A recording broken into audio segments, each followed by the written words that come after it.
Good morning, cricket fans. A pleasant good morning to you, and we're coming to you live from the Queen's Park Cricket Club in Trinidad and Tobago for this presentation of the Trinidad and Tobago Cricket Board Premiership 150 over match between the Queen's Park Cricket Club and Central Sports Club. The news from the middle is that the Queen's Park Cricket Club have won the toss on their home turf, and they have decided to bat first.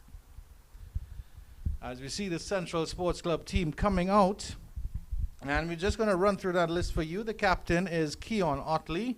We also have Kyle Puran, Aaron Alfred, Terrence Hines, Lendl Simmons, Mark Dial, Marlon Richards, Imran Khan, Deron Davis, Riyad Emrit, and Jesse Bhutan. Taking a look at the Queen's Park team, well, we have Isaiah Raja as the captain, Amir Jangu, wicketkeeper, Tion Webster, Jeremy Solorzano, Sion Hackett, Yannick Karaya, Jid Gooley, Brian Charles, Carrie Pear, Shannon Gabriel, John Russ Jagisa, and on the sideline, Joshua Ramdu and Jordan Warner. That's what we have going on for you here, and it is an interesting game here as we see the Central Sports Club in their huddle, and the two opening batters for the Queen's Park Cricket Club coming out. We'll confirm who they are as soon as we can. My name is Andrew Chan, of course, and this is another Cricket 360 production, part of the 360 TV network, bringing you all the cricket, music, entertainment from around the Caribbean and around the world, indeed.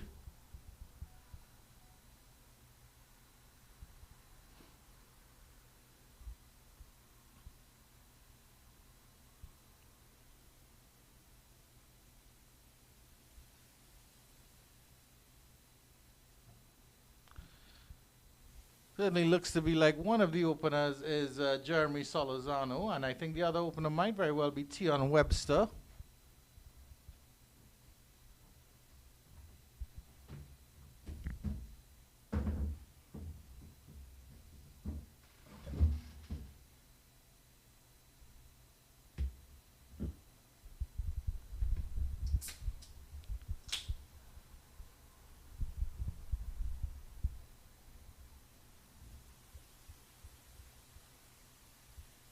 A lovely day for cricket here at the Queen's Park Cricket Club.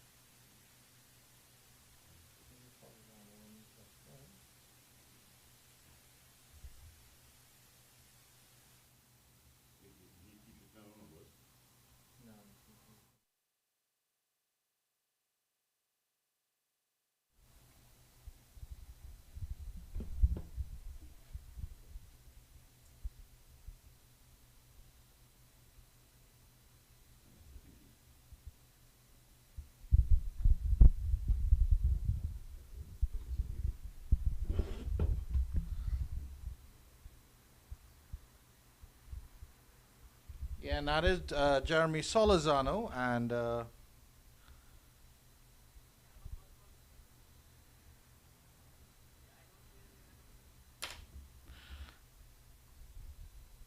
Tion Webster, who will be opening for Queen's Park Cricket Club.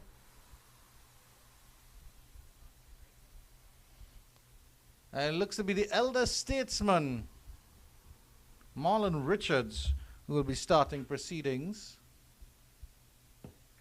from the Brian Lara Pavilion end.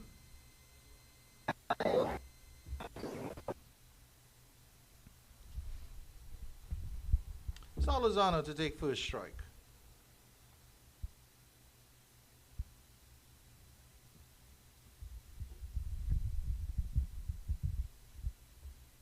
It's a good delivery coming back into the batter there, playing it nicely out into the cover region, and there's no run.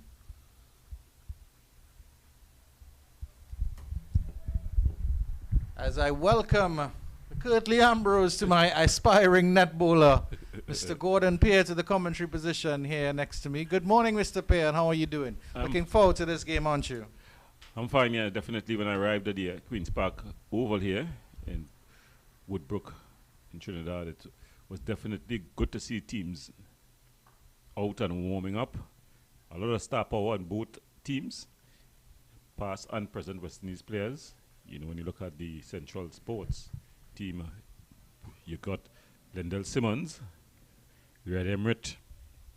You also got the present Trinidad and Tobago player, Hines. So it's a good power pack game here, and it's expected to be a cracker. As of course, you know, Queen's Park, they make no apologies that they are the best team in the country, arguably the Caribbean. So they'll want to prove that they're still a force to be reckoned with. But it's 50 overs, and they will definitely try to get it right. So as you said, the elder statesman, Mr. Richards, he's opened the bowling for Central Sports, and thus far he's been bang on target. He's definitely found some good spots on the pitch early on. So it's going to be interesting. Of course, in the modern game, 50 overs is an eternity in white ball cricket. So it will be interesting. And I ask all the fans, I just want to just guide it down. Finally, some runs on the board there. Yeah, Emery doing the fielding. Down a third one.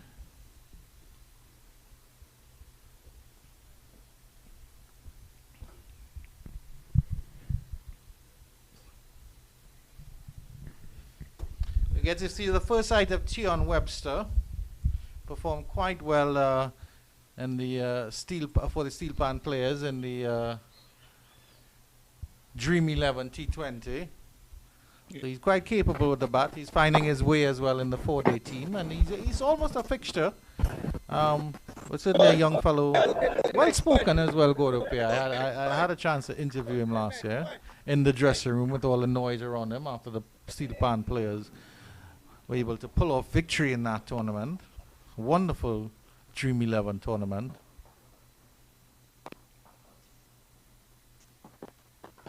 Good delivery from Marlon, the elder statesman, having it right on line there. Yeah, saw him warming up, and he definitely was hitting the ground pretty hard. Still have a lot of spark in him. As this Central team, they've definitely have players a little bit on the more mature side when it comes to age. It doesn't take away from their abilities, and I think there's no substitute for experience when it's matched with quality. Extra reinforcement in the gully position. The outside fielders a third man and a deep cover as well. That's swinging in, close, and that's yes. LBW. Richard strikes. Webster goes without troubling the scorers. Jason Prasad will not have any scores to enter there for Tion Webster. And that's the first wicket. 1 for 1. Queen's Park Cricket Club. It was a beautiful delivery there. Pitched in line. It straightened. Webster went across the line. I think he can have no complaints really about the decision.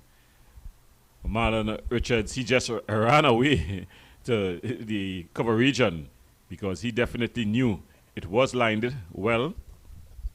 And he gets the early breakthrough. Webster goes for a duck. As we see the Central Sports, they celebrate. And that's actually the end of the first over. So it's a Nelson there. 1 over is gone, and it's 1 for 1. Yes, the current run rate as well is 1. So Webster, 21. He walks off. Queen's Park captain Isaiah Raja comes out. Big Raj wearing the number 12 on his back. And the Big Raj will certainly have to have a big innings here today. And I had a conversation with him. He was very casual about me. He told me his father as well, Anil Raja, you know, wonderful gentleman. And he was saying he was disappointed that he didn't get a chance in the 4-day game throughout the recently concluded 4-day series. So hopefully he can stake his claim here for 50 overs, because he's certainly a player that's on the fringes of the national side, has made his debut. Really hasn't kicked on maybe as quickly as he would have liked. Well, he's captaining a very powerful team here at Queen's Park. You want to definitely prove his worth here today at the Queen's Park Oval, but he'll have to wait a while because he's not going to be facing, it's going to be Salzano who's going to be facing it. It seems like it's Terence Hines who's going to be coming from the media center end. Just getting his field correct. Taking their time about things, Central Sports, when it comes to setting their fields, etc. Yeah, definitely. And for any fans of the game who are in the Woodbrook, Port of Spain area in Trinidad and Tobago, please come down because it really is an exciting game today. A lot of national players here. Terence Hines versus Jeremy Solorzano versus Isaiah Roger. Some true legends of the game, in the local game. Lendl Simmons, Riyad Emirates. And then Big Shannon Gabriel will be playing for Queen's Park Cricket Club. So some international players of good renown here as well. Yeah, it's definitely a power pack team on both sides. It's going to be exciting. And that's good that you know that at the local level that you could boast the names of Lendl Simmons still playing. Of course, a two-time T20 World Cup winner. As Hines just ensuring that he gets his run correct. A lot of gesticulating as they set the field. I'll let you call that field, Andrew, because there's a very powerful slip cordon, if you could call it that, or cordon behind the batters offside. Yeah, it's a very good attacking field here from Central Sports. Full delivery, well placed into the covers region. That's lovely timing from Jeremy Solorzano. It was a wide delivery, deserved the treatment, carved it through the covers for 4. Yeah, it was wide, it was full, it asked to be hit, and it was given the full treatment. He didn't try to hit it too hard, he just guided through the covers. The fielder in at covers had a chance to get it, but after it was past him, it raced away here at the Queen's Park Oval and into the boundary fence for 4. But it's no longer boundary fence, the boundary ropes. Lovely sound off the bat. So Terence Hines, yeah, looking to make up for that. He's coming around the wicket. That one's coming in, and well played by Solorzano. Jeremy Solorzano, I mean, if you ever had to feel sorry for a character in cricket, it's Jeremy Solorzano, because of course he made his test debut, but then was struck in the head while fielding and was never able to actually to face a delivery, because he was declared a concussion substitute. And since then, poor fellow has been really trying to find his way back into the game and find his way back into where he has to be. And really needs to put in some performances, because it was really a disappointing 4-day series for the Trinidad and Tobago outfit. Well, in fact, he lost his place in the starting 11 for the final game, and that was against the Jamaica Scorpions. So he definitely, you know, he has lost his form. But of course, form is temporary, class is permanent. Well played by Isaiah Roger, his first offering. Yes, you're quite right. Form is temporary, class is permanent, and it's a good thing he has a lovely home in Queen's Park Cricket Club to come back to and rediscover his form, find his roots. Maybe a little bishing, bashing, and buffing in the ODI game is the way to get it back. Yeah, definitely. You know, it's all about confidence. Sport as life is about confidence and having the confidence built on performances. As we watch Hines here. On the mark, and so is Roger. Solid defensive. Textbook, if you would like. Yeah, everything is quite correct there for the left-hander. Getting that right foot out to the ball, head over the ball, elbows cocked high, eyes watching the ball straight onto the bat. So technically, looking the part, Roger. He's just faced those 2 deliveries yet to get off the mark.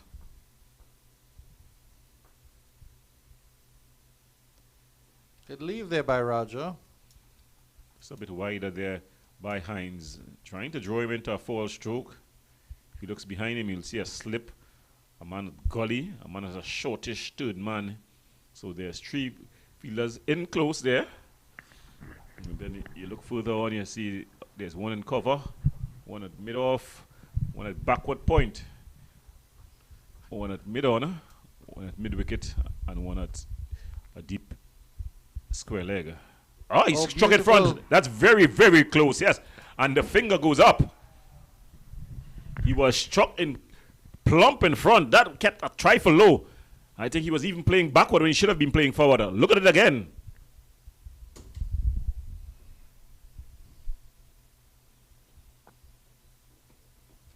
Beautiful delivery there by Hines. Kept low, but it jagged back in dramatically there. Yeah. Maybe hit a crack or just in the middle of the pitch. It's a very, very hard pitch. It's a good pitch. But just in the middle of the pitch, there's that grassy area right there. We'll ask our director, Mr. Passad, to pull up that when we get a shot of the middle of that pitch. And you'll see that there's some grassy areas right there that will affect some difference here. As a disconsolate knock there for Raj. And So it's he 6 goes- for 2 after 2. He goes without troubling the scorers as well. So some excitement here at the Queen's Park Oval. Queen's Park Cricket Club, they're up against Central Sports. Central Sports, well, they've on fire here. After 2 overs, here they're 6. They've taken 2 wickets for 6 runs. So Central Sport have definitely applied the pressure. It looks like Gooley who's coming out to join Solazano. So Jed Gooley just posing there with his national teammate Terence Hines as some byplay taking place. Not quite sure what it is. Richards to continue. A very, very good first over. And I think this is exactly the sort of game that is built for a player like Solazano. He's the man who has to bat through 50 overs. Let everybody else bat around him. Because he's not going to be a smack of the ball. He's going to do that. He's going to drill the ball. He's going to try to get it into those gaps. Yeah, well, the old coaching method. In your first 5 overs, your first 20 balls, approximately your first 20 balls, you try to play in the arc. That's the V from just about mid-off to mid-on. Play straight, get your head above the ball, play with the full face of the bat. So he's trying to do the textbook thing. And he's just guiding this one. Some good fielding though.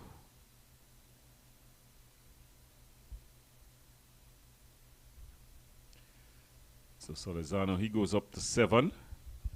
Gooley to open his account. He's looking to face Marlon Richards. Marlon Richards with his tail up. He's taken 1 for 2. I want to ask your opinion, Gordo, on this fielding placement. It's a very, very high mid-on. The mid-off is fairly conventional. It's a high, wide mid-on after this delivery. It's a good delivery, a good leave by Gooley. That came back in ever so slightly. And, yeah, your thoughts on that mid-on position? It's a very high mid-on. It's very wide as well. Yeah, well, normally, those mid-off positions that you have to a faster bowler, especially early up in a 50-over game, you don't expect, fast bowlers don't like to be driven. So they like to be bowled just short of a good length. So I think it's a safe one if you're just going to bowl that length. That's a a hard full length, it's delivery. very close. And that's another LBW. Marlon Richards strikes again. 3 LBWs, 3 batters going for duck. Central Sports on fire here. It's 7 for 3. Well, that one was pretty close. I think the only question would have been whether it would have pitched outside of the leg stump. But it was pretty adjacent there. Gooley didn't want to look up. He turned his back on everyone.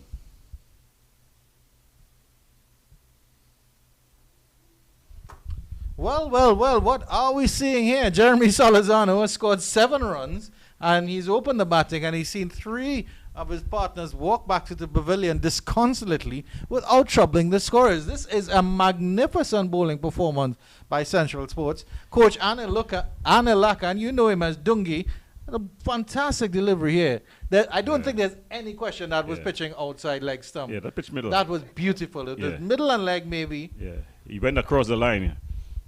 He wasn't turning back to look at the umpire. Marlon Richards, he didn't look for the umpire for a totally different reason. He knew he had a guy, and he peeled away. The umpire did debate for a little while, and the only reason I can think he was debating was that while it did pitch in the line of middle and leg, if it would have went on to hit the leg, because it was curving back into Gooley, the left-handed batter, so would it have clipped the leg, which was probably the one doubt in the umpire's mind, and I don't think there was any doubt at the end of the day, because that was about as plumb as you could get. The new batsman looks to be Yannick Karaya, and boy, is his team in a hole. It's a lot of pressure here.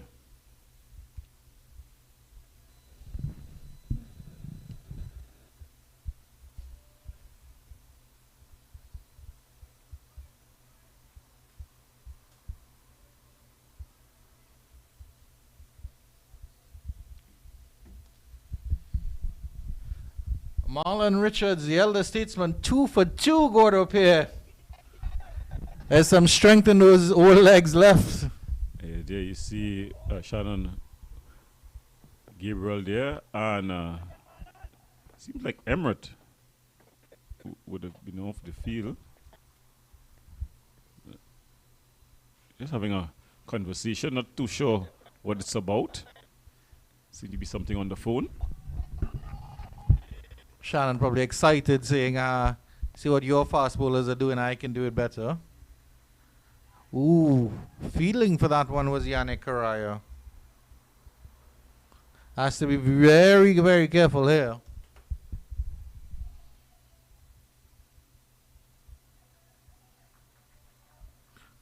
Marlon Richards has shown some really, really good control of his bowling here, because he's getting balls to move away, as you would expect. They would pitch on a length, as we see a walker in the stands. Yeah, of course, people use the stands for all different types of reasons.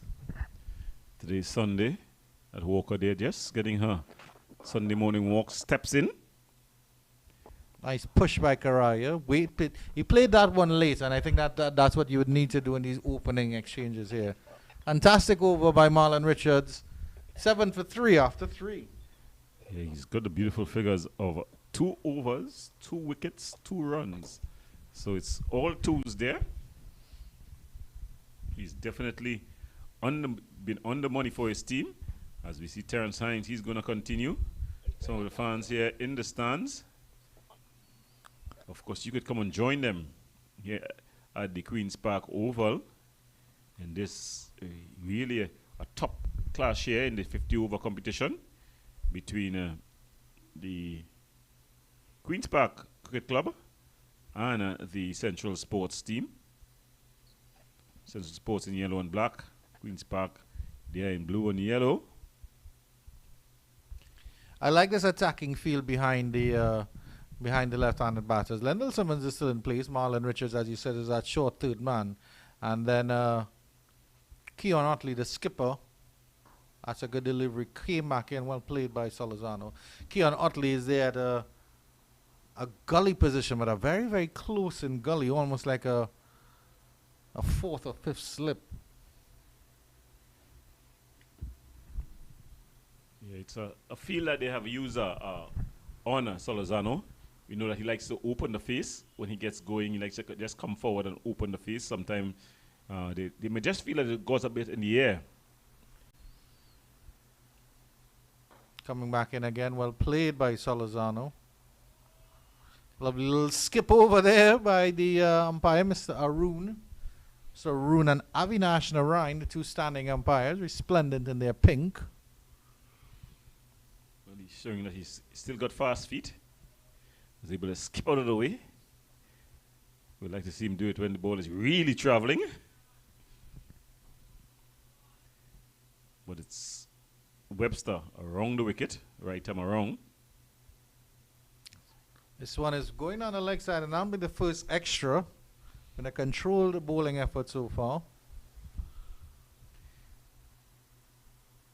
Hines just trying to attack the stumps a bit more. I don't think he has to do that though. I think if he just continues to bowl just about fourth stump, he's getting the ball to swing back a lot to the left-handed batters. Yeah, credit to the Central Sports Club. They've done their work on the left-handed batters. That one's coming in, but that one's moving too much there. Too much bounce as well. It's coming in, just as I said, he needs to bowl just about fourth stump. Starting out just about fourth stump, just outside the off stump. As we see Dungi there. And other members of the Central Sports team in the dugout. Very thoughtful. You see a picture paints 1,000 words. As they don't look too happy. You see the skipper at the top, or the coach at the top, with the paper in his hand. He looks to be a worried man. That's Mr. Varuna Maharaj. Good run here from Solizano. He's the only man to get on strike. And it seems that the Queen's Park Cricket Club has a plethora of left-handers.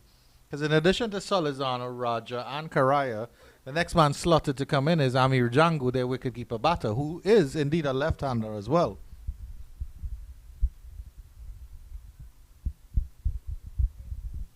Webby, the lone right-hander in his top order. Tion Webster, and he was dismissed for a duck.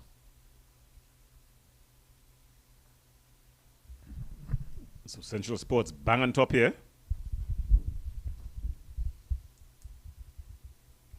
Just going down the leg side there.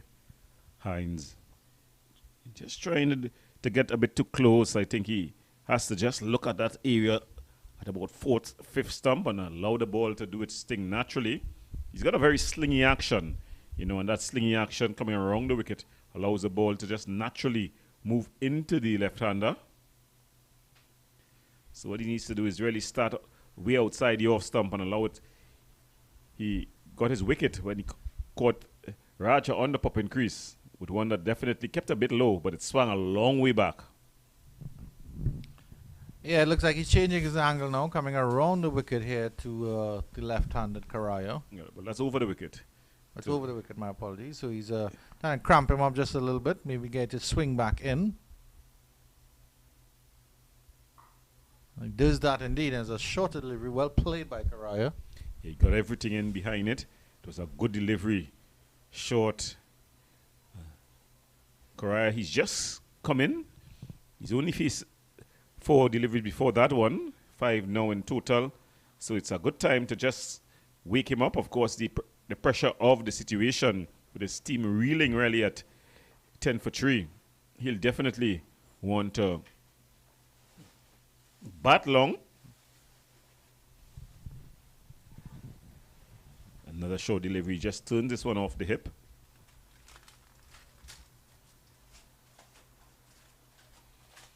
And that brings an end to the 4th over. So at the end of 4, Queen's Park Cricket Club, they are 11 for 3. Koran Warner, Jeremy Solizano, he's on 8 as we get a beautiful shot there of the Hasty Crawford Stadium as well as the Jean Pierre Complex. Of course, a lot of work going on down there, Andrew Chan, as they get ready for the Youth Commonwealth Games to be held later on this year. I think it's August the 12th or the 14th, somewhere around there. What a good, advertisement for sport and sport tourism it's going to be as the Commonwealth comes to Trinidad. It's a brilliant opportunity for sure. Bit of a moral victory for the Queen's Park Cricket Club. They didn't lose a wicket in that last over. And Karaya also got off the mark as well. And that's the first runs of anybody's bat but Solizano. Yeah, indeed. And he's swinging wildly at that one. Moved away. It started wide from Richards. Richards is certainly still getting up a decent pace here. He's still able to hit the right spots. He's not as express as he would have been a couple of years before. But of course, Father Time is the ultimate winner when it comes to sporting performances. So that would have gone down, but his experience, I think it's worth its weight in goal. This one again going a little wider. This time Karai decided not to flash at that one. Well, you're seeing that he has a plan. Yeah, to the other batters, he was pitching on the stumps and looking for the ball just to move either in or away slightly. But to Karai here, he's trying to get him to fish outside the off stump. As they see, they're looking to strengthen the offside field. They're moving Emirates from a third man. And they...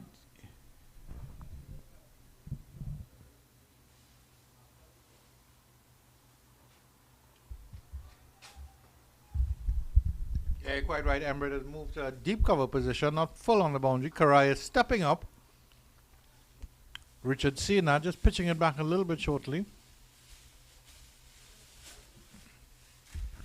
Yeah, the plan is definitely to, tease him outside the off stump. But these players, they know each other inside out. They would have played with each other for a number of years. So they know their tendencies, their natural tendencies. So it's just to work them out really. As you're seeing, there's a 7 to field, 7 on the offside. This one is cut nicely, but it's Emirates is out there, that point region, a deep cover region, not fully on the boundary, a couple yards in. And it's just a single to Karaya.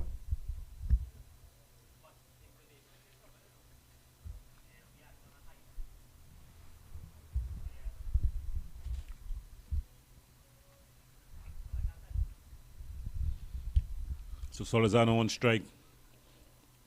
He'll have to play a massive innings here for his team. A lot will be depending on him.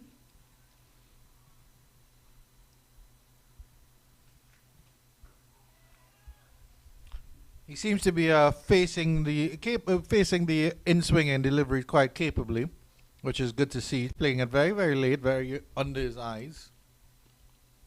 Minimal movement. Seeing the difference in strategies. When Karai and strike, they're bowling wide outside your stump. When you're seeing Solazano on strike, they're more attacking the stumps. So, just a change in the tactic, really. Working out the opponent here. Just like that, he puts this one outside your stump. A wild swipe there by Solazano. That brings the over to an end. So, at the end of 5 overs, Queen's Park, after winning the toss and deciding to bat, they're 12 for 3. Central Sports and Coach Dungi enjoying all the joy on this lovely Sunday morning. Woke up to the sound of church bells in the distance.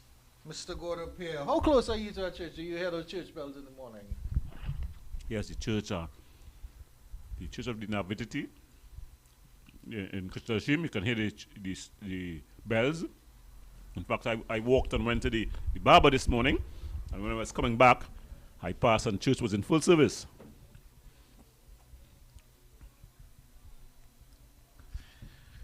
Wonderful stadium here at the Queen's Park Cricket Club, littered with the names of famous fellows. Brian Lara Pavilion, Joey Carew members balcony, Jeffrey Stallmeyer stand.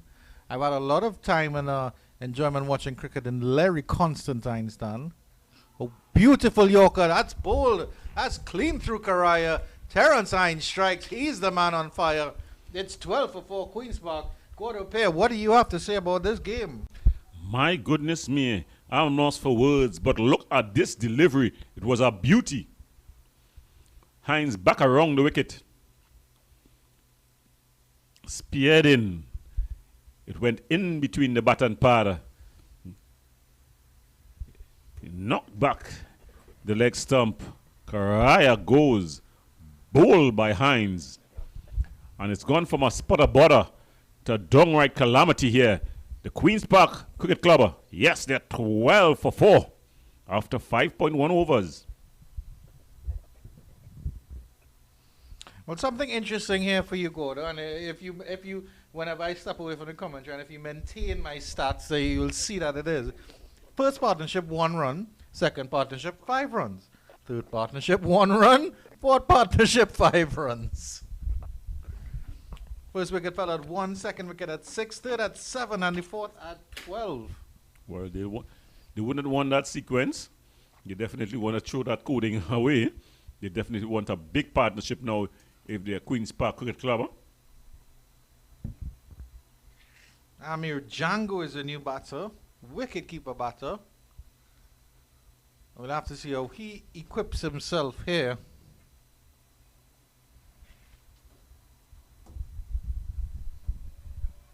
Tara Hines is enjoying his time here. Who wouldn't? And of course, it's good to see that that the competition is alive and well in the Premiership. We all know that Queen's Park is the most prestigious club in Trinidad and Tobago, and it's wonderful the facilities they have and they avail themselves to the players. But it's good to see that Central is decentralizing cricket and bringing some of the power of the cricket back to the outer lying clubs. Django is not quite ready. Tara Hines will probably have a look down the pitch there. He certainly does. Well, they'll definitely have to reload this one.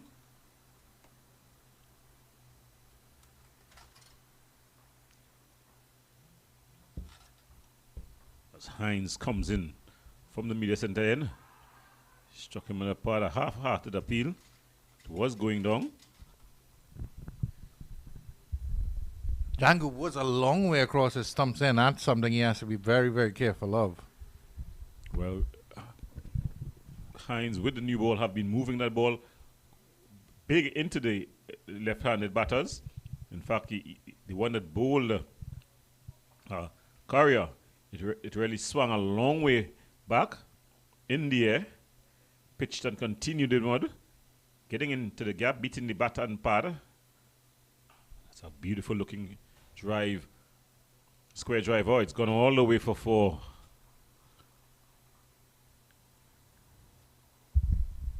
Yeah, a little bit of width offered there by Hines. Leapt on that, Django. And opened the bat face nicely and just guided that behind square on the offside. Yeah, good effort out in the field. It looks like Purano was making that effort. That's Camille Purano. But it was all in vain. And before our viewers get confused, that would be Kyle Puran, not Nicholas Puran. Yeah, Camille. Yeah. This one down the leg side, and I will run away. We wait for the signal from the umpires. Leg buys, and it's 4. Fortuitous 4 there, much needed for Queen's Park Cricket Club. Well, Queen's Park will take the runs any way they can get them. Just losing his line, really.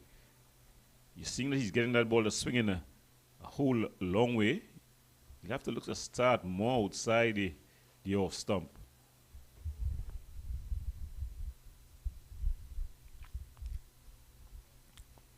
You're just striving for that extra swing in that over Terrence Hines. Two pacers from Central Sports would feel really, really on top of their game here. Although Hines with those last 4 deliveries sort of destroyed his figure. Well, not destroyed his figures, but affected them slightly, wounded them. Well, he's going to go back over the wicket to the left-hander. Django, he's on 4. He'll face up to Hines. Firm push into the covers. No run the result. So Hines looking to finish off this over strongly. It's a bit of a fluctuating over. Started with the wicket. Then there was a 4. A dot ball and the 4-leg buys. So you want to finish off the over strongly here. Let's have a look.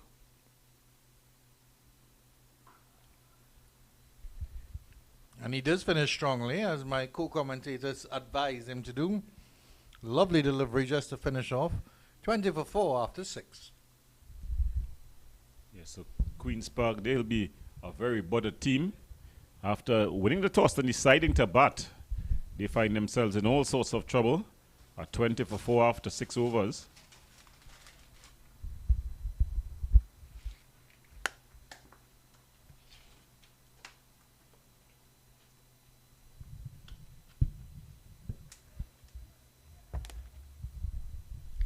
Marlon Richards will continue from the Brian Lara Pavilion end. I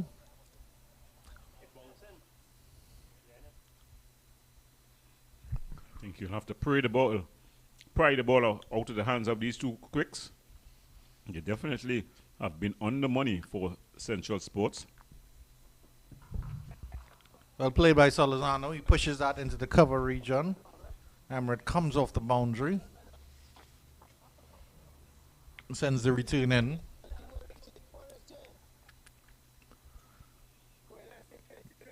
Let's see how the field adjusts for the new fellow, Mr. Amir Django.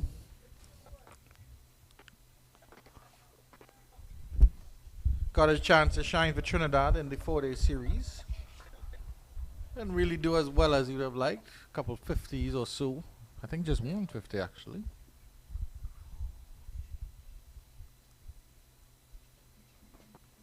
Good leave there.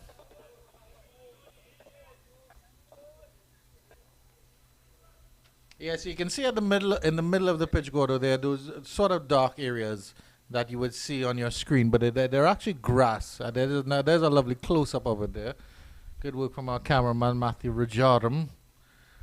So there's that little bit of grass there, and just where, on this end, where Django is batting, that dark area just outside his off stump would be interesting for left-handed, for spinners when the left-handed batter's on strike on this end. Likes of Mark Dial and Deron Davis might just work on that. That's well turned by Django into the fine leg region. It'll run very close to the boundary. So that rose up on him, but he rode it well. When you're talking about spinners, you've got to call the name of Imran Khan, one of our leading wicket takers in regional cricket. He's also on the team sheet for Central Sports. So they've got a lot of firepower, if you can call spinners that, in the spinning department. Yeah, definitely. And he is no slouch with the bat, so should the Queen's Park Cricket Club put up a competitive score here. That's a lovely drive there. Half stopped by the fielder. I think there's enough power on that from Django to get to the boundary. No, the fielder will just pull it in. I think that's Bhutan down there.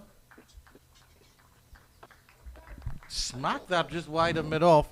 The fielder did well to get down. But he got enough on it that it didn't race to the boundary fence before. So he's definitely safe too. As Richards, this over hasn't gotten a wicket just yet. He'll be trying to change that with these last two deliveries.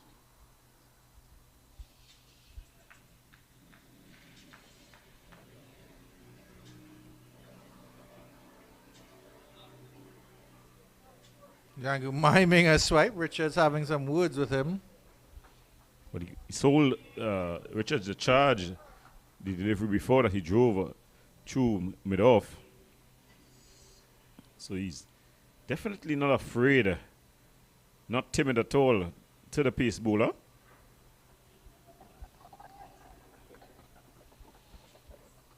Of course, no fast bowler likes to see the batsman approaching him.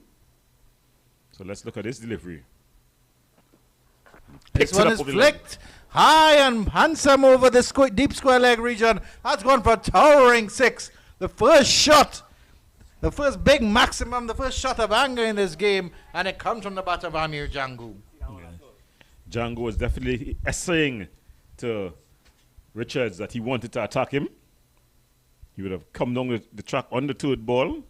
He drove it through mid-off. He only got 2. Delivery after that, he played a clip shot after the ball had long pass. The last ball of the over, he just really picked it up off the legs and deposited it over the backward square region for 6. So the first 6 of the match, and it heralds a change in the bowling as we see Riyad Emirates to take up the bowling from the media center end. Of course, he needs no introduction. Former Trinidad and Tobago medium pace all-rounder. He also played with the Barbados franchise in the CPL. I think it was the Tridents at the time. I think it's a bad idea to not give Terrence Hines one more over, though. Yeah, it's probably, I think his last over, he was just beginning to stray. I don't know if it was tiredness or early morning fatigue. So they've got a riches in the bowling department. When you have Emirates to take the ball from Hines, then you've also got Kana and these guys to also come in and bowl. You got a riches in the bowling department. You have Queen's Park on the ropes.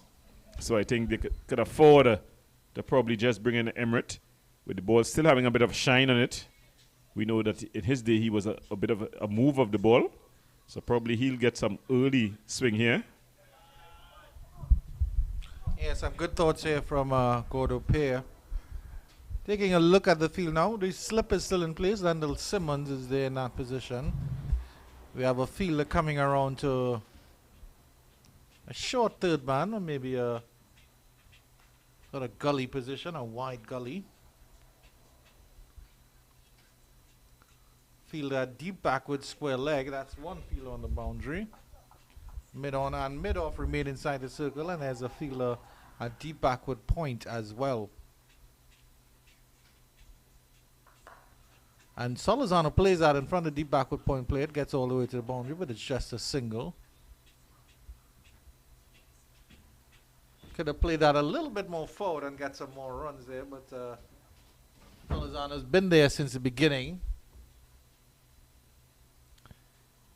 And he has every right to play as he wishes.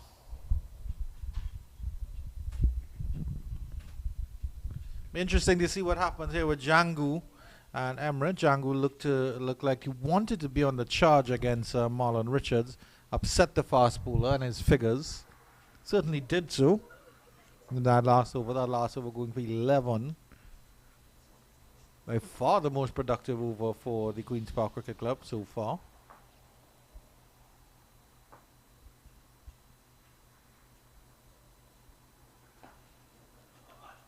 It's well played.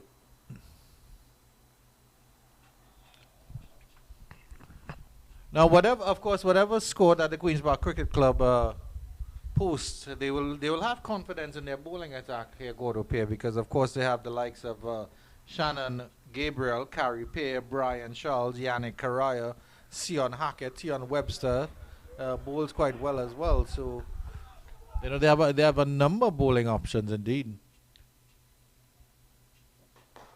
Beautiful looking drive there by Solizano. He's such a graceful batsman when he's on the go. A perfect, movement into the ball, head steady, feet set, elbows cocked. A real picture to watch. Something that the coaching manuals would be proud of.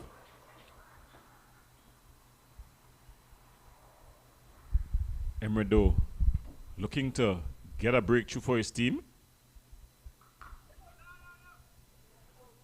As you said, the Queen's Park Cricket Club, as long as they get any total that is respectable, will think that they can defend it, because they too have a riches in the bowling department. But of course, they'll begin to rethink their position. Starting today, of course, they'll be looking at 270.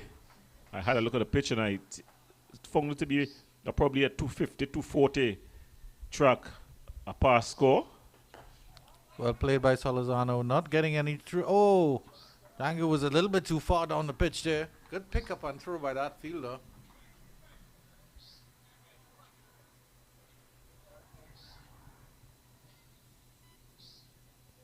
For what we see done thus far, the pitch hasn't held any demons really. I think it's just the barring probably the ball just not bouncing as high as the batters would have expected. Would have contributed to their demise in terms of the LBW decisions. I think when they go back and look at the video replays, the video evidence, they would see that they all went across the line. They played across the line and was really beaten for pace 33 for 4 after 8.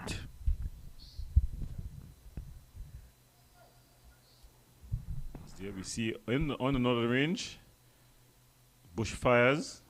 It's been a rugged, dry season, Andrew. Yeah, even the Queen's Park Cricket Club and the Queen's Park Oval is feeling it. Massive brown patches across the field. Almost looks like a map. Yeah. If you want to consider the green as the ocean. Maybe the green is, however you want to look at it, maybe the green is the land and the brown is the ocean, but some massive patches across it. Yeah, you would think if there's one place that would have been green, it would have been the Queen's Park Oval. I guess it shows the power of nature. Yeah, and the pitch itself was very cracked as well. So Hines just changing ends. Terrence Hines, he's been switched around. Now he'll come from the Joe Carew members club end or the Brian Lara Pavilion end. For those One Directions, that's a southern end. The Trackbridge Road end, if you're familiar with the Queen's Park Oval. Hines may be seeing something that he enjoyed, that Marlon Richards enjoyed and wanted to try it out from this end. That's a good delivery coming back in. Well played by Django. Django's come out and he's been positive. He's played with intent even in his defensive shots. That ball there was pushed into the covers, a firm push.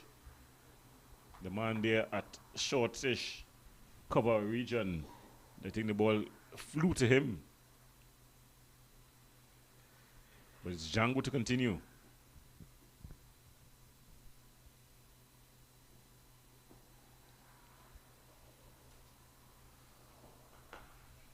Trying to turn that one into the leg side.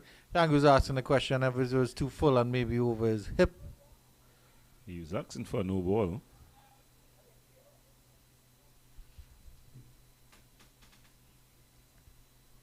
No indication of such from either umpire.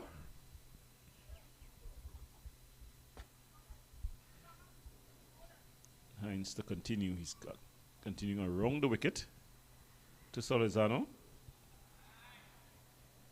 Solizano has been very patient in his stay at the crease.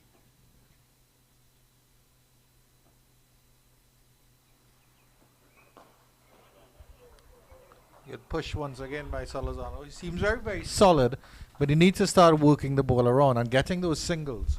He was attempting to do it, I think, against Riyad Emirates, but maybe against the faster pace of Hines, he would have gone into his shell a little bit. He definitely needs to work the ball around. I know it's a problem not only for Trinidad and Tobago batters, but the West Indian batters on a whole. The dot ball percentage normally quite high. And just to put even more pressure on him, Lendl Simmons has moved into an even shorter extra cover than Keon Otley, who's in a conventional sort of extra cover position. I think they're just trying to get some more players under the eye line of the batter. You know, it adds pressure. When you're seeing someone just moving around there, you tend not to push as firmly or as confidently forward in defense. And dear Simmons just picking up that ball there. So he's feeling position, looking like a genius.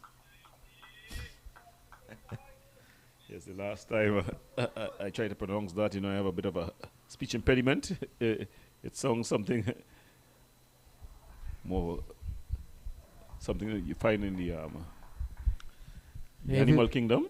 If you want to talk about a journeyman in cricket, you can definitely look at Lendl Simmons. Yeah, he's had a long career.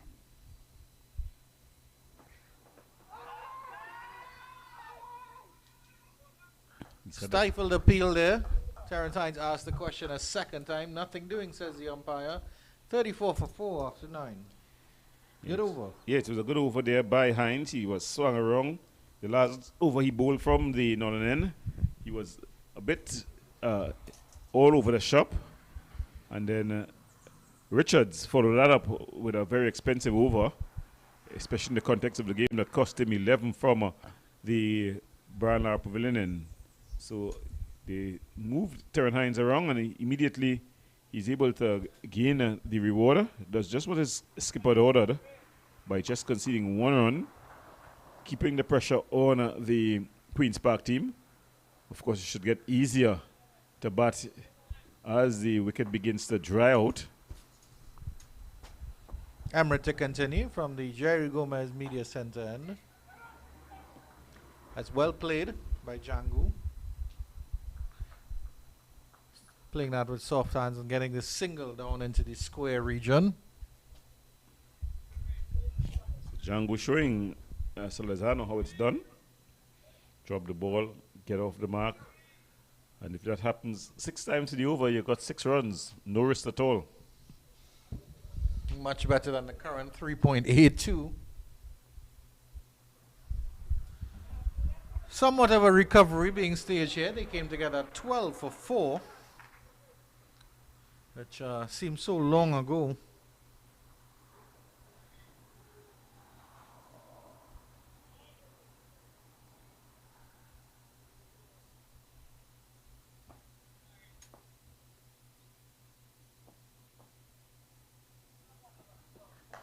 Cuts this one nicely. Feel it'll come around as well. And Salazano does get that run. Yeah, he did quite well there.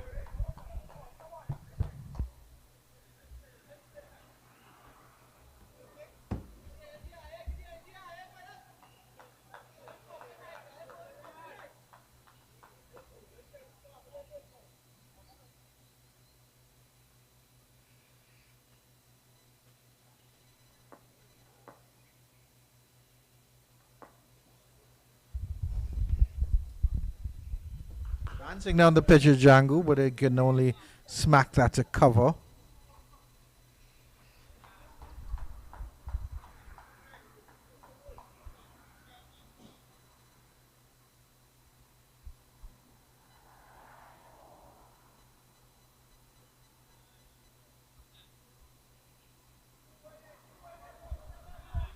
It's a Cricket 360 production of the Trinidad and Tobago Cricket Board Premiership 150 over tournament.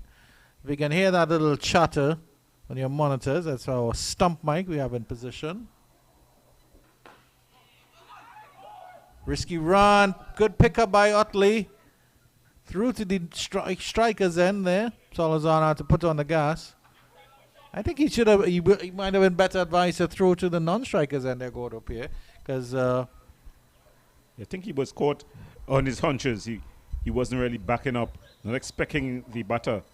It seems like they've heard us, so they've decided to try to rotate the strike, and immediately that is what they did. They pushed it to mid-off and set off for the run. It's up to the fielder now to make the throw.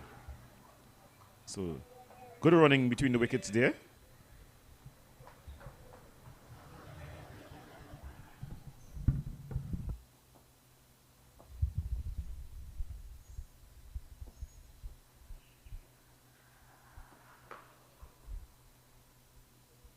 Excellent returns from Emirates so far. 6 of 1.5.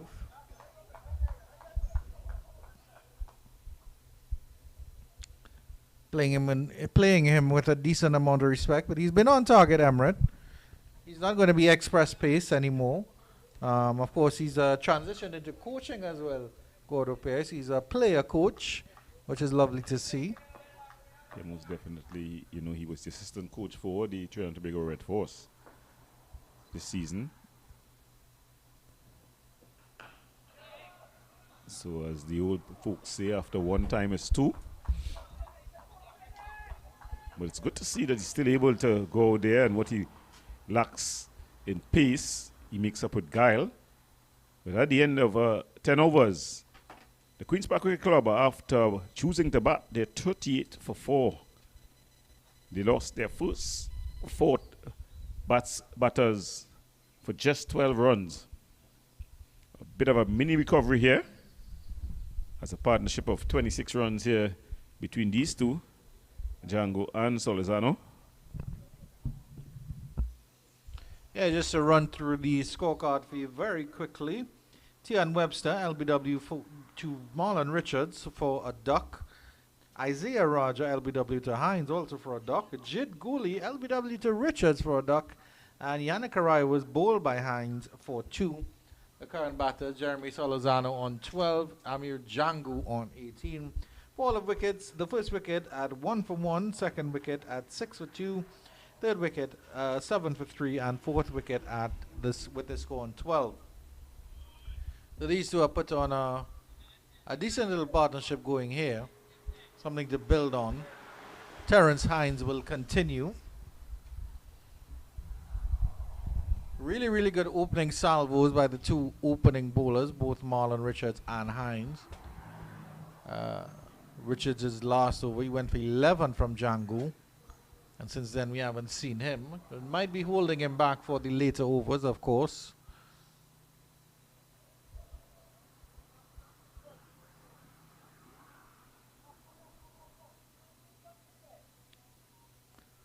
Terence Hines making some adjustments to his field. The fielder from square leg coming into the circle now. He's going into a conventional mid-wicket position.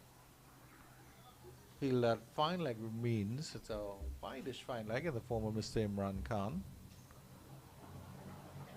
Good delivery outside the off-stump. Had Solozano flashing at that one. The other outside fielders, Riyad Emrit, almost on the third man boundary. And then Marlon Richards is patrolling the deep extra cover position.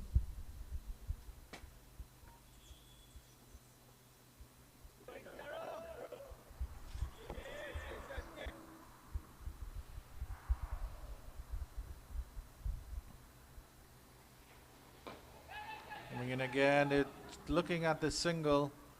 Solozano a little bit itchy here. And what do you think the state of the ball would be, Mr. Pay, after these 10 overs? It really hasn't been beaten about. So the bowling side should still have an advantage in terms of a hard white cherry.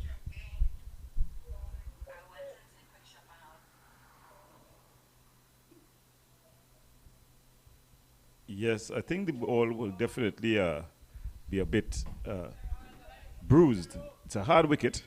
The ball is definitely not being bruised up by the batters, but it's a hard wicket.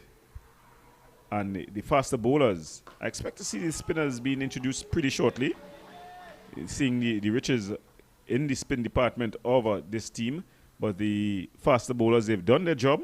They've gotten rid of over the top 4 batters, so they definitely will be looking towards the spinners, I think, to come in and make use of, as you look at the pitch, just beginning to see some brown marks just appearing outside the left-handers off stump as Hines continue. That one is called a wide. Bit of a harsh one there from Mr. Narayan.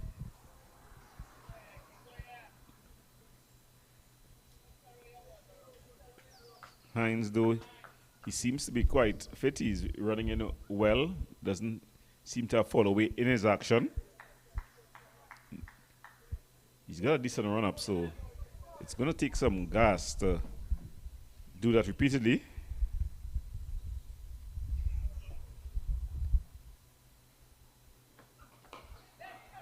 Yeah, he's deceptive, Terence Hines, because he isn't particularly one of the tallest fellows. But he does have very, very broad shoulders, and he uses those shoulders quite well. And that is the end of the 11th over, I believe. No? No, one more to come because of the wide delivery. It's an excellent over by in the wide. You want to finish off strongly here, though. Yeah, but the problem is Solozano, 12 of 30-something deliveries. That's really painstaking in ODI cricket. This time he gets it through the square region, and he will come around for a single.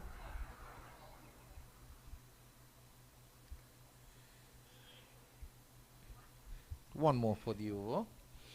I think on any other given day, his team would be in about him for that scoring rate. But today, with this team losing 4 quick wickets for just 12 runs after choosing to bat first on this track. I think they'll definitely glad that he is there after the 30-plus balls and after the 10.5 overs. It's quite surprising that the Queen's Park boys actually elected to bat first on their home turf, because they would know a good shot by Django into the extra cover region and there's no run, and that will end the over at 40 for 4.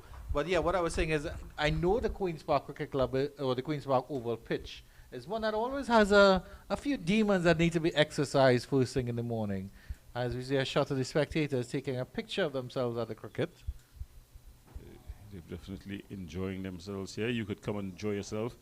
There's lots of room at the inn for you if you want to come and enjoy a day of cricket at the Queen's Park Oval.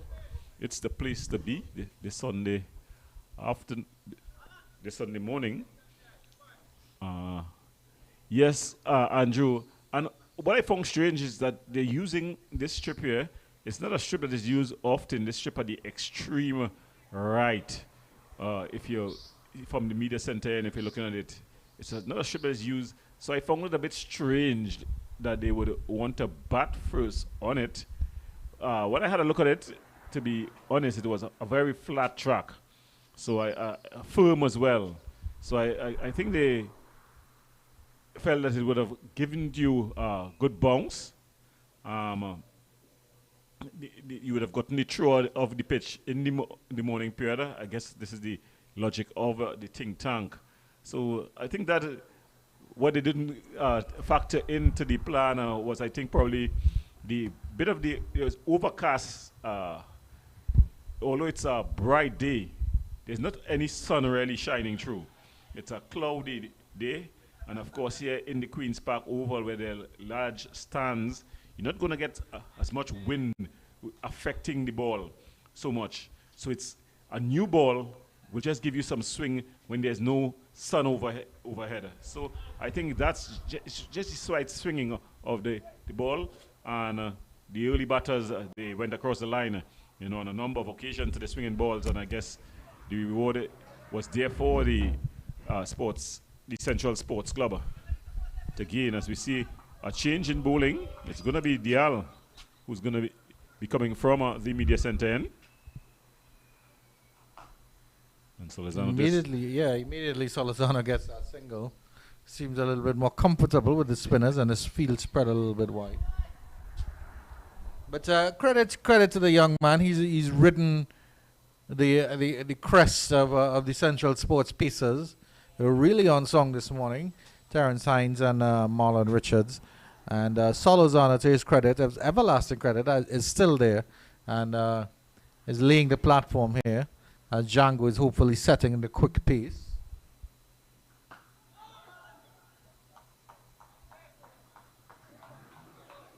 Yeah, he's definitely, Solizano. That's the job of the opener, really, in terms of this. When the game turns out as it had this morning, it's ready to come into the wicket. Good push by Django down to long off. And I would have thought DL would have liked to bowl from the other end, because as you mentioned, there's those spots outside the left-hander's glove, the left-hander's batters on this media center, and although I'm starting to see the spots now developing on the other end, but on the media center end, it's the spot is definitely a bit more prominent, especially with two left-handers in the crease. In the wicket, I should say. Whoa. Well fielded there. Trying to guide that past the slip fielder there was Solizano. Excellent reflexes by that fielder out there. I think that might be Daron Davis. And even if it wasn't a catch, fielded it beautifully there. Just bumped into him. And there they get the wicket, so Dial gets the breakthrough. Solizano vigil comes to an end after 30-plus balls for his 14. He goes. Mark Dial, the bowler, caught at mid-wicket. And Solizano goes. Queen's Park Cricket Club, they slip further into trouble at 42 for 5. And it was It's all the pressure built by DL and Solazano really not getting the ball off the square at all. Yes, so Bhutan. Yeah, it's Jesse Bhutan who takes the simplest of catches. And I think they're going to have a drinks break now. I see the drinks coming out for the Queen's Park Cricket Club batter, Amir Jangu. And there we see the coach, Varun Maharaj, walking out.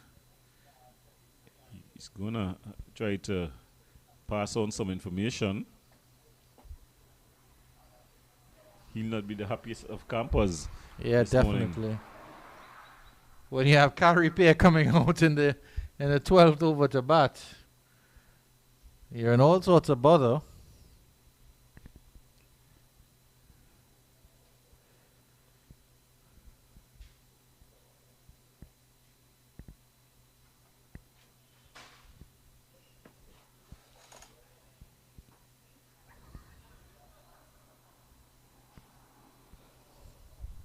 So you're not missing any cricket. We're going to a short break and we'll be back after the water break.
Welcome back to action here at the Queen's Park Cricket Club as we've got action between the Queen's Park Cricket Club and the Central Sports team. Central Sports, they are in yellow and black. Well, Queen's Park, they won the toss and decided to bat first. And boy, did they live to regret that decision. After 12 overs, the Queen's Park Cricket Club, they are 42 for 5. They lost their first 4 wickets for just 12 runs. A bit of a partnership then developed between Django and Solazano. Solazano, the last man to go, he was out for painstaking 13 of 30 plus balls. So it's Carrie Pierre and Django to try to rebuild this Queen's Park innings, as we see another change from the southern end. As we see Riyad Emirates, he's taking up the bowling attack from the southern end, the Brian Lara Pavilion end, and he's going to be bowling to Django.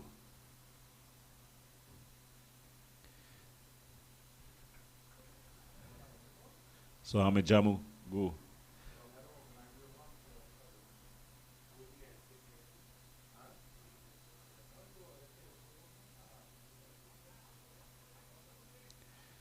Django asking for a wide there, none given by the umpire Narain. But he seems to be just telling Emirates that you watch where you're landing there. as he's coming around the wicket to the left-handed Django.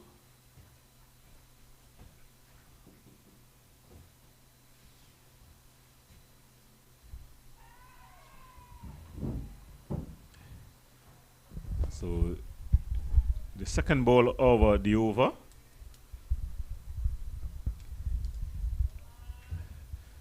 They're very chirpy out in the middle. Amir Django has a task on his hand here to bat with the tail. Well, I think Gary Pierre may not consider himself yet the tail. He may think that he's just a bit of a bowling all-rounder. Django cuts well. Bodan comes across and fields. You'll only get a single.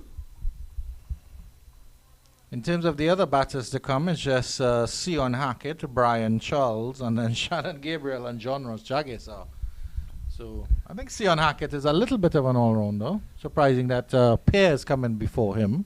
Yeah. A young all-rounder that as well. Let's see how Gary Pierre manages here. He's about to face up to Emirates. Emirates taking his time to set his field. They don't seem to be in any hurry to set their field. Well, if you have a team 5 down for 40 plus runs, you're thinking that you're going to bowl them out before the 50 overs. Good delivery. I would bring back Marlon Richards for an over against Gary Pierre just to see what happens. Marlon Richards was getting the ball to move about quite a bit.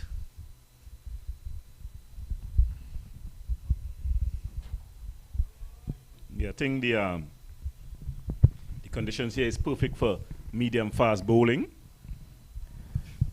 And those who can get the ball to move around a bit.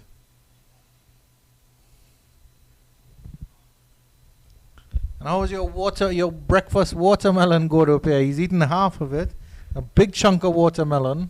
Yes, definitely. One of my favorite fruits. I'm not much of a fruit guy, but I like watermelon and pineapples. Those are my favorite two fruits. A healthier man than me. I just consumed ham and cheese sandwiches. Well, that's normally the breakfast as well, because I mix down that ham watermelon with some doubles. So, not so 6 or 1/2 dozen of the other. Not so as healthy as I would like to eat. Yeah, but that brings the end to another Emirates over here. At the end of 13 overs, the Queen's Park Cricket Club, after winning the toss and deciding to bat first here in this Premier League 50-over tournament game, they're 43 for 5. Yeah, for all those Central sports fans, please come up to the Queen's Park Oval because your team is on fire at the moment. 43 for 5. And they had them 12 for 4 before a mini partnership between Solazano and Amir Django, who is still there. Solazano with a scratchy 14 off 35. Amir Django, a lovely little runner ball 20. And Gary Pierre is getting some assistance with his bat roll there. Keon Otley is stepping in to assist. Well, in the cricketing world, they're definitely good pals. But you know, when you cross the boundary line and wearing the different color jerseys, I think that's where the friendship normally ends. But it's no problem to fix the rubbers on your bat. I think all cricketers, if your partner comes in with a new bat, you always have to pick it up and mime a cover drive and make a little tock sound and pretend it's a ball coming off the willow. Even when a batter will rest his bat down to go and change his gloves or something like that, the opposing fielder will pick it up. Dial to continue to Django. Yeah, so Dial, his first over, very economical, just costing him 2 runs, and of course claiming the wicket of Solazano.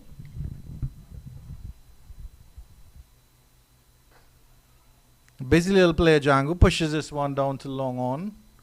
Bhutan comes off the boundary and picks it up. Let's see if the field will change for Django for Carrie Pair now. I'm hoping that there'll be a little couple more close-in fielders. No, there doesn't seem to be any adjustments to the field. No, Bhutan is coming up into the circle for the long on. From mid on, I should say. From long on to mid on.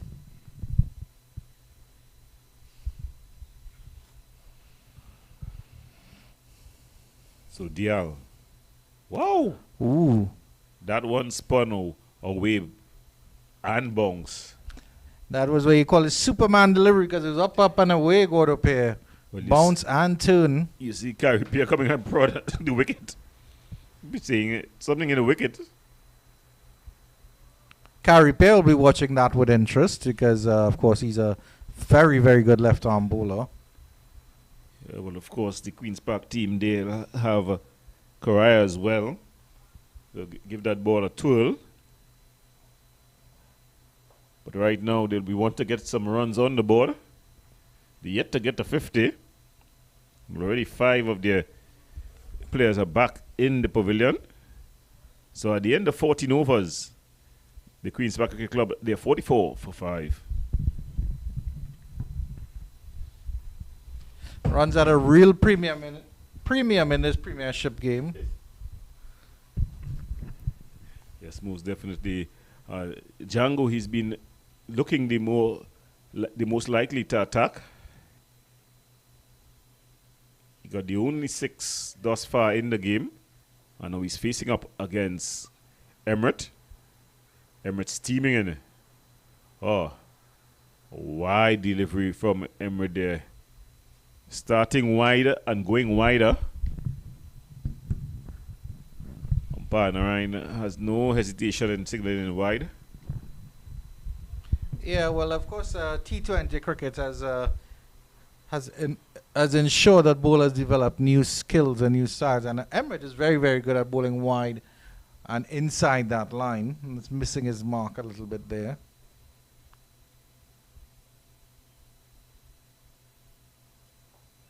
This one, Django carves over down to third man in the air, but controlled shot.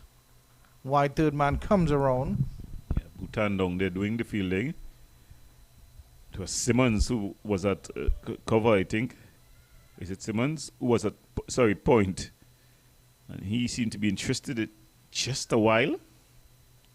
No, it's not Simmons. Simmons, he's at cover. I'd have thought Django maybe wanted to hit that a bit squarer because there is that gap between that third man and a deep extra cover fielder.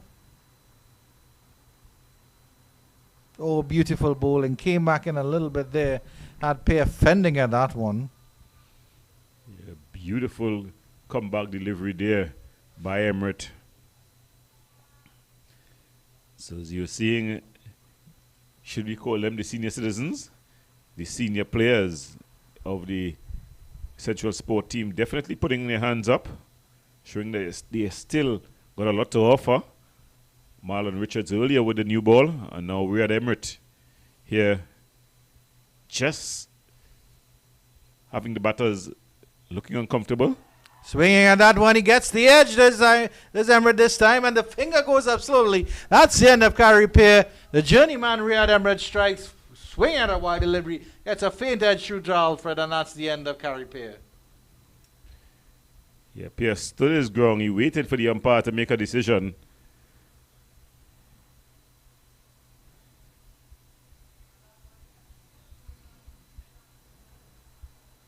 So Carrie Pair goes for a 13-ball duck. Yeah, that's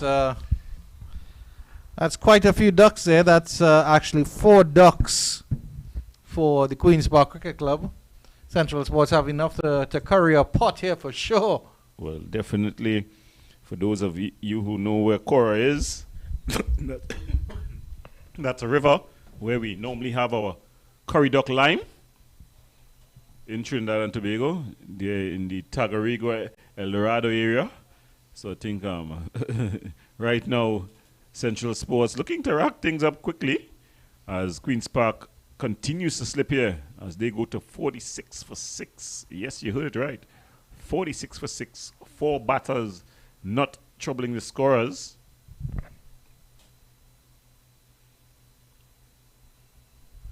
And this is a 50-over game, fans, in case you're confused.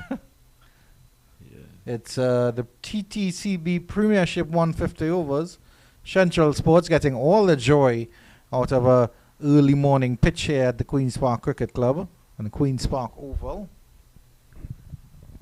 I think that new batter is Mr. Brian Charles. Yeah, so Brian Charles here. He would definitely want to make a statement here.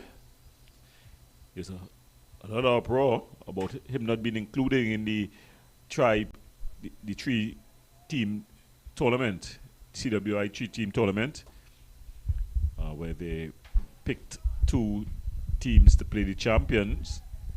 And no Brian Charles, Trinidad and Tobago leading wicket taker for the CWI 4-day tournament.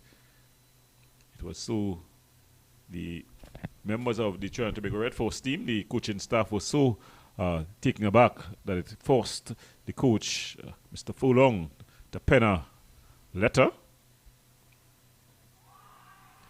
Drifting down leg side, there was the appeal for LBW. Nothing doing there. 1 for 9, Emirates, for 3.5 overs. Really, really good bowling from him. Yeah, great figures. You'll take that any day and twice on a Sunday. Today is Sunday, so he'll definitely be quite happy today. I think all the bowlers for Central Sports have done their parts today. Well played there by Charles. That one jumping up a bit on him.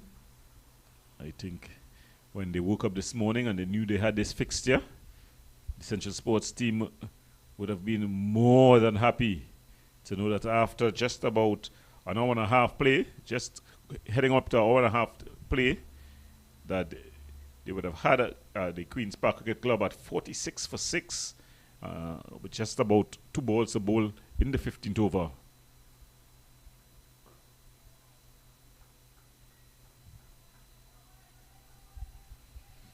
And that is the actual end of the 15th over. 46 for 6.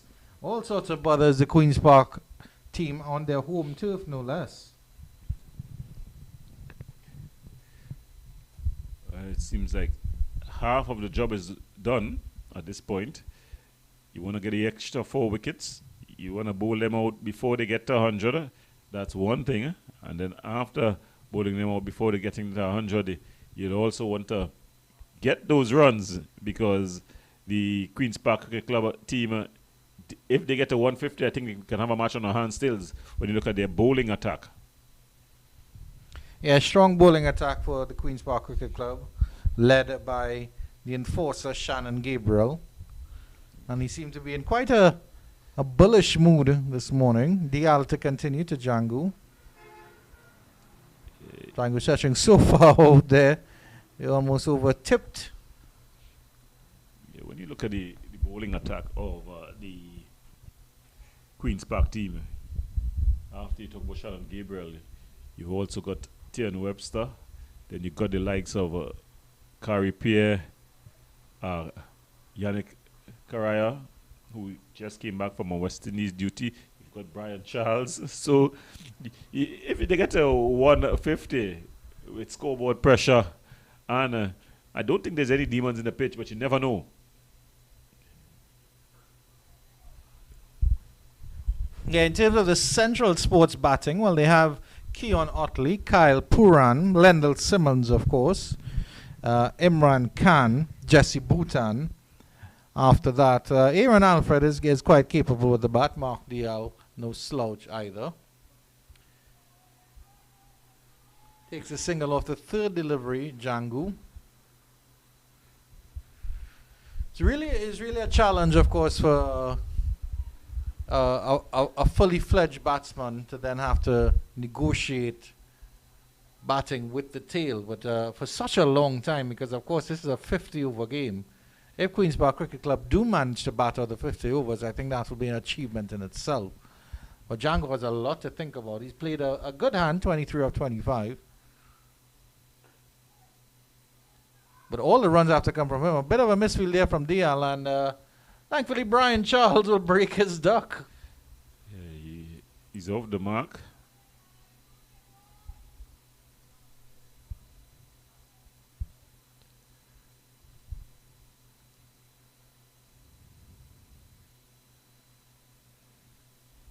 Django doing some intense gardening there. Yeah, well, he'll be seeing the cracks that are just opening up.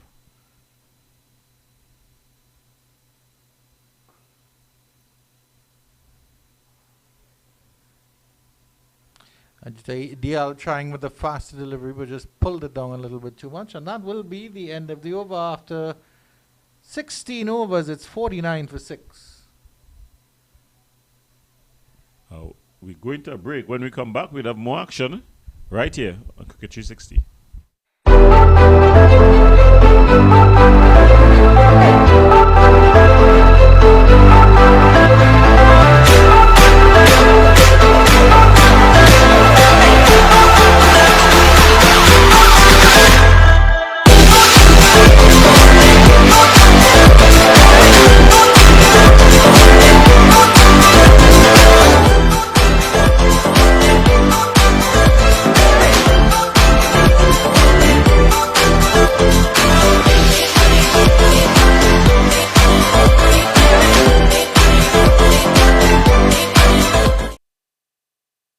Continues here. Emrit bowling to Amir Django.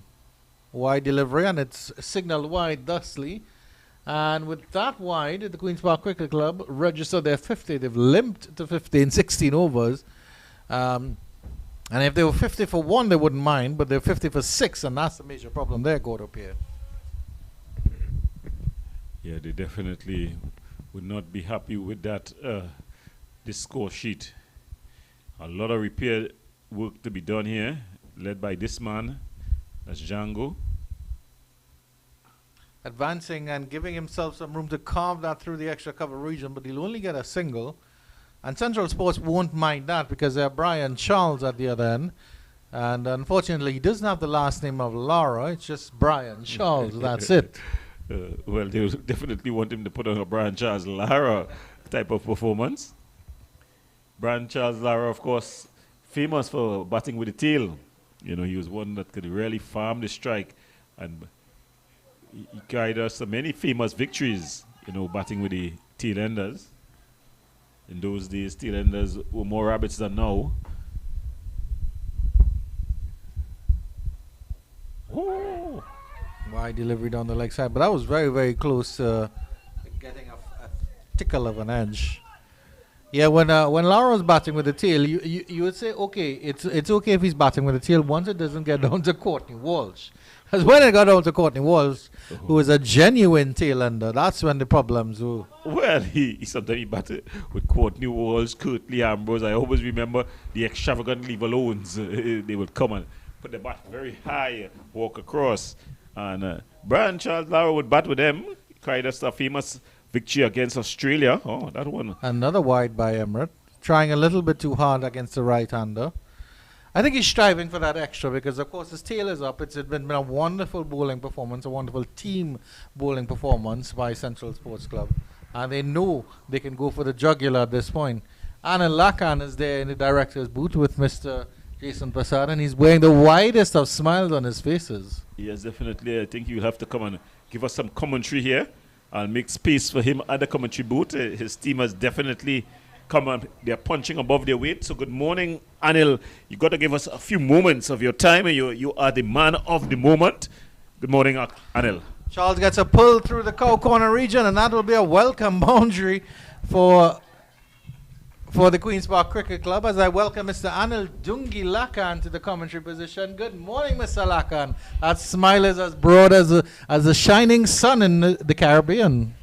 Pleasant good morning to all our viewers and listeners wherever you may be. You're looking at a very mouth-watering contest between Central Sports and the mighty Queen's Park Cricket Club right here at the Queen's Park Oval. At the moment, Queen's Park 53 for 6, just 16 overs completed in this morning's proceedings. And I'd like to say a very well played there by Charles. Another wide delivery down the leg side, but angled down, and he'll get it down to fine leg for a single. I'd like to say a special good morning to the manager and the owner of Central Sports Club, Mr. Richard Ramkisoon. I'm sure he must be a very pleased man at this moment. But the job, as we all know, it's not finished until the fat lady sings. So I'm sure these guys outside there, out in the middle, you know, they will be doing their utmost best, not only to restrict, but to try and get this QPCC team out as quickly as possible. Yeah, it's a strong team you have here. It's a really good mixture of experience with the likes of Lendl Simmons and Imran Khan, and of course Riyad Emirates coming into bowl to Django. Well played by Django, no run, and of course the talent on the sidelines: Kyle Puran, Aaron Alfred, and then of course Jesse Bhutan. Yeah, a lot of talent, but talent doesn't play the game. You know, it's commitment, passion. That's what you need consistently. You need consistent performance. You need guys to be turning up every single day, you know, to get the job done. And it's been a really good team bowling effort, of course, Mr. Lakan. So that's something that you'd be very happy with. Well, when you have someone like Lendl Simmons in your ranks, you know, there's a lot of experience and somebody who could really navigate, you know, the team. You know that you're in really good stead. It's excellent work so far, and of course, coming to Queen's Park Cricket Club, you know, one of the most prestigious club in Trinidad, and standing toe to toe with them in the Premiership must make you feel good, and must make you must feel happy knowing that you're doing a good job at the Central Sports Club. Well, there is no job complete until you win the titles. So that in itself, you know, you got to win titles in order to be right up there. So that's what we're aiming for. We want to, you know, our aim and objective as a unit is to arrest the both white ball titles. So, you know, we're working really hard towards that. Yeah, after 17 overs, 58 for 6. Marlon Richards and Terence Hines, you would have been happy with their opening salvos this morning. Well, Marlon Richards, we know what a quality performer he is, but Terence Hines, you know, he's a big occasion player, and there's no bigger occasion to come, you know, to return to the club that you've left, you know, and really make that mark, you know, and, you know, just remind, you know, cricket lovers of what a quality performer he is indeed. So with those words, guys, you know, I'll be going back to base, so you all enjoy the rest of the day. And thank you very much for your thoughts, Mr. Anna Lakan. Yes. Always a wonderful presence in the commentary booth, and a very vibrant coach as well. Yes, we want to wish him best of luck as he continues on today. Definitely, it's always been a good experience when you're dealing with Anil Dungi Lakan, a very humble guy, you know, knows his cricket. And here he's at the doorstep of what would be a famous victory if they can finish it off, as he says. You know, he's saying that it's not over yet, just yet. Queen's Park Cricket Club, they're on the ropes, but they've not been knocked out just yet. And you don't want to leave the window open, because if you leave the window open, they can't push down your door and get inside. But it's going to be a bowling change here. It's Davis who's going to continue here from the media center end. Yeah, left arm spin, a good ploy, I think, here. And he starts off on a good line. Left arm spin to the right-hand batter will cause some trouble. And Django's looked well, 25 of 31, a good start from him. What he will want to do, whatever happens, Django has to remain the not-out batter at the end of this game. Yeah. That's what has to happen at the end of at the Queen's Park Cricket Club innings, I should say. Because we've seen him too familiar. He gets a lovely 25, a lovely 30, maybe a little 40. And in the context of that game, this game particularly, he has to push on. And even if that pushing on gets him to 80 before he runs out of partners, at least he would have put his best foot forward. Yeah, I have to agree with you there. The good thing now with the left-hand, right-hand partnership, you're seeing that the bowlers are being put off a bit, you know, having to change their lines of attack. You're seeing that happening with Emirates, especially coming from the southern end. But Diallo also had his problems in adjusting, you know, to the left-hand, right-hand combination, because earlier on the bowlers were just able to settle down into their good lines and lengths. Charles does get the single now. Bangu decided to match gas with the second half of the run, hoping he could get a second. Yeah. As done on. And now they will be hoping that Bangu plays out a dot delivery here, so they can get a full over at Charles the next over. Yeah, most definitely. They'll want to apply some pressure here. I think they got to take away the one. So they got to bring in some guys to save the one. At this point, you could give up a boundary, you know. You could give up a couple boundaries, not to free the pressure, but you could chance it. In fact, you love for him to take a chance as well. But he's bored in the field a bit, as you see, bored in the offside field. They're in the cover, the mid-off is up. As they try to squeeze him here. It's a full toss though. He just played down the ground, down the onside. And it's an easy single. There, Davis going against the script. He served up a nice, juicy full toss. As Dungi continues to strike back to base. We have to thank him for bringing us some refreshment, some refreshing water from Blue Waters. I think that's not a paid political announcement, but he brought us some water here for us at the media center end. Walks like a little pour me one, doesn't he? 60 for 6 after 18. Current run rate just 3.3. They've been consistently getting 1 and 2 runs and over for the last couple overs.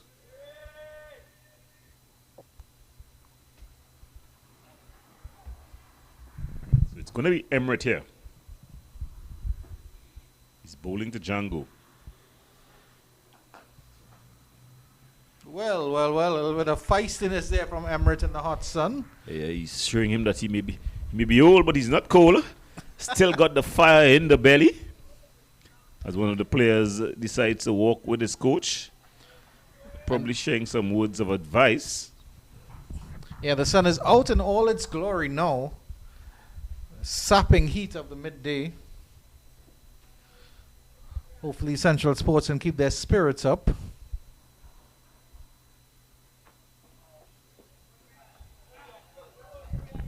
They're just outside the off stump. Django just shouldering the bat. Goes down and does a bit of gardening. You know, earlier on, speaking to the ground staff here, and they were just wondering how the field had gotten so patchy. And they just said the weekend, you know, the weekend that there was the holidays, the whole ground staff wasn't around at that time. And with the sun rarely out in all its glory within recent times. It's been a tough dry season, Andrew. Yeah, definitely. It's been a very scratchy dry season. It's been very, very dry, very, very hot, very, very still. You still get the breezes in the nice areas. Of course, when we in the Brian Lara Recreation Ground in the Santa Cruz Valley yesterday, that was absolutely lovely. But the hills are so brown, it's scary. And then bushfires as well all around. It's smoke. In fact, one of our service providers, communication service providers, they had a difficulty with bushfires, cutting down the service of a day, probably a day and a half. So it's provided its own challenges this dry season. Of course, in Trinidad and Tobago, some people are saying they're going through a financial dry season as well. But that's a topic for a different forum. Might as well talk about it now. Well, it's cricket, glorious cricket here at the Queen's Park Cricket Club at the Oval, the home of that iconic team. Django gets the run off the 4th delivery of the over.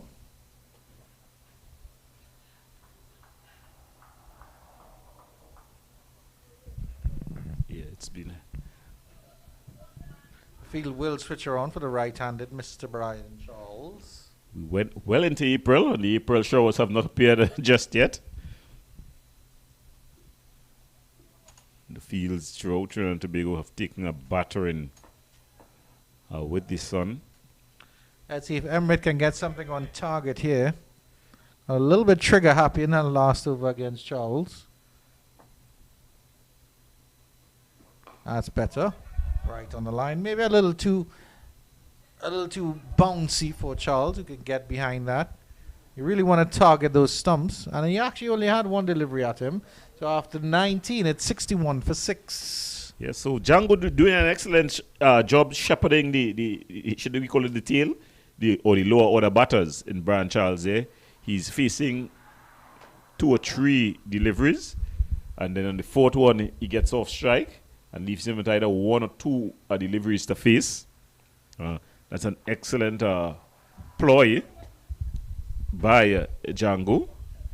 What will make the planning and execution even more better now is if that he can score 4s or 2s in the first 4 deliveries. So when he gets off strike, the scoring will be continually going up. Because what's happening now, he's only scoring 1 run per over. As a home club, Queen's Park will be disappointed with this return because if you looked at these 2 teams on paper, it really would seem to be it was going to be a high-scoring match. But the bowlers are getting all the joy, at least for the Central Sports Club, other than Mr. Ami Django. Well played, 27 of 36. Deron Davis to continue.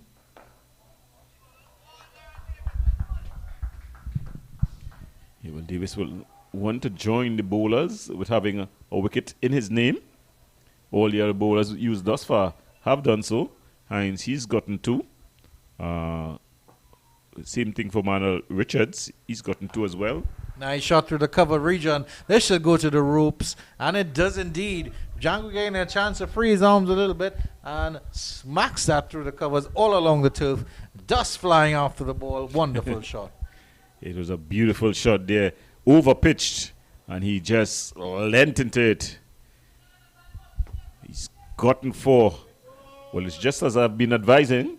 He needs to get some runs in the first 4 deliveries so that when he pinches the strike, the run, he will get about 5 runs per over. 5 runs per over from here in 5 trees. That's 150. And good response there from Davis. Yeah, and you add the 65, you'll get about 215. So 215 would be excellent. It will be game on. But of course, that's all the arithmetic. But it's far from simple arithmetic. There are a lot of other things that you got to put into the equation. Yeah, the one thing Django does have is time. Almost 30 overs to play with. Simmons just going to slip here. As we see 2 players who've not made the starting team for today. Just providing some liquid refreshment to the players at the outskirts. Oh, cameraman Matthew Rajaram. Oh my goodness, the pronunciation. Yes, he's definitely telling the tales of what is happening here at the Queen's Park Oval. And that does end 20 overs. After 20 overs, have you ever seen that score? Mr. Gordo appeared 65 for 6. Yes, definitely it would be a disappointing scorecard there for the Queen's Park Cricket Club. But they look to stage a bit of a recovery here. A bit of a mini partnership forming here.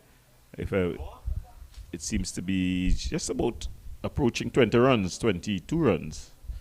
23 runs. 19 runs to be exact. Oh, 19 runs.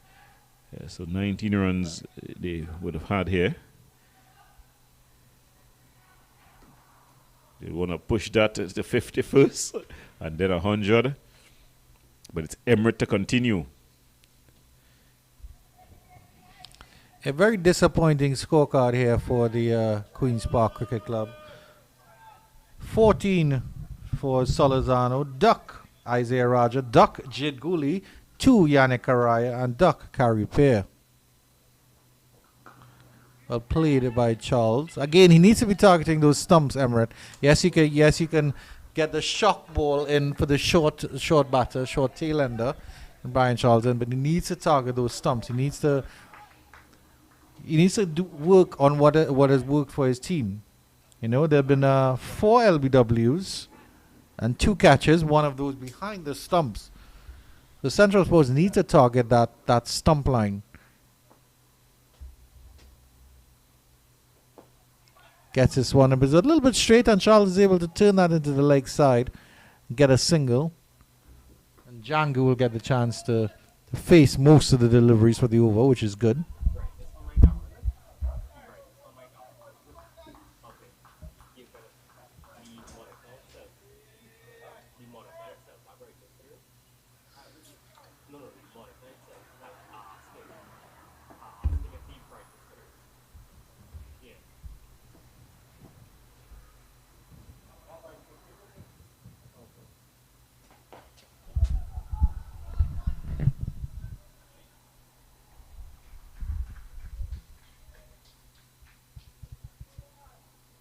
They're able to go through for one there. So taking the early in the over here. Maybe Django's starting to have a little bit more confidence in Charles. And there's a little playful banter with Emirates and Django there. I think Emirates sort of nudged Django in the ribs, and Django miming a fall as per footballer. Reaching for that one was Charles, a bit of a slower delivery, slower bounce, or maybe from Emirates.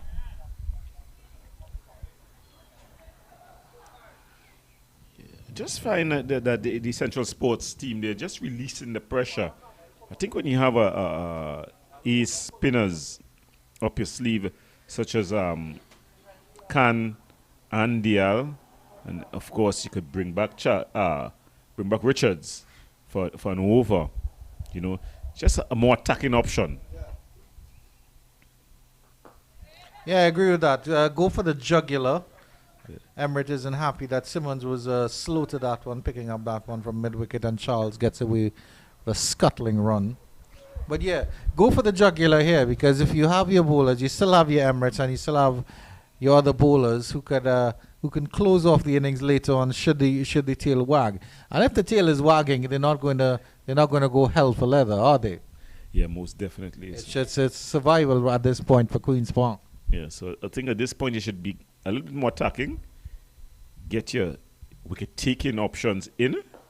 Not saying that Emirates is not a wicket-taking option, but I think at this point here he's more a holding sort of bowler. He'll give you the line and length, you know, the hard lengths, difficult to get away really, but he's not really a wicket-taking option at this point. He does well to end off the over and make sure that Brian Charles will stay on strike. 68 for 6 after 21.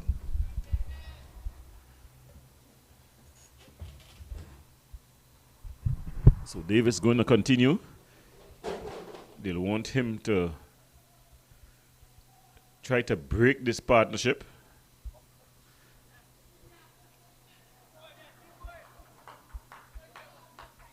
You know, when you saw the team sheet declared by both teams this morning, you were excited. You were looking at 300 plus runs from either side. Lots of fireworks, 6s and 4s. Well, my goodness me, cricket, the game of glorious uncertainties, has definitely lived up to its name this morning.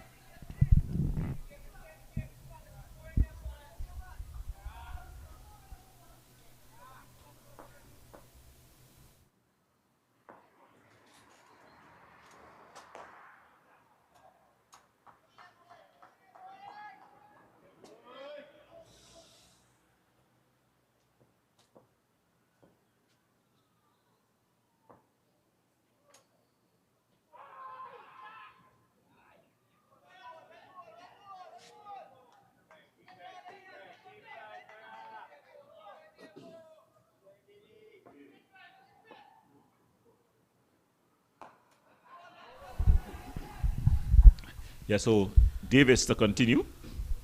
3 magical dot deliveries there to Brian Charles. It's exactly what they would want.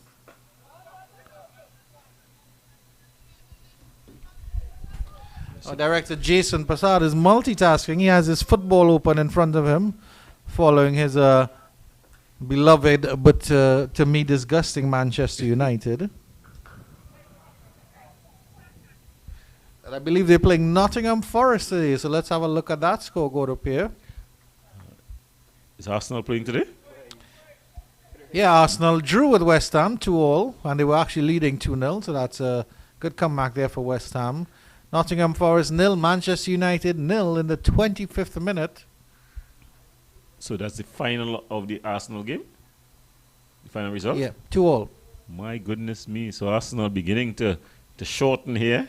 They're hearing the footsteps of Man City. Yeah, still 4 points in front. Man City do have a game in hand. And that is the end of the over here at Maiden. And it's 68-6 after 22. And it seems like we'll be taking a drinks break now once again. So we'll have a short break and be back with more cricket.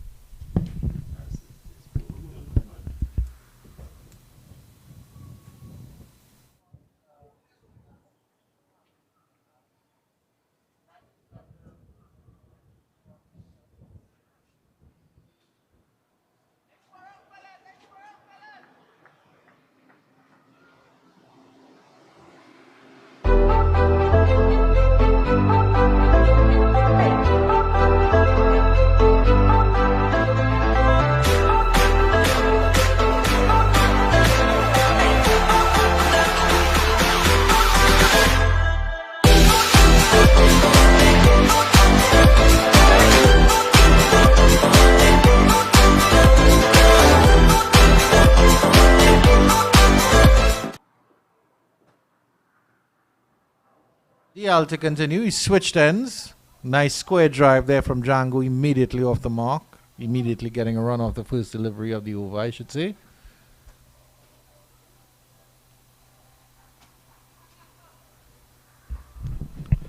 I think Django confidence has grown in Charles. He's taking the run of the first ball of the over. As we see here, some fans are coming in to the Queen's Park Oval there. See them walking with their lunch bags.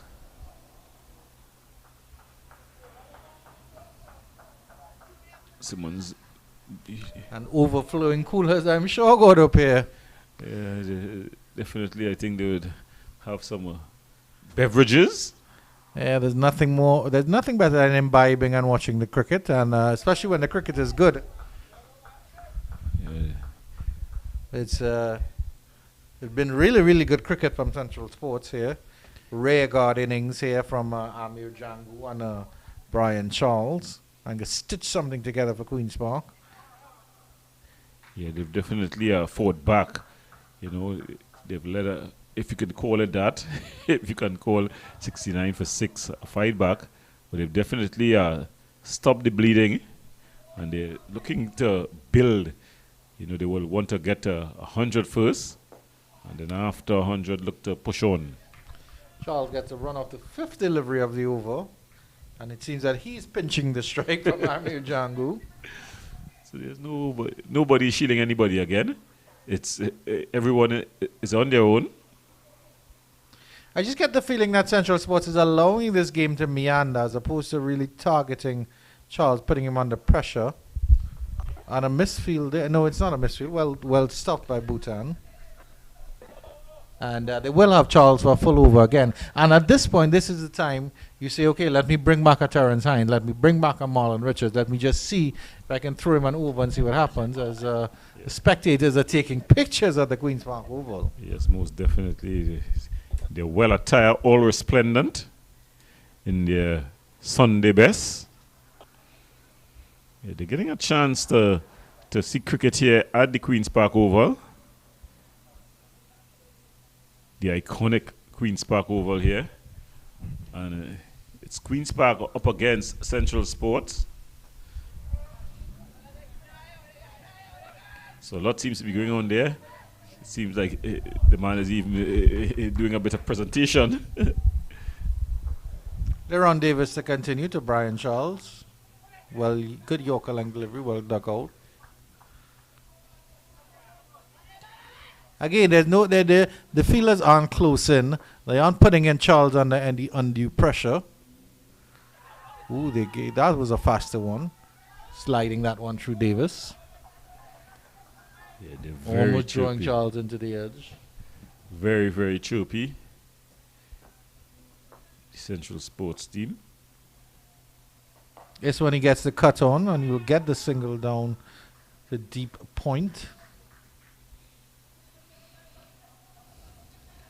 Again, the sun leaves us.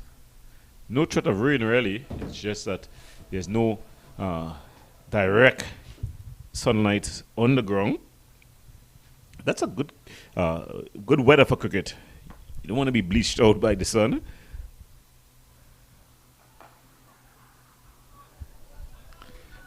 I don't know if Django is batting himself into a bit of a hole here at the moment, go up there. Yes, he's trying to consolidate, but don't want him to do anything rash at this point. He works this one well into the square leg region and gets a run.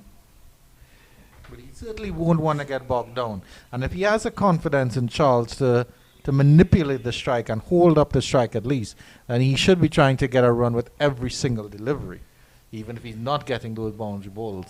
Yeah, definitely. There runs up many on offer here with this field set.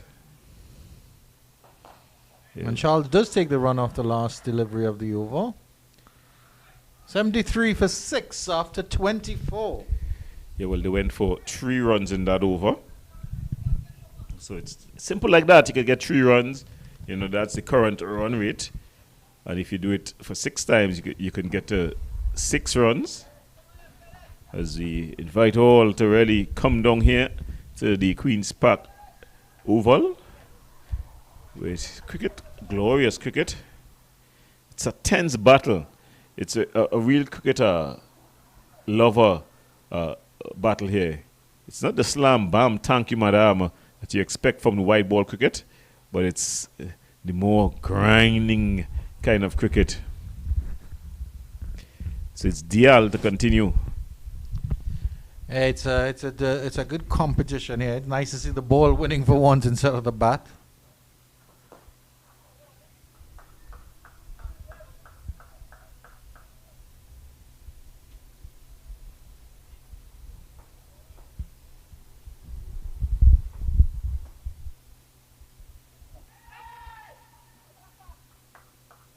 Drifting down the leg. The question is still being asked by DL. There's no run anyway. I think Dial was just asking how good a ball was that, umpire, because it definitely was not good to be a LBW. I know anything about Mr. Narayan. He's a consummate professional. This is a lovely sweep there by Charles. The fielder running around at deep backward square. That's Mr. Marlon Richards. He picks it up. Yeah, Richards is still a good athlete in the outfield. And that's good to see.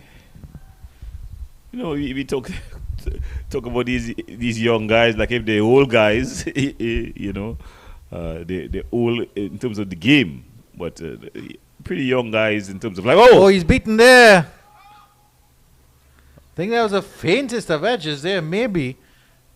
Deron Davis did so well to fly to his right there. It really was a beautiful effort at first slip. Wow, the ball turning big. That would have been a stunning catch there by Davis. And that really would have put the nail in the coffin of the Queen's Park innings to get rid of Django. Davis doing excellently well there to get across and get a hand to it. And that's his weaker side as well, because as a left-hander, left side would be a strong side. Oh, he's beaten there. There's Django. Dial. Well, Dial bringing some good fun to this party. It's the halfway stage of the innings here. It's 74 for 6 after 25.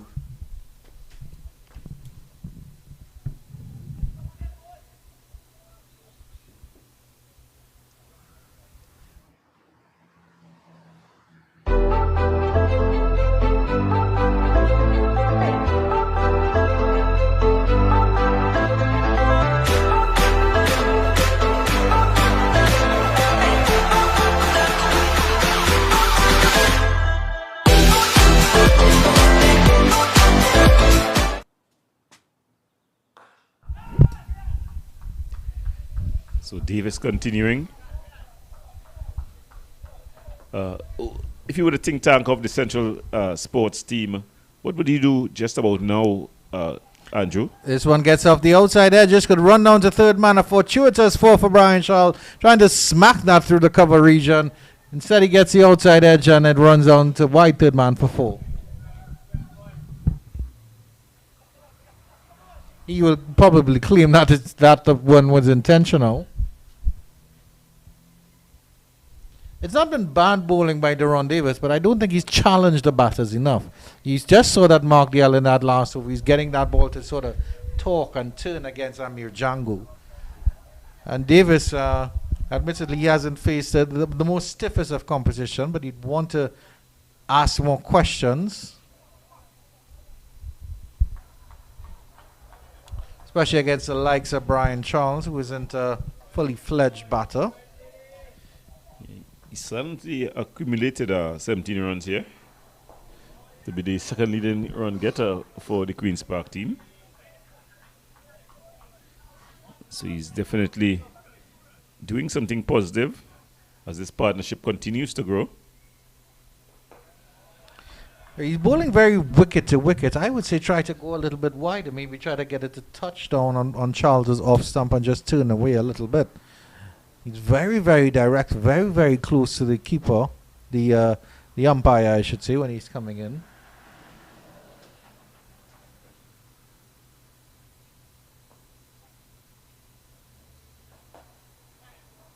Cut nicely by Charles and just get a single. He's been bowling very flat as well. He hasn't really tossed up the ball.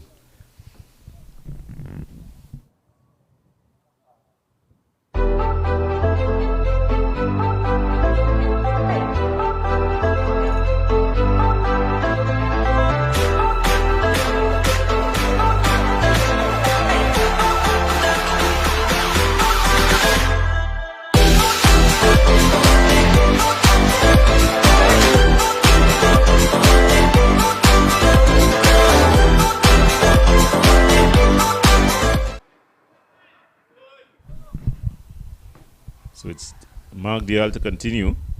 He's continuing from the Brian Lara Pavilion end. He's bowling to Charles. Brian Charles, not Lara though. Charles is growing in confidence here. And as I mentioned with Django going into that shell, 34-45, he actually hasn't scored a run for a little bit of a time. Charles is starting to unfold a little bit of fluidity. Just stung the hands of Terrence Hines. He's still shaking that in the cover region.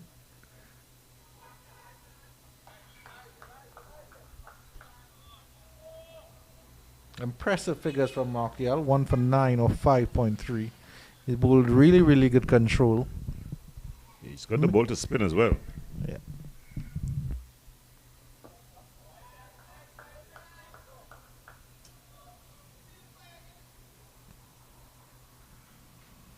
The umpire has a bit of a concern as with where he's landing.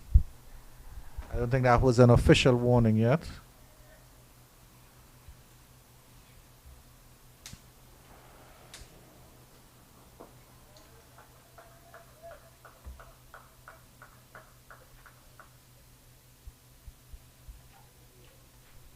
A run rate dropping below 3 runs and over now, go to pair. Really, really sedate stuff from Queen's Park. Gets a run here, Charles. And he will pinch the strike yet again. 80 for 6 off 27. You would think Django is the tail ender.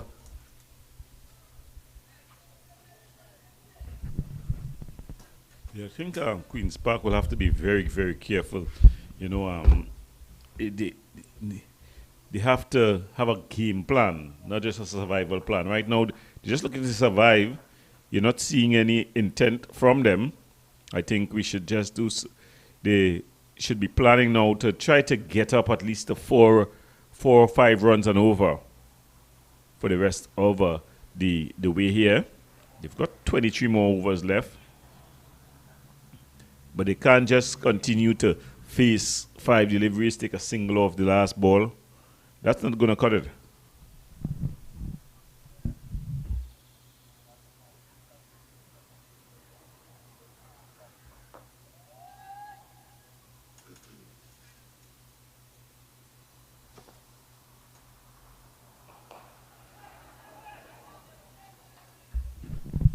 a bit of a bad bounce there as Davis, he struck somewhere on the chest region or the throat region.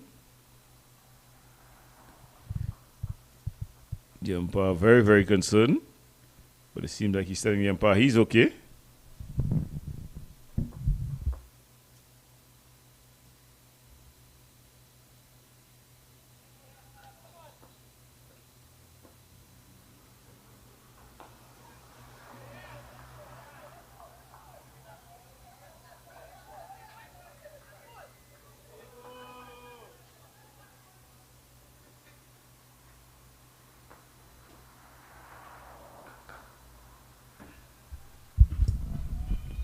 So, the easy single to be had by Charles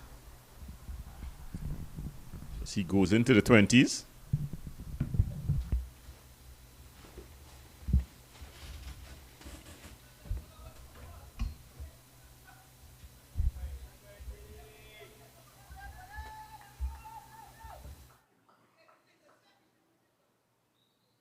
Davis looking to continue. He's down the leg side, a loud appeal.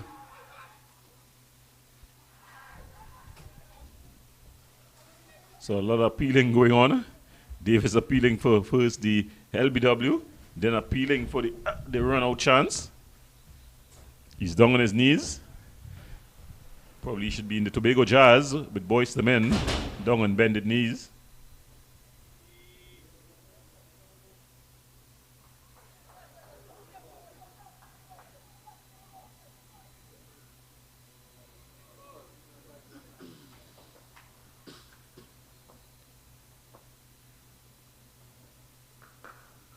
There's a good shot out into the cover region.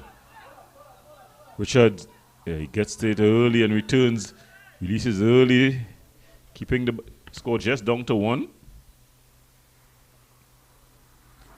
So Davis looking to finish off this over strong.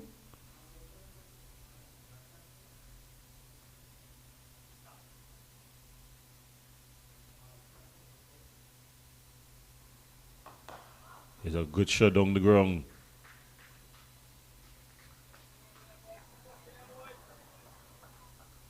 Put on Fields and gets it back in.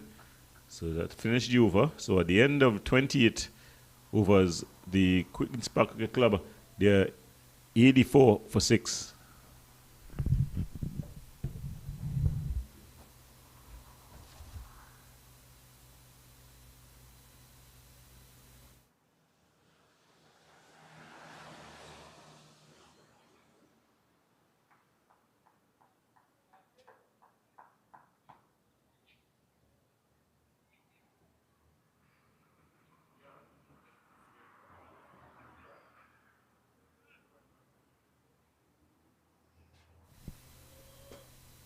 He's looking to bowl to Django. He's on 35.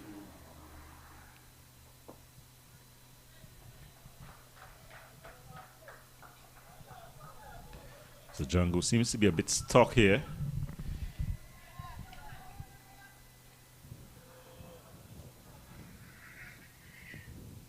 I'd like to place an order for delivery. A loud appeal and up goes the finger. So Django goes. Dial gets the breakthrough. And things goes from bad to worse here for the Queens Park Cricket Club.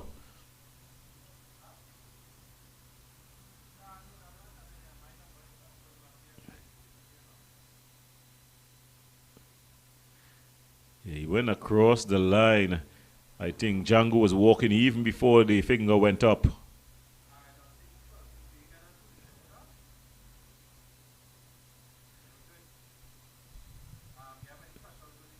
So they're going to take a water break.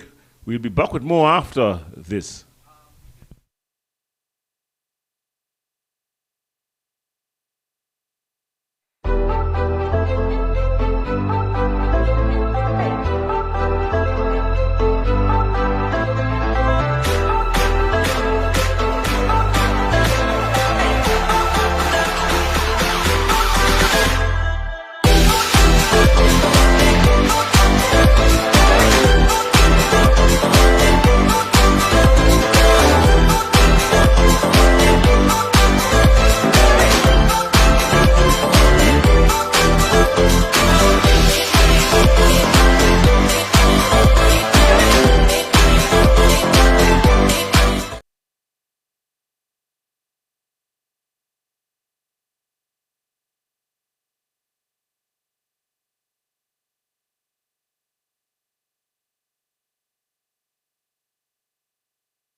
Well, coming into bat now is Sion Hackett with his team in more than a spot of butter.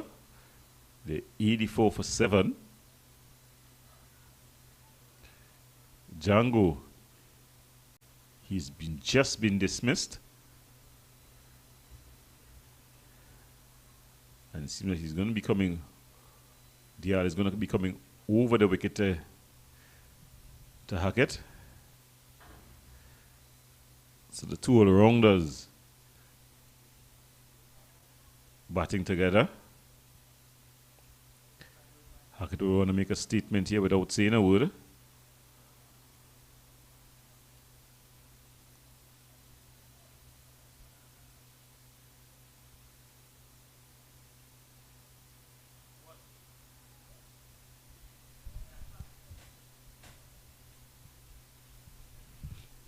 So Dial, he'll have 4 deliveries to bowl to Hackett.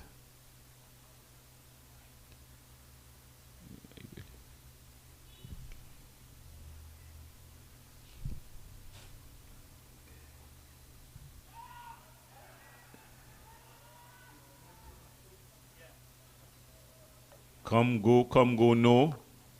In the end, no run. So the calling very iffy between these two. And then Hackett is able to play it out onto the offside. He's able to run through for a single. So he's off the mark.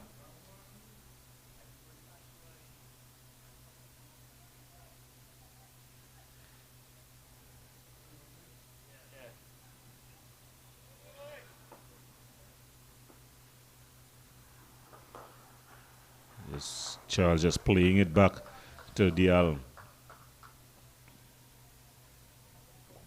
So Queen's Park here will be trying first to get past the 100 mark. That's psychological barrier. But in the end, Dial brings the end to his over. As we see Anju Chan there, just walking along. He's clapping his hands, looking very happy, go lucky. Always a very chirpy guy, Anju Chan. But it's going to be Davis who's going to continue. He'll want to get his name on the scorecard by taking a wicket here. He's yet to take part in this great fall of wickets here at the Queen's Park Oval.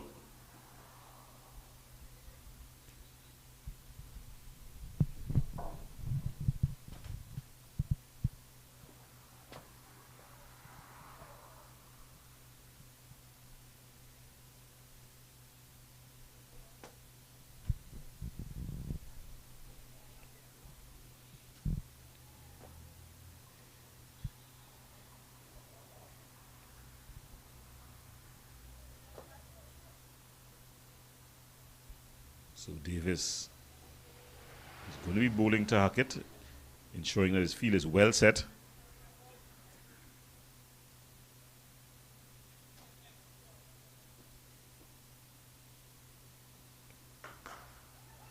Driven firmly into the cover region.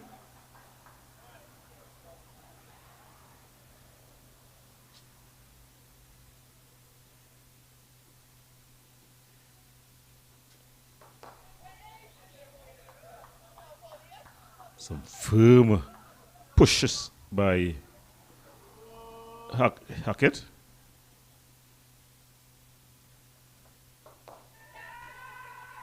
Low calls for catch. Good fielding of his own bowling.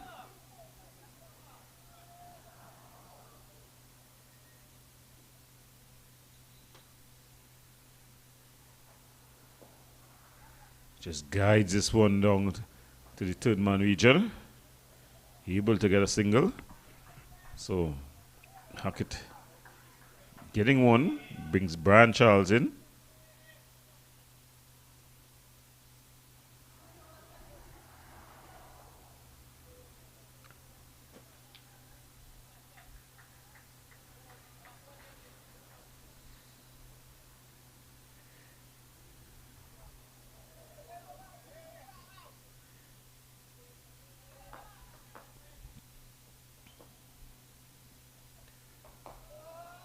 Good bowling there by Davis.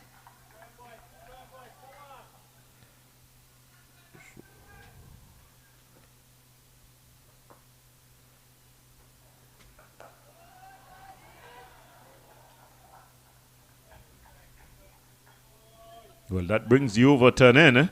At the end of 30 overs, the Queen's Park Cricket Club, they're 86 for 7.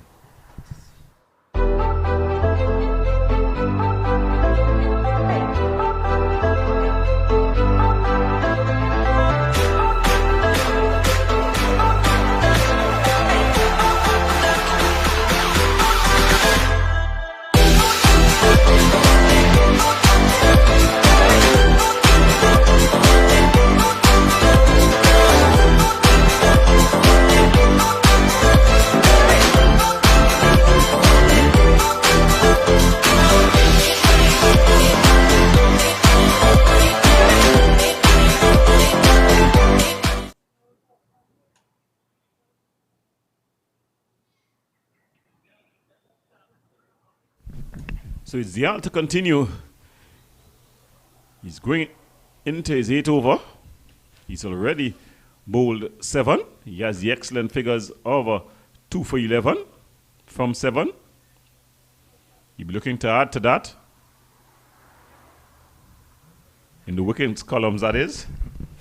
As he's going to be bowling to Hackett. So Cian Hackett facing up.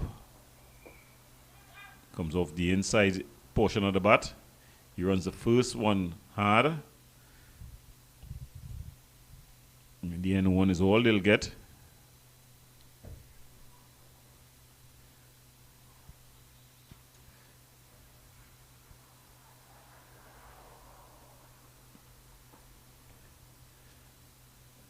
So Dial is looking to come into Brian Charles. Brian Charles just figuring that he was going to be a bit rushed. Withdrew himself. And he's beaten and bowled. No, it was a stumping appeal there. Lightning fast work there by the keeper.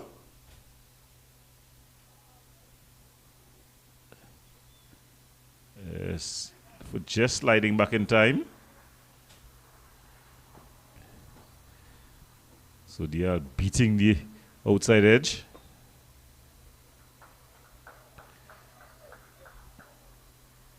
So applying some pressure here. Now Dial.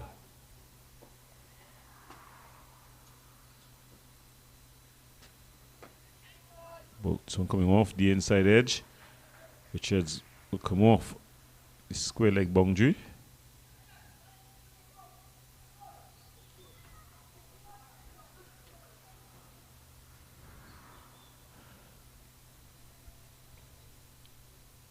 So Dial steal is up.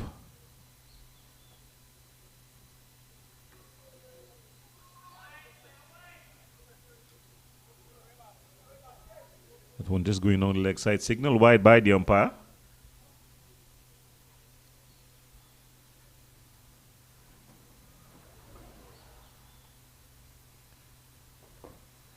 So just push back up the offside, the onside of the pitch.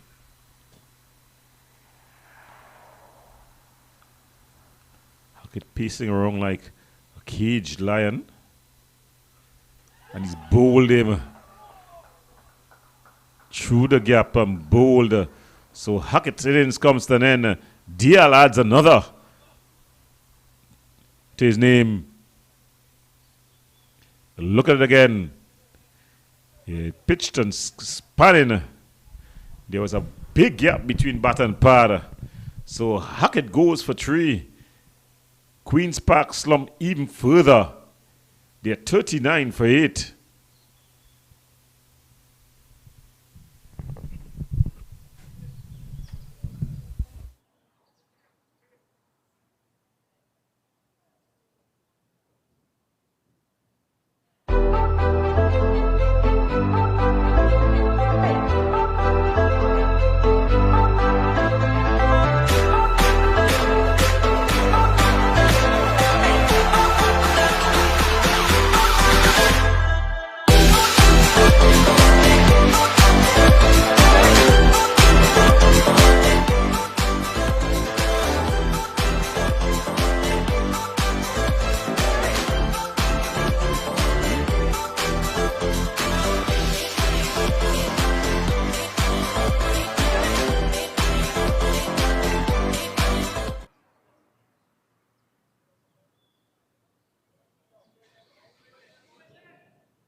Well, it's Terence Hines to continue.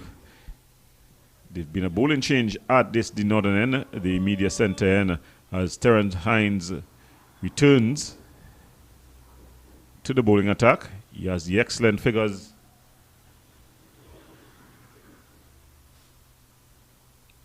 The excellent figures of 2 for 16 from 5 overs. John Ross Jagasa, the new batter.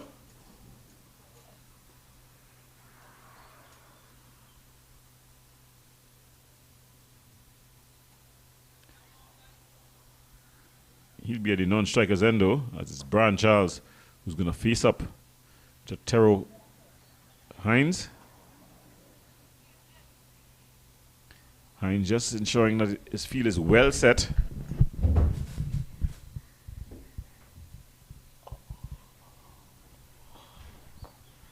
As Hines runs in.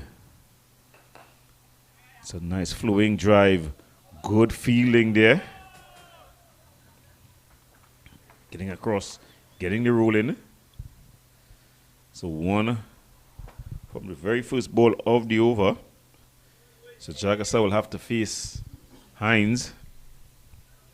Hines deceptively quick.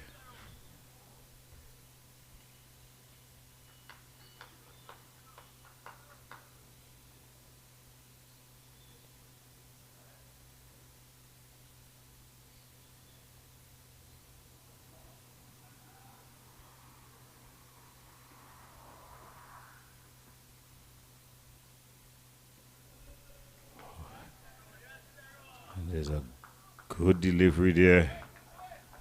Jagasa not quite sure how to describe that shot. But he survives that delivery.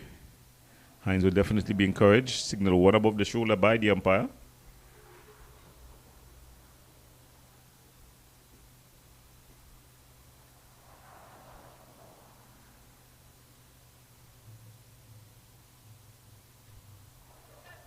Another one.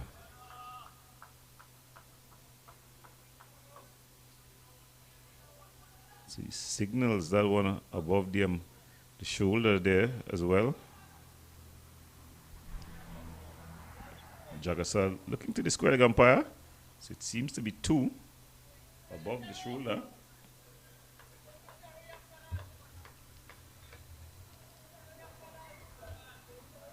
So Hines with the steal up. He bongs in.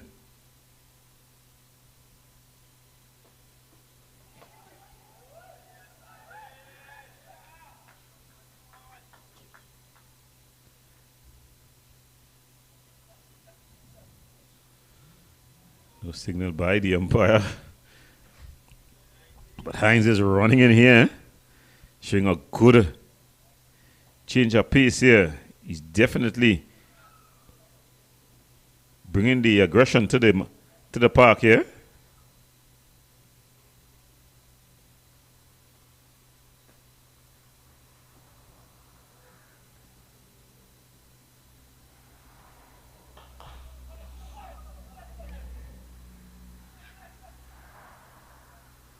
Jackets are getting some bat onto that finally.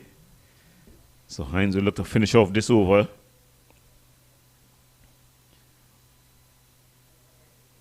On a high note, he's come back and bowl aggressively here.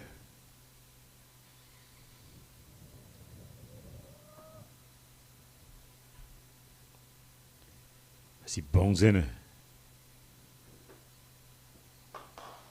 It's driven back past the bowler. Some good feeling there by Bolan. So at the end of 32 overs, the Queen's Park Cricket Club, after winning the toss and deciding to bat, they're 91 for 8. Yes, you heard it right, 91 for 8.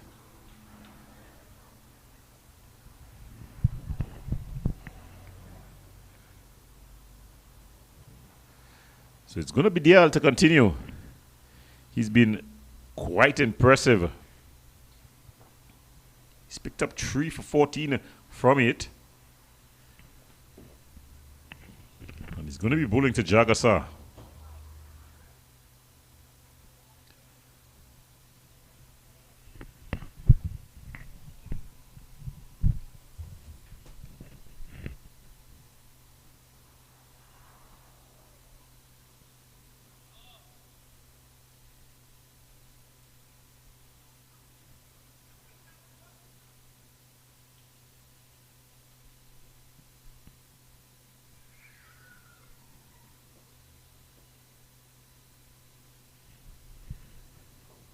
It's a good delivery.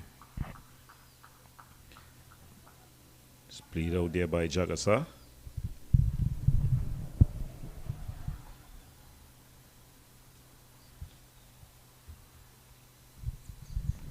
It's a good guy. Just opening the face of the bat. It's going to run pretty close to the boundary. Simmons chasing it down. And then with a good throw in. So they're getting two.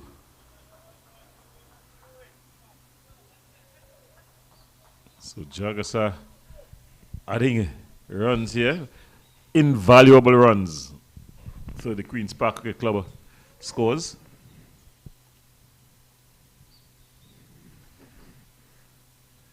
Of course, Jagasa played in the recently concluded Chief Secretary the celebrity match. It was sponsored by Jagasak Construction. Oh, going down the leg side. Signal wide by the umpire.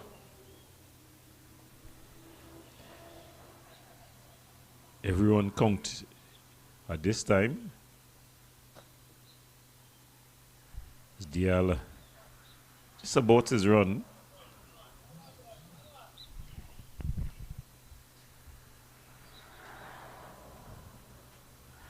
A loud appeal. Not out, says the umpire.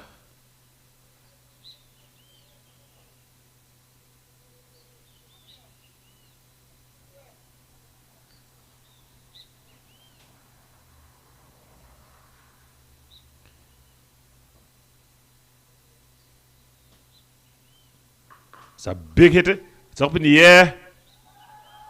And it's gone all the way for 6. So a massive shot there by Jagasa. So he's decided to fight fire with fire. It was tossed up. He just heaved it big over the top of the mid-on region for 6.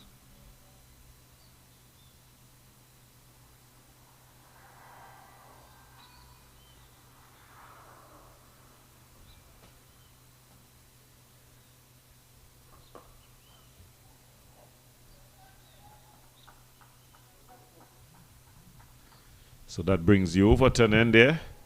So just dirtying the figures of Dial a bit there, Jagasa. So that brings up the 100 as well for the Queen's Park Cricket Club. Was there 100 for 8 after 33 overs.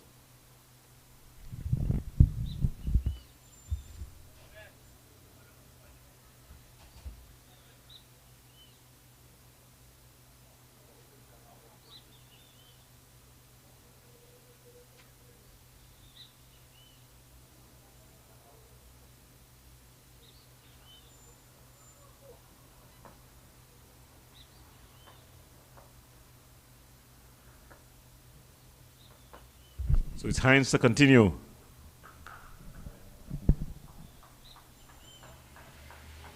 Getting forward there, it's Brian Charles. He has a patient 23 from 58 deliveries.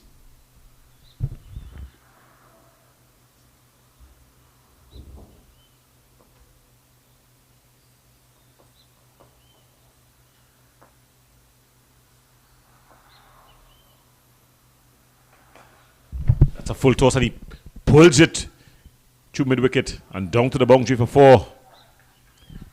It was full and he just flat batted it through mid-wicket and down to the boundary for 4. So Brian Charles there getting a 4.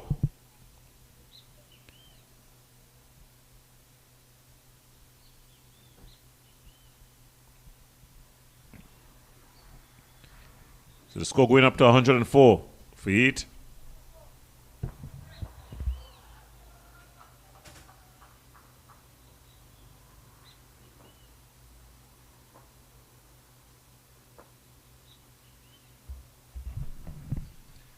Oh, I think it's an edge. Edge past the keeper and down to the boundary for 4.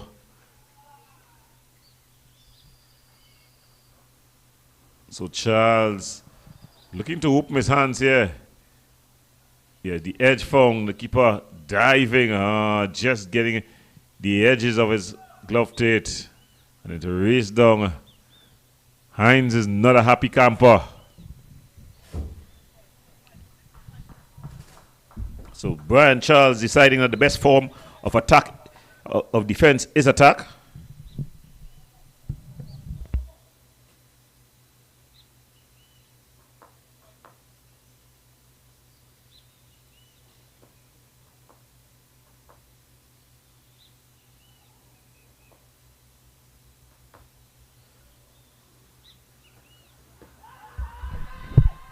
Loud appeal, but it seems to be angling down the leg side.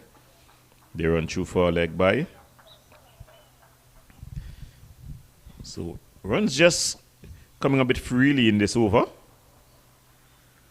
They've already gotten 9.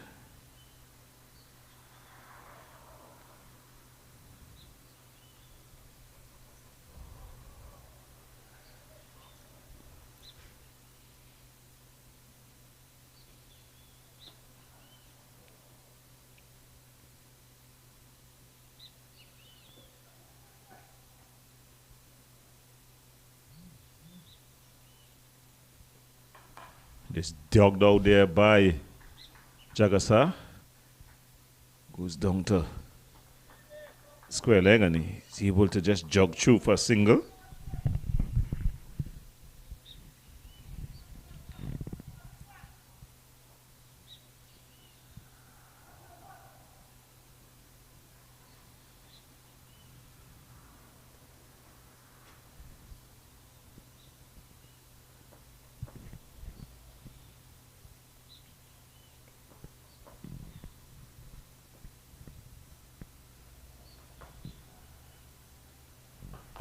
There's a defensive shot there by Charles to finish off the over. So at the end of 34 overs, it's 110 for 8.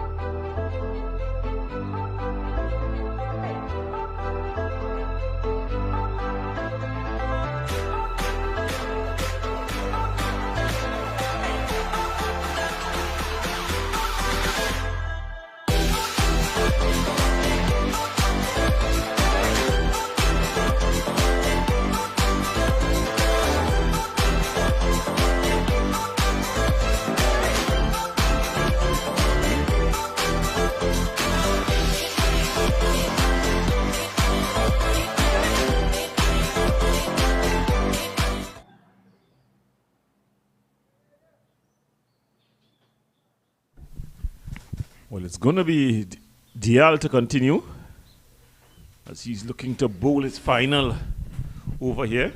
He has the excellent figures of 9 overs, 3 for 23.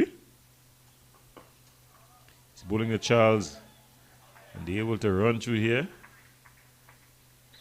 And we're just not wanting to bend down at speed. And they get a single. So it's Charles back on strike.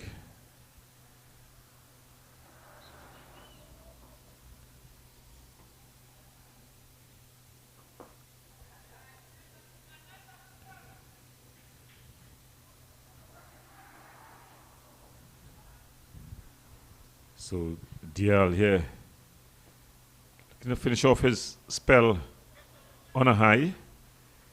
He's already claimed 3. We want to add to that in the wickets column.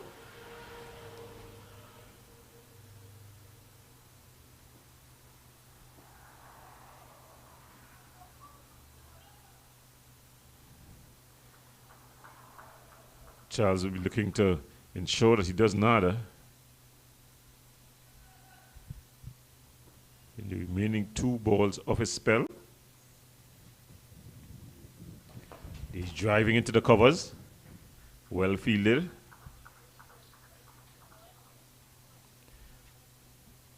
So they are looking to finish off his spell on a high here. A loud appeal. Not out, says the umpire. So Dial finishes off his spell there. At the end of his 10 overs, he bowled beautifully, taking 3 for 24. At the end of 35, it's 111 for 8. Queen's Park batting first after winning the toss and deciding to bat.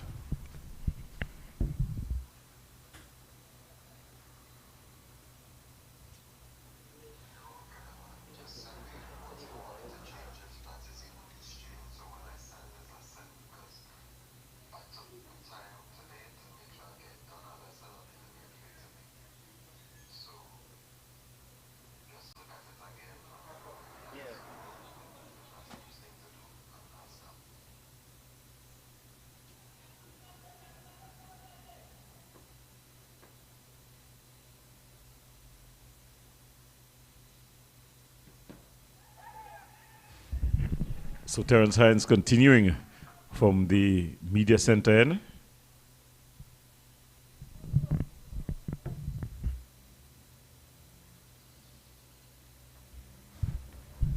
He's charging in here, trying to mop up the tail. Brian Charles, though, he's definitely done a great job for his team. He's on 31.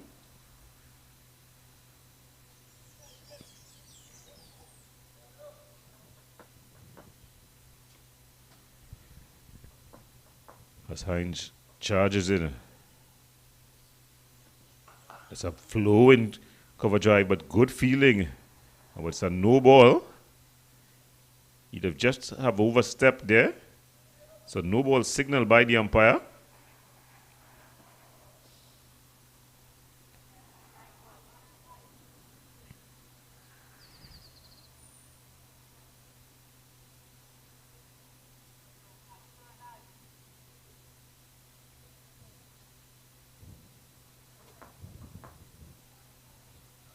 So Hines will have to reload.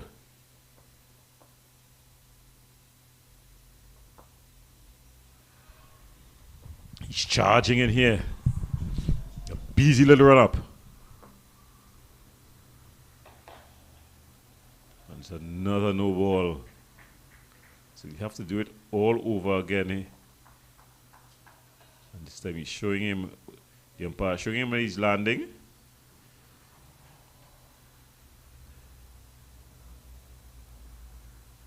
So it's a no ball. So see a fielder just bring in some refreshment. One of the substitute players bringing some refreshment for the fielders. All part of what takes place behind the scenes. So it's going to be a free hit. Another one. So Charles will want to make use of this.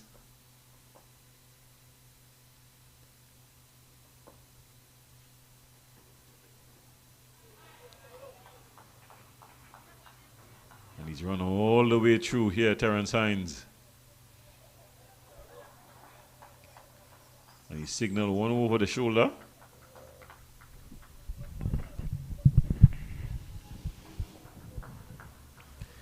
So Hines is really tearing in it.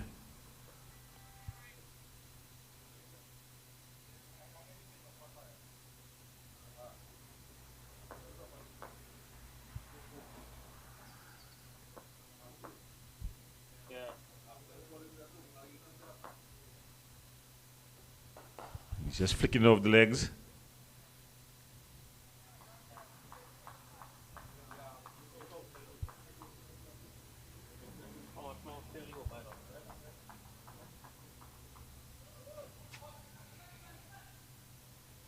So interesting battle here. Hines though having a bit of problem with his run up. As you said before, the outfield is very dry. And then your bowling boots may just be just ruffling it up a bit here. So it's both the takeoff and the landing that is giving Hines some difficulty.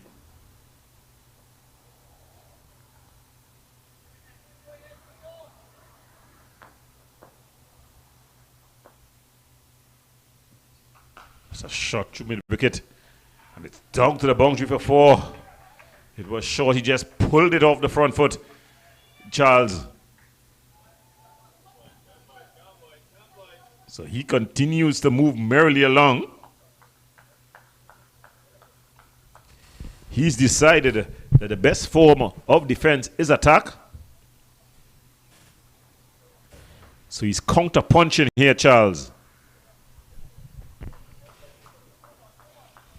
And you see Hines here just looking at his run-up again. This time where he's taking off. You know, it's a pitch that is not often used at the extreme right. If you're looking at it from the media center end.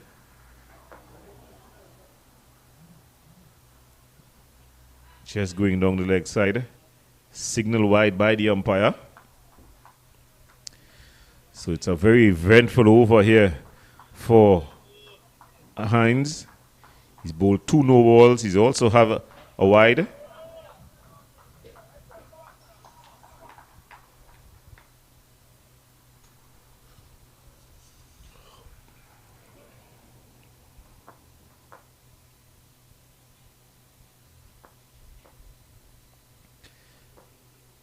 So it's Hines to continue.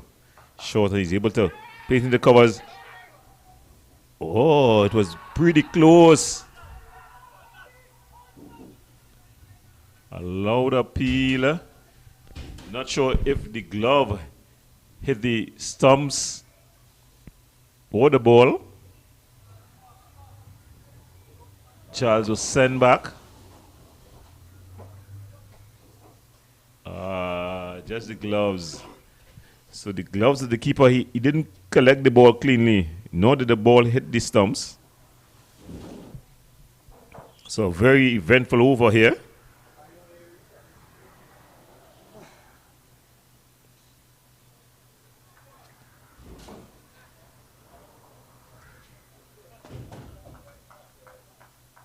As Hines looking to finish off hit this over.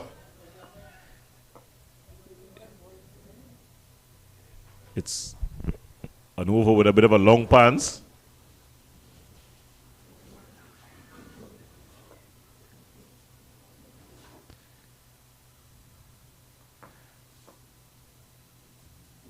So Hines steaming in here. This just guided out down to third man. So I think that finishes off the over. Yeah, so at the end of 36 overs, it's the Queen's Park Cricket Club. They won 20 for 8. As we welcome back Andrew Chan. Good afternoon, Mr. Pear. Your lunch has arrived. Oh my goodness me. Well, quite full though, but I will definitely partake Sunday lunch. Good regard innings here from Brian Charles, who's dragged it too late. Unfortunately, that Django got out. Yeah, definitely. He's had some respectability to the total. And belatedly, we see Imran Khan being tossed the ball. Well, Dial has bowled out. He had the excellent figures of 3 for 24 from 10. So Dial getting 3 from 24 from 10. And it's now Imran Khan who's going to, another wily, I don't want to call him old boy, but a wily, experienced campaigner. As we see some of the fans there in the stands. Lots of conversations taking place. Nothing better than cricket to form relationships. Those ladies doing what ladies do best, having a good chat. Brian Charles with 36 of 74. It's always disappointing, I think, for a team when your tail ender manages to hold on like this and your top order batters really fail to get anything going. Really good bounce there from Imran Khan past up. Full stop. What? That one span and bounce? I've not seen Imran Khan get about to spin and bounce so in ages. And I just saw him play at the Chief Secretary T10 Blast. So he'll be encouraged. I think the better Brian Charles with that one as well. Should have brought on Imran Khan a little bit early. Not that it makes a difference, considering how the Queen's Park Cricket Club have struggled in this innings. Yeah, but I am agreeing with you. I think we should have seen him a little bit earlier.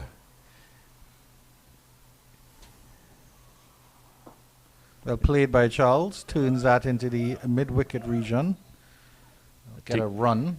This is going to be interesting. Jagasa versus Khan. From what we've seen from those two first deliveries, one spun away and bounced. The other one spun in and kept a bit low. Was sharp. So it's going to be interesting how Jagasa is going to face this delivery.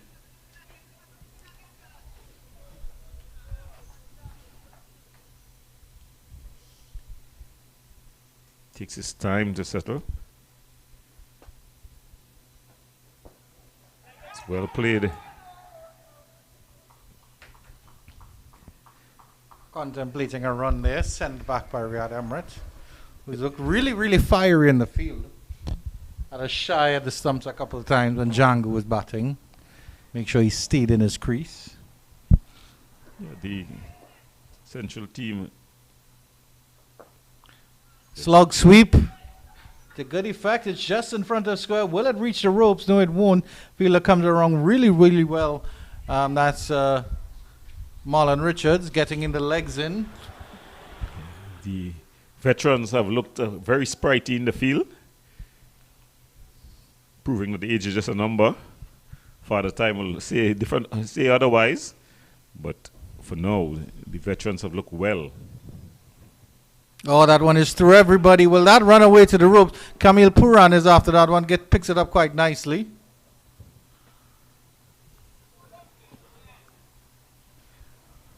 Excellent over there from Imran Khan to start. He's definitely started well. Finishing off with that one run. So just for coming off his over at the end of 37 overs, the Queen's Park Cricket Club, they won 24 for 8. Now, Andrew, this total, would you be satisfied for the Central Sports team that Queen's Park has gotten to this total? I think they'd be disappointed if you consider that they had them at 46 for 6 to get to 124 for 8. It's been a really good performance by Brian Charles. Again, Amir Django getting that start but not pushing on. I don't think Central Sports would be happy if they get past 150. Of course, it's a psychological landmark, of course. And I think anything closer to 180, 200, and they might have a little bit of nerves because while the Queen's Park batting did not really come to the party today, they on paper they're still stronger than the Central Sports Club batting. So that would be the major concern for Sports Club. Of course, the thing for them is that they will at least still have all their allotted 50 overs to get whatever total it might be.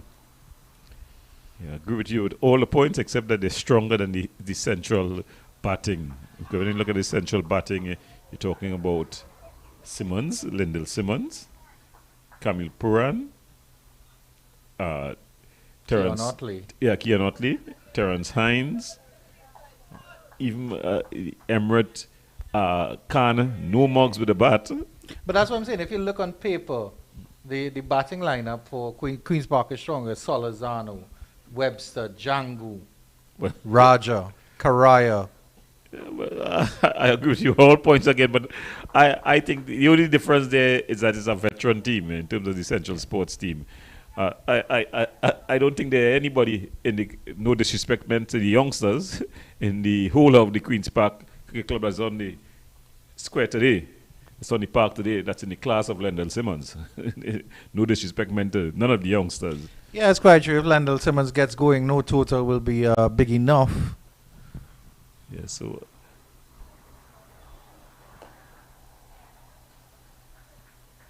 Good throw at the stumps. had it hit, I would have been interested. I've almost fallen out of my chair trying to see.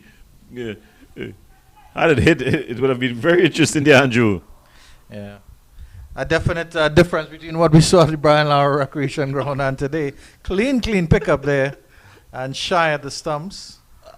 Well, Other than the young man Tristan Craig, who's the only man who did himself any credit. well, I went and watched some of the comments. Good Yorker length delivery, that's dug out straight by Charles. And he'll just get a single. I went and watched some of the comments, and they were very courteous to our commentary, to us bringing the broadcast, but they were very discourteous to the fielding. That Yorker length delivery to Charles, that's what I want to see Emirates try to John Ross Jagesa. Now, Charles has been in for 78 deliveries. This time he gets it on the leg. They run for the single. Jagesa is slow moving on. A little bit of a ball watching. Charles was on the up and up. And the throw is a little bit tame coming in there from short fine leg out up here. Yeah, I think he had both stumps to throw at. I would have thrown the strikers in, because although Brian Charles called early, he hesitated to come. And I think had he hit, but he threw at the non-strikers end, and it wasn't a very powerful throw either. So you're now singing the praises of the fielders here today in comparison to those yesterday. Swipe at that one was Charles. Good rising delivery from Emirates. And that's the end of 38. After 38, 127 for 8. I think one of the positives that the Queen's Park team can take is that they cried the innings deep. They are approaching 50 overs. As we see, yes, there are a lot of persons in the area there. That's in the members' balcony. In the members' balcony. Yes. So some members coming out. Seem to be sharing some fine refreshments. Having some good conversations. We all know a lot of business deals are sealed over food and drink. And did you know if you're not a member of the Queen's Park Cricket Club, you can't purchase a beverage in that a particular bar. It has to be a member that purchases it for you. So you can enjoy your libations once you know a member of the Queen's Park Cricket Club. Yes, definitely. I think the other bar, which is on the inside, is presently owned by Gary Griffith. Yes, that's what. What's the name of that bar? I forgot the well, you would have more insights on that, go up here. Yeah, so I'll trust your judgment as it comes to that. It really is a very comfortable area and a wonderful area to watch cricket. But I think I do enjoy our viewpoint from the media center, direct at the pitch, and we do have the lovely air conditioner as well. yeah, again, the conditions outside, well lit, but it's overcast. Yeah. So it's Imran Khan to continue. Jagesa freeing himself. He's gotten that straight. Will the fielder come around and take the catch? The fielder does take the catch. Jagesa will continue running towards the pavilion. Imran Khan strikes. It's 127 for 9. I think his patience just running out there, Jagesa. He decided to attack Khan. Not the best of decisions. All he did was put it up in the sky. And the fielder had enough opportunities to run around and take the catch. So it's going to be Shannon Gabriel to come in at 11. Of course, I think the lunch you brought there would have been just on time because we don't expect Shannon Gabriel to stick around too long. The good little hand there from Jagesa. Too little, too late. Shannon Gabriel, last man coming in. But they bowled well as a team here, Central Sports. I'll give them credit for that. They really, really bowled well as a team. Sort of let it slip in the middle overs when Brian Charles and Amir Django were trying to consolidate. But thankfully, they didn't let them get on top of them. Be interesting to see how long Shannon Gabriel lasts for. Let's. I say the Queen's Park innings will be done by the 43rd over. What do you say, Gordopia? Well, I'm not even giving them 41st over. We'll see who's correct. I'm thinking about 2 overs. This will be. I was trying to be generous, but we'll all see. It's interesting to see how Brian Charles will approach this because he's a senior man out there. I think the most important thing will be how Shannon comes to bat. Now, Shannon, if he comes to and he decides he wants to hold up an end, he definitely can last a couple of deliveries. And that's Terrence Hines in his ear ready, escorting him to his batting position, and still has some words there. I'm sure Sharon will be smiling at it all.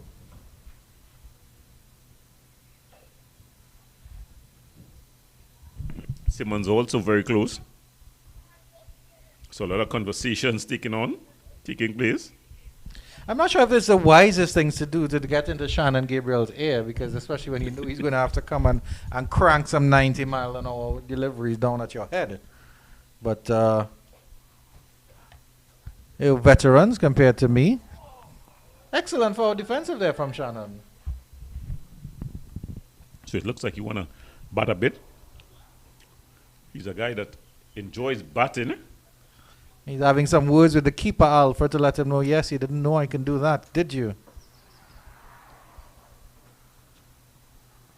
Oh, and it's up in the air, the edge. I think Glendale Simmons could have done a little bit better on that one. I'm not sure if there was an edge because I think he should have thrown his body. Yeah, it was very, very close to him.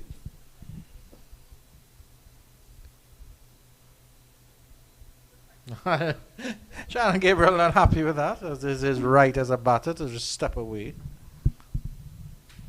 Probably just wanted to have a look at a sighter at Imran Khan, a free sighter maybe. I think this delivery is going to be very interesting. It covers that one quite nicely. Well, it seems like he wants to prove me wrong because he's definitely looking like he decided that he wants to bat.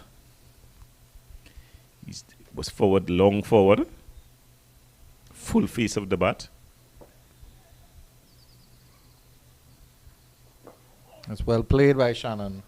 Of course, the temptation for the tail ender is to take a swing and almighty heave at one, which he quite did famously in a test match against Pakistan.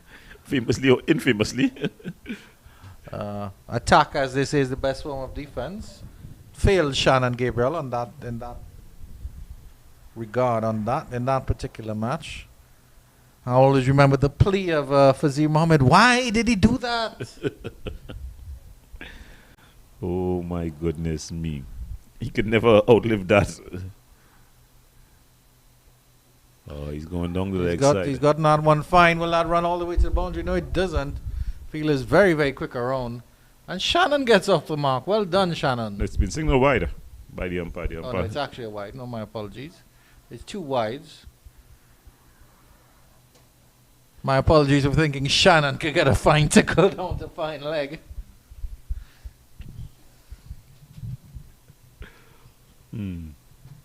Well, Khan is going to be up against Charles here. 1 for 5 off 1.5 Khan. Will it be 2 for 5? No, it won't. Yes, it is. Oh, it's that beating everything. Alfred had the stumps off in a flash. Charles wasn't interested. That's a fantastic delivery to end the 39th over at 129 for 9. Good bowling there by Imran Khan.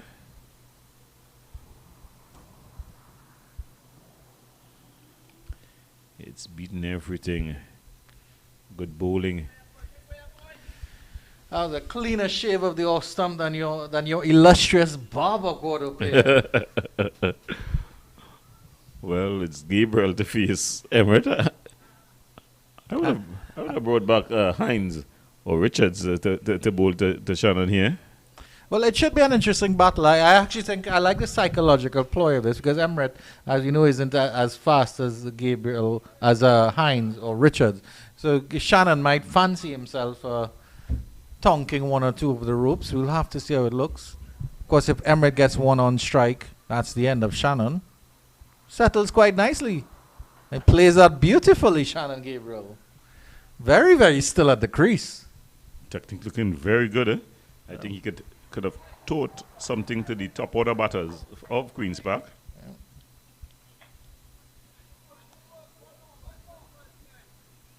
He actually has a very good little crouch and he bats as well, interestingly enough.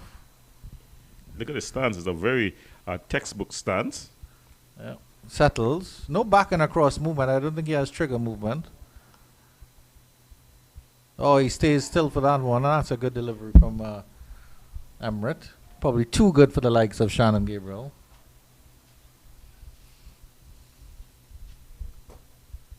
Seem to be having a bit of a conversation with Alfred behind the stumps.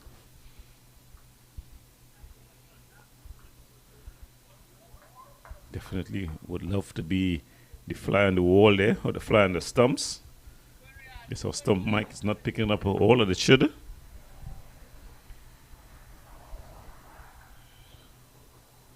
Oh, feeling for that one, Shannon. That one kept a little bit lower, fuller. A good attacking field. Maybe no fielders close in, putting a little bit of extra pressure on them. Terrence Hines is there at that short extra cover position.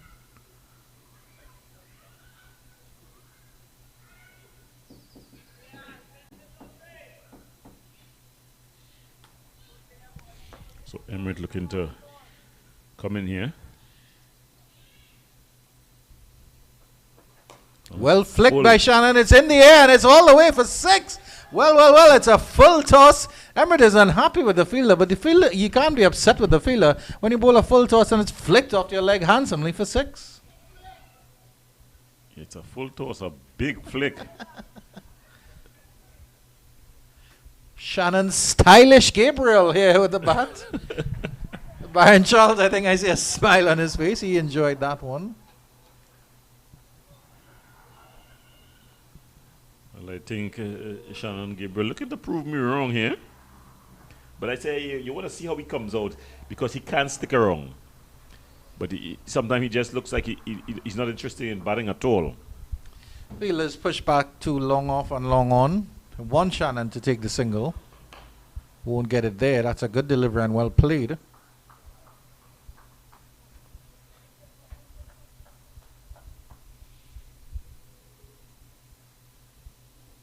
So Shannon Gabriel off the mark.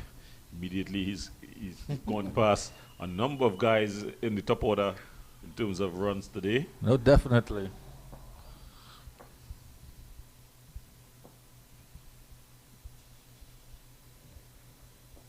Oh, feeling for that one. A little bit of a slow delivery, I think, from Emirates. Confused, Mr. Shannon Gabriel. 135 for 9, Queen's Park Cricket Club. Considering they were, let's see, at their lowest ebb, they were 20 for 4 after 6 overs. 42 for 5 after 12. So to get to 40 overs is a marvelous fight back here. The final power play being signaled by the umpire. Last 10 overs. Davis, surprise, surprise, he's been swung around to the Brian Lara Pavilion. No, it's not Davis, sorry. And the fielders spread far and wide. All the fielders at in front of the wicket on the boundary. There's a field at deep cover. Long off, long on. Your cow corner fielder, and then deep backward square leg as well. That's for Brian Charles, who's on 38.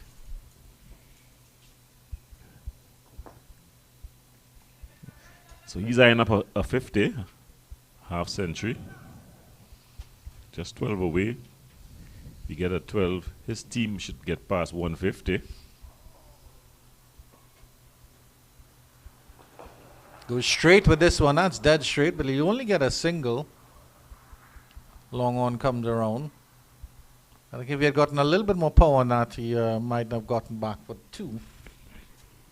This is going to be very interesting here. This last 4 deliveries to Shannon Gabriel. And the sun has come out just in all its brightness to make things a little bit more difficult for the tail ender. Hopefully that white ball doesn't gleam too much in the sun. And he missed that one. Might have been an inside edge, or else that would have been a plum LBW, as far as I could see. No appeal from anyone.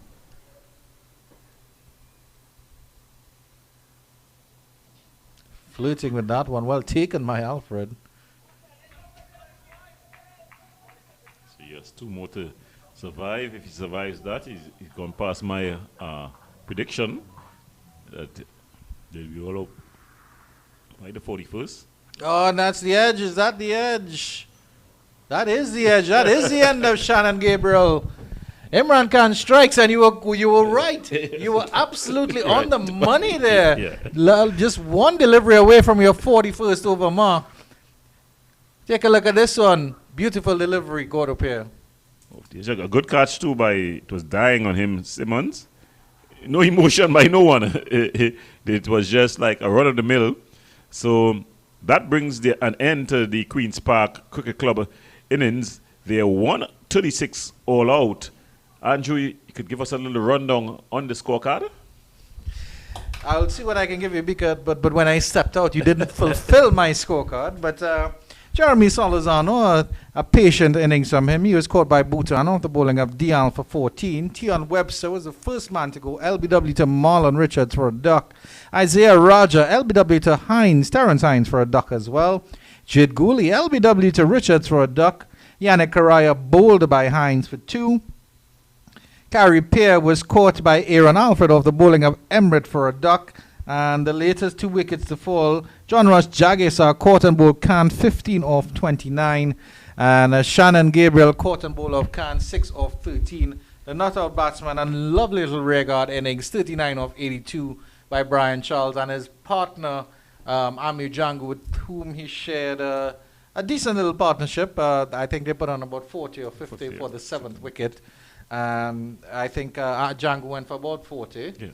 Yeah. 30 plus.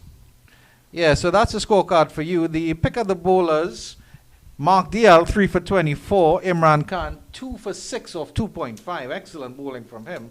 So the spinners coming to the party later on after the Pacers did the job at the top of the order. Yes, definitely. It was a very good total team display by the Central Sports team. They'll have to come and finish it off here. They have to get 137 to win in 50 overs. Remember, you're watching the TTCB Premier 50 over competition. We're going to the break. When we come back, we'll have more after lunch.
And welcome back to the Queen's Park Oval in Trinidad and Tobago for the second half of this Trinidad and Tobago Cricket Board Premiership 150 over match between Queen's Park Cricket Club and Central Sports Club. Queen's Park Cricket Club won the toss and elected to bat, and they eventually finished at 126 all out. So Central Sports require 127 for victory. Andrew Chan in your company for this 360 TV Cricket 360 production alongside Mr. Gordo Pear. Good afternoon, my good friend. How are you? I'm fine. Well, it's going to be interesting, the approach taken by the Central Sports team here. You've got a small two to the chase, but I think within the first 5 overs or so, we'll see how they are going to decide to chase it. Of course, they've got a very aggressive opening pair in, I think that's Lyndon Simmons. No, it's not Lyndon Simmons. But Kamil Puran, who's going to be one of the opening batters.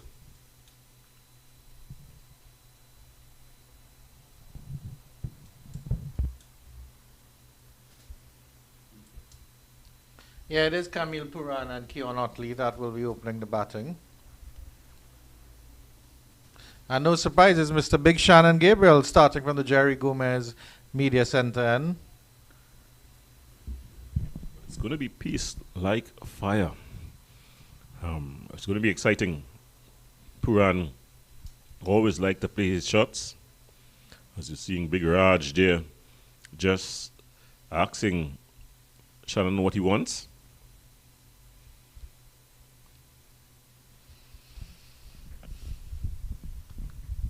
Be interesting to see how quickly he settles into his rhythm in this first over. I suspect he won't crank up to his real pace until maybe about the maybe second or third over, but you can never be too sure. Well, I didn't see him out warming up. You know, I saw a lot of people playing warm-up deliveries. It's a big machine to move around, Sharon Gabriel, and of course he's had his fair share of injury concerns. Yeah, he's just ensuring that the field is set right.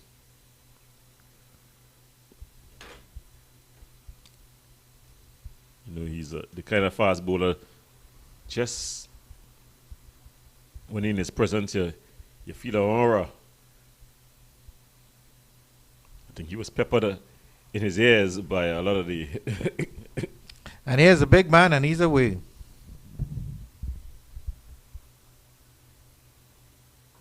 Good delivery.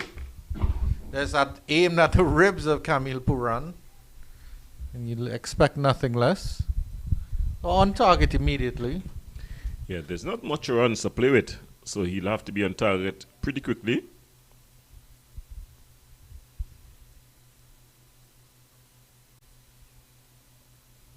No big hurry to get back to the top of his run.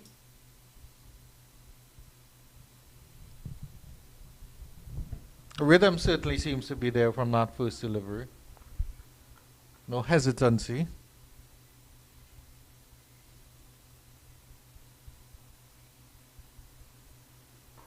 Again up at the ribs.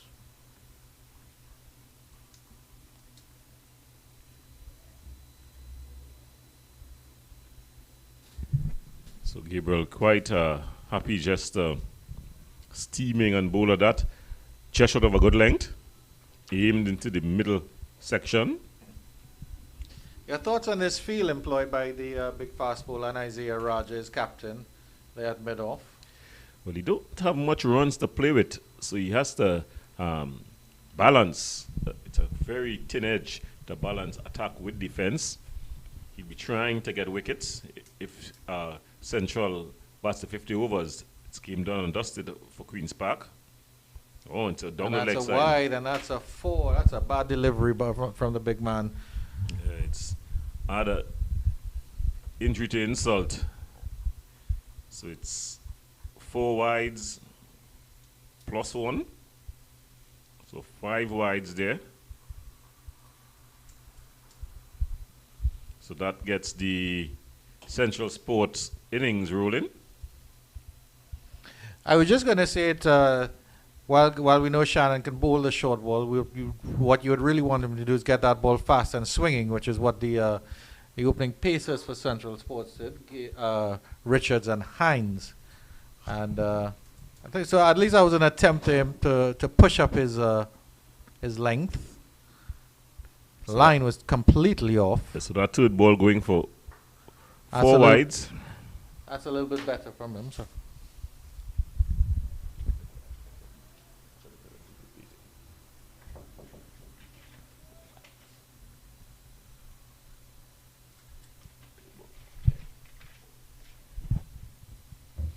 Yeah, so after the wides that went for 4, a good dot ball to follow up. He seemed to be in good rhythm though, Shannon Gabriel.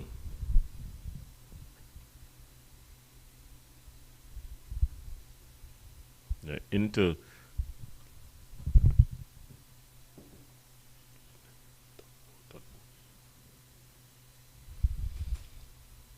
so he's steaming in. That one's Short. cut and cut upishly, but it's over the infield, and that's gone into the ropes for 4. Lovely shot from Camille Puran. Yeah, Puran there showing intent. It was short and wide. It gave him the opportunity to free his arms.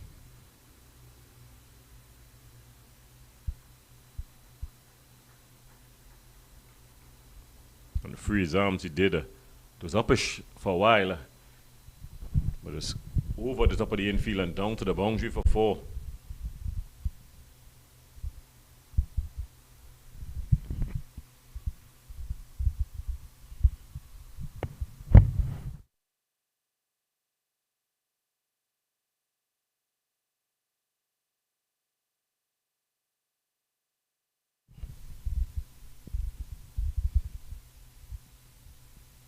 So there is some changes in the field, some protection being added just 3/4 of the way out there at the cover point position. And going in at slip, it seems to be. Yeah, so the slip comes back in the business just as the adjustment of fielders after that shot there. But that slip should encourage Shannon to pitch it up, try to aim for those stumps.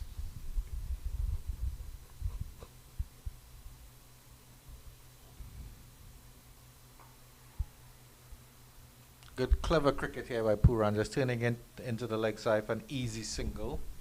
Here, goalie comes across and does the feeling.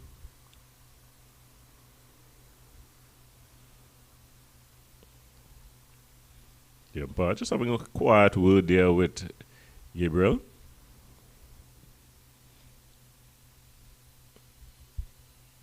Shannon will be looking to get his first delivery to Otley.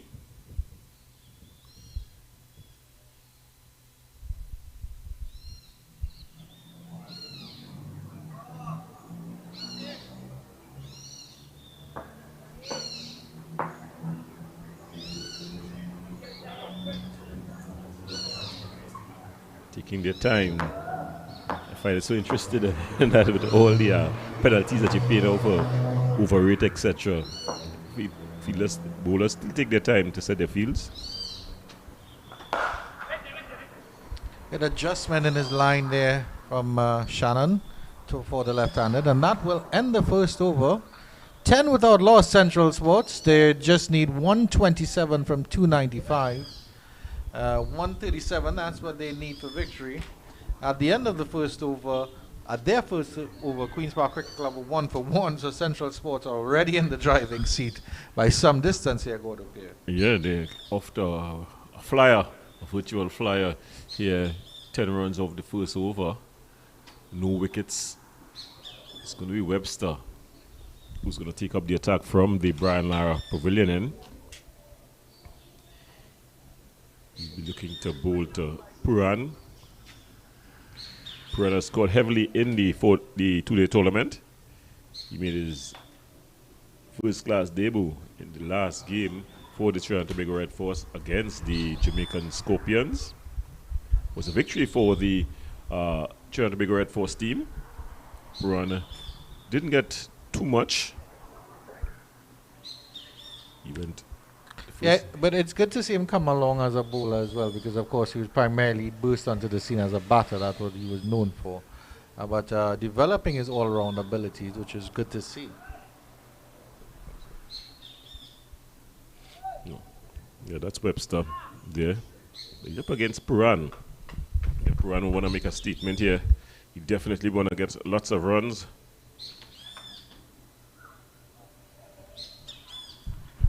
Again, Webster, ensuring that the field is well set.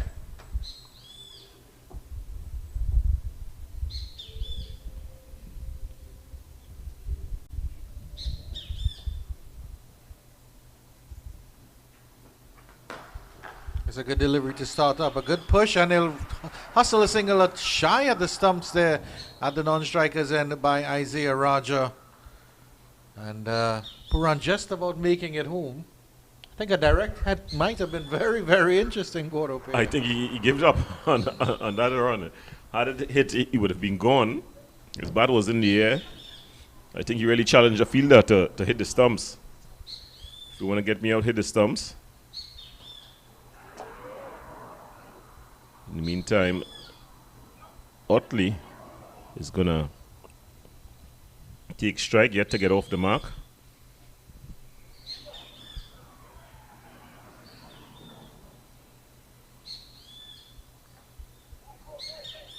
Webster, I think if he took any notes from the Central Sports team, he know that he'll have to pitch it on the stumps, allow the ball to just do what it does earlier on. I think that was what got the breakthroughs for Central Sports, both Richards and Hines doing well for that team. Well played by Otley. That's the first delivery he's pretty much faced, and he's gotten a run for it, so well done from him. Yeah, second delivery is faced. The first from Webster, he faced one and the other over. So he's off the mark. So he's off and running. He's already passed about 4 of the Queen's Park batters who went for duck. So put yourself in Isaiah Rogers' mind, the captain of the Queen's Park Cricket Club, go up here. Would you try a little bit of spin maybe early on, get on Yannick Karaya or maybe Brian Charles on, just to see what's happening? Well, considering the damage that Imran Khan and Mark Dial did with the slower ball, especially if maybe your fast bowlers aren't hitting the target. Well, you got to get them a chance to hit the targets, though. But he has a riches in the spin department, so I think he will want to go to them as quickly as possible. But at the same time, he's got Hackett as well.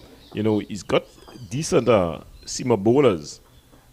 This one is carved, aiming to go over cover, but he'll run to third man, up and over again from Kamil Puran. Not quite when he intended to go, but throw your luck in the first 10 overs of the power play. Never anything can happen. Yeah, so you're seeing his intent. He was given some wit. He went hard. It found the edge. It flew over the top of the slip and down to the boundary for 4. So Puan racing into double figures. It seems like he's got a launch date. Fortune favors the brave, and thy name is Puran at the moment. And there's an adjustment now with the field with a deep backward point. Well, actually, he's more of a deep point fielder, and the third man coming in as well.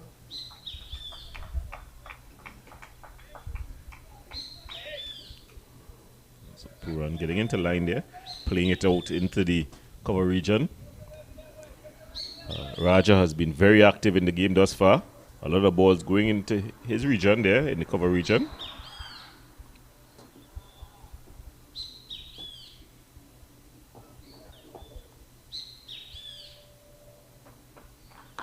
Goes straight.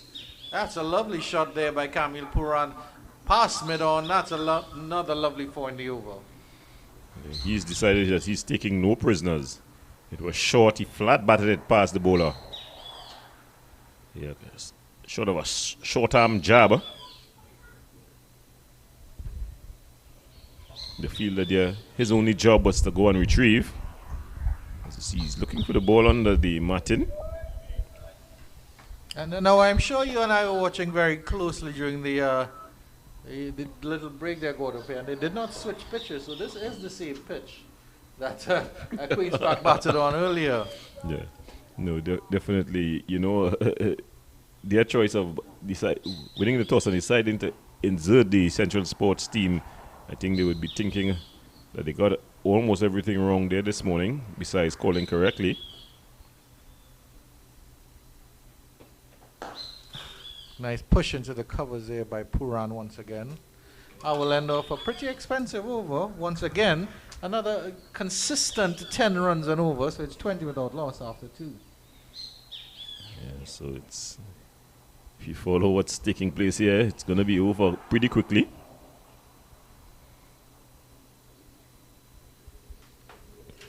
And this Central Sports team loaded with explosive batters.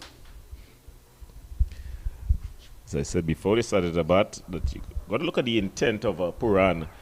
He normally goes one way, but besides he playing his natural game, you see the intent. You're seeing the intent, that short-arm jab past the bowler, past mid-on, the edge that flew over the top of the slips. Yeah, anything that is short, anything that is wide, anything that is full, he's looking to make full use of it in the power play. Shannon Gabriel resumes duties from the media center end. He still has his slip in place. Another fielder goes into the offside from the leg side, goes into an extra cover position. That's Mr. Sion Hackett. Deep backward square leg in position, as well as a third man. That's a good swinging Yorker, but that one would have been missing leg. But that's the sort of deliveries that you want to see from Shannon Gabriel starting out. Yeah, definitely Shannon should just take a page out of the book of the opening quicks from the Central Sports team. Of course, none of them are in his speed gun category. But they pitch the ball up and allow the ball to do what it's going to do as a new ball. Seems to be the pitch. It's a hard pitch. You're getting the ball to really go through. You don't want to be bowling that short length that you like because you're a faster bowler. Of course, this pitch has been baking in the sun all day. That's a good delivery, full delivery. Didn't quite get the connection on that, Keon Otley, but it's been baking all day, so now that the Central Sports have access to batting on it, it's an even flatter track now. Yeah, it's going to be a flatter track. Of course, the wear and tear of the players, studs, etc. may just add another variable to the equation. But basically, it's going to be a flat track. But you're seeing that Shannon Gabriel, he's decided that he want to pitch the ball up now. His first over, he was more on a hand length, aimed more at the rib area of Puran. He bowled the majority of his over to Puran, but now he's more fuller here to Otley, forcing him to come forward, to play off the front foot. He's changing the angle, coming around the wicket to the left-hand batter.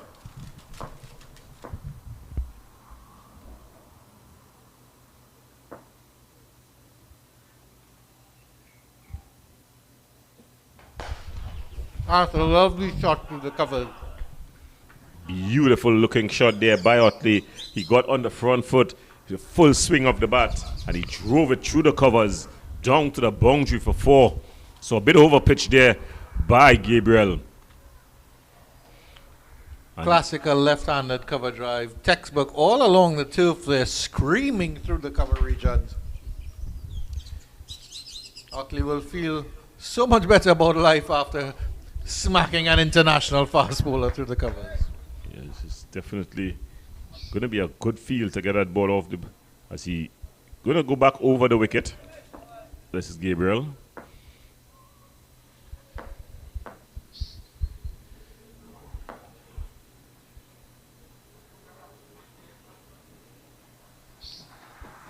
That's better, but still angling down the leg side, and he'll get a leg by. Running, Otley was a little bit short on his ground there. Cooley saw him coming in. Otley had to put on his heels there. Lucky that the one didn't hit the stumps as well. Yeah. Too casual from the Central Sports captain. Yeah, very, very lax running there.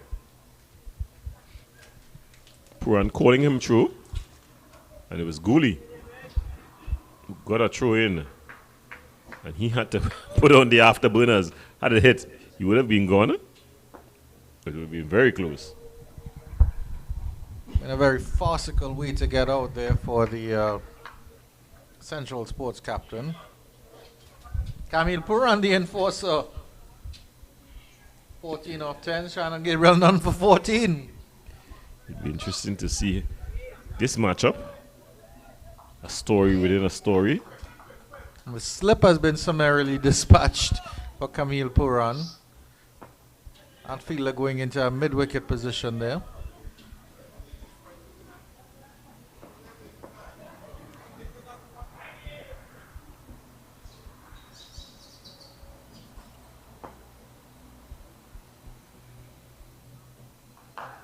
Edged and past the keeper.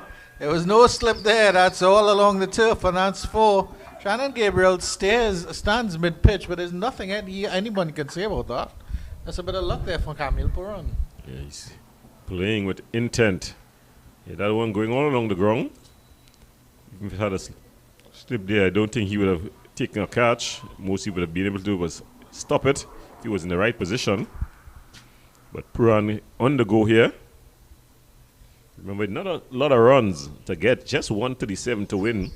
They've already brought it down to 108 from 283 balls. They're on 29 from guess how many overs? Yes, 2.5 overs. So they're going almost at 10 runs and over.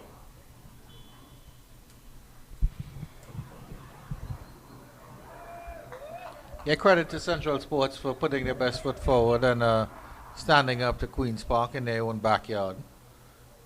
And really making a fight and a game out of this one. More than making a fight and a game out of it, in fact, carrying the fight and the game to Queen's Park. It's Queen's Park who's on the ropes here.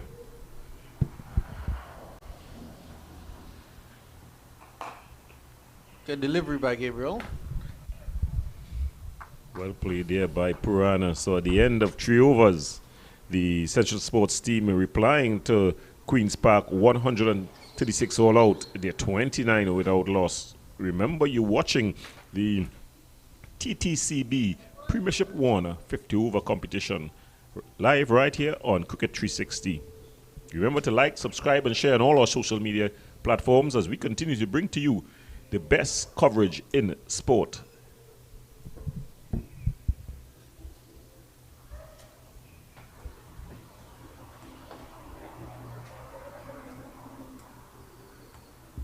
I think we are going to see a change in the bowling, as I called it.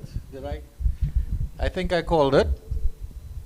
Would this be Mr. John Ross Jagisar coming on with the ball here? Try some spin early on. Yeah, it's an option. They have really a bag of riches when it comes to the spin bowling department. My only problem with that is that the new ball on this hard dry surface. I don't think you're going to get much spin with the new ball. We saw later on Imran Khan, he got the ball to spin and bounce.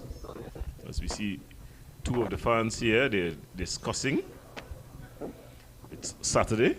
It's Sunday. Yeah, so they're probably having some discussion about plans for next week.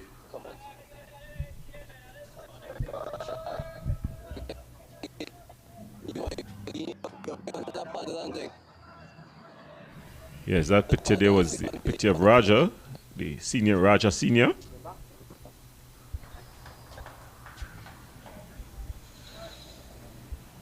So it's going to be Jagasar.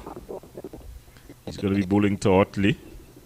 Otley has scored a sedate 5 runs from 6 deliveries.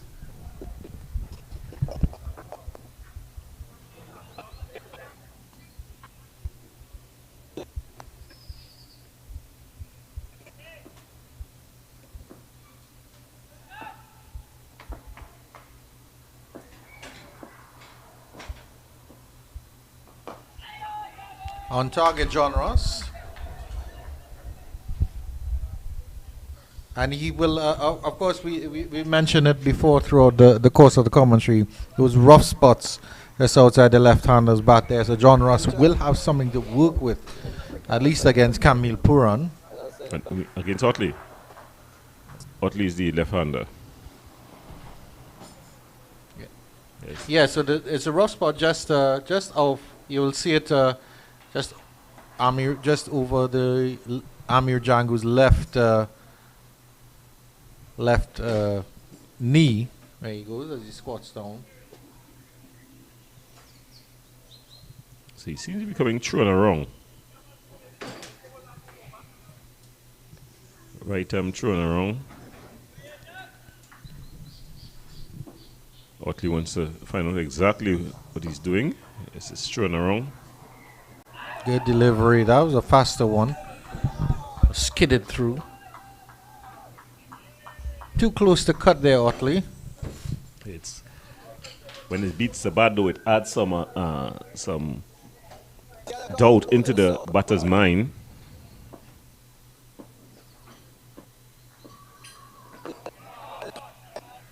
Busy little spinner, John Ross Jagisa. He starts from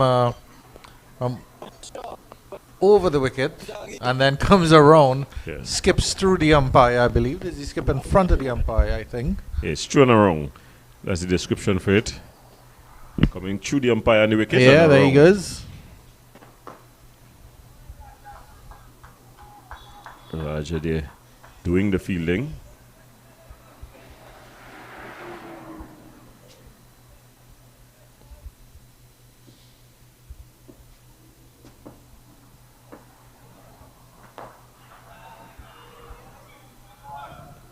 Good start from him so far. Yeah, very competent start thus far, Jagasa. Well, the Pacers, they've been leaking runs, really. Their first 3 overs combined between the two seamer bowlers went for 29. Thus far, 4 balls from Jagasa. No run conceded. Of course. It'll be interesting to see if Shannon Gabriel is taken off from this end and if Roger shuffles his pack from the media center end as well. It's a good delivery again, and well played by Otley. Push that down to long on for a single.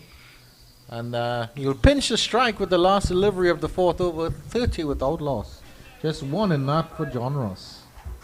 Good start there by John Ross Jagasa. He definitely pulled things back for his team there. He want to continue to do that. Of course, there's no real... Yeah, it's going to be Carrie Pierre who's going to take things up from this, the northern end, the media center end. So spin from both ends after 3 overs of seam-up bowling.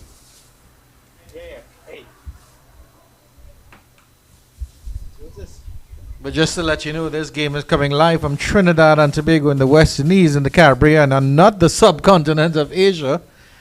3 overs of pace bowling, and then you see the spinners coming on. But I do rate Carrie Pierre very highly. He and Akil Hussein are almost in direct competition with each other.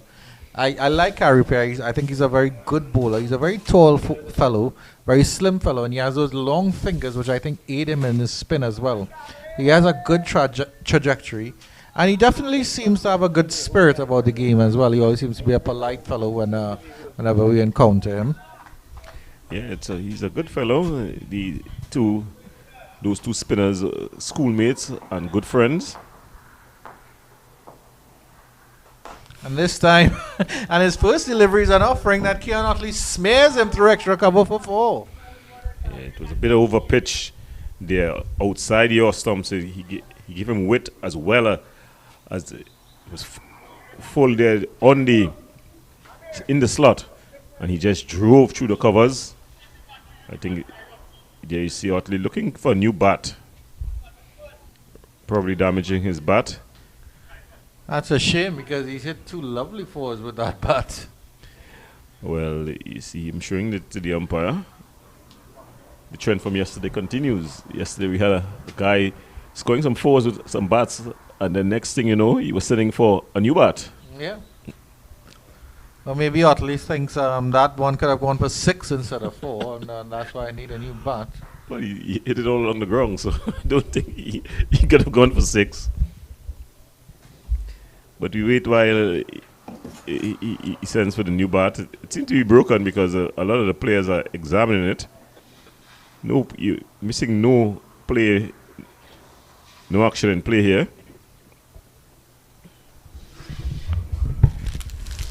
And here he comes out of the pavilion. It's na na na na na na na Batman.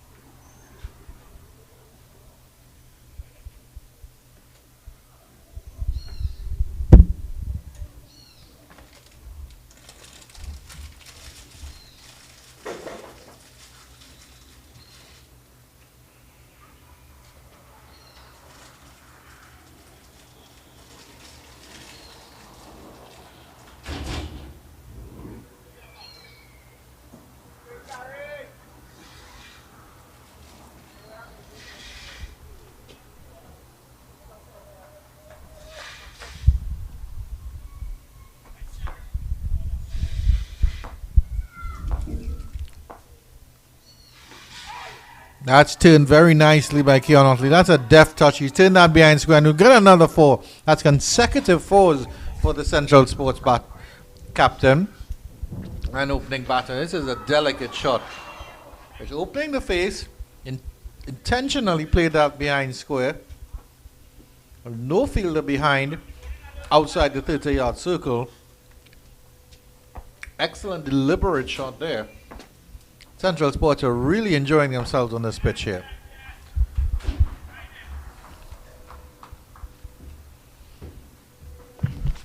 Well, Andrew, it seems like they're batting on a totally different track from the one that Queen's Park batted on. Because run scoring is looking pretty easy. Well, all sorts of things happening there now. Oh, it's a wide delivery. I think maybe the rebound off the keeper's pads jumped it back into play.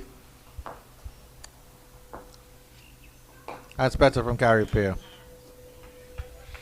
Okay, he definitely tried to finish off the over strongly here. He's already conceded 9 from this over. And you don't have a lot of runs. They're already under 100 runs to win. That's the Central Sport team. Asking questions with the second to last delivery of the over. Finally getting it right, Mr. Pear. But of course, at this stage, Otley doesn't need to try anything. He already has, as you mentioned, 9 runs for the over. More than half the allotment. Required run rate 2.17. Interesting. At about this stage, the Queen's Park run rate was about 2.18, 2.17. And they had lost 39, a lot of wickets. Sorry, 39 without loss after 5.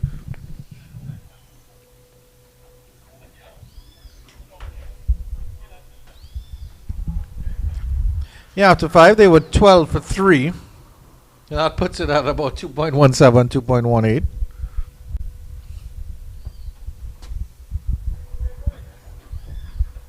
But it's Jagasa who's going to continue.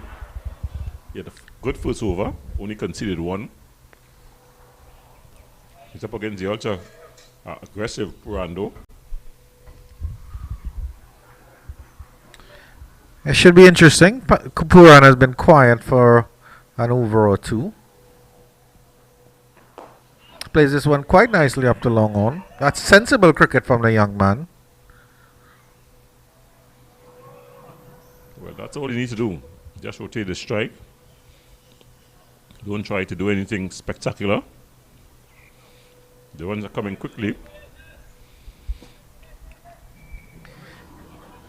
I think it's very possible that Central Sports would have identified John Ross as one of the danger bowlers. This is good running here, good pressure on the fielder. The throw comes in. It's a bit wild. Puran was always in.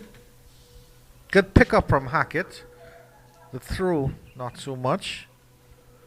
But if they've identified John Ross Jagisa as one of the danger bowlers, one of the real danger bowlers, then they can just knock him around, get a couple singles, as they have been doing so far.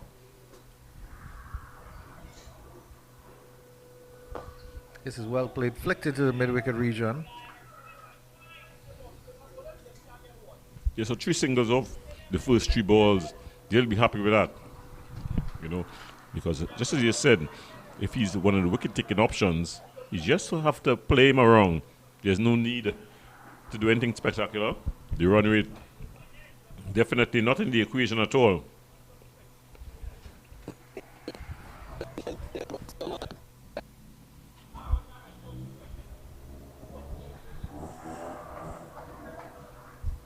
Maybe it's up to Mr. Brian Charles with his not out 38 and to come in and do the damage here. Puran, another push up to middle. The throw comes in again from Hackett. It's a little bit more direct, but not onto the stumps.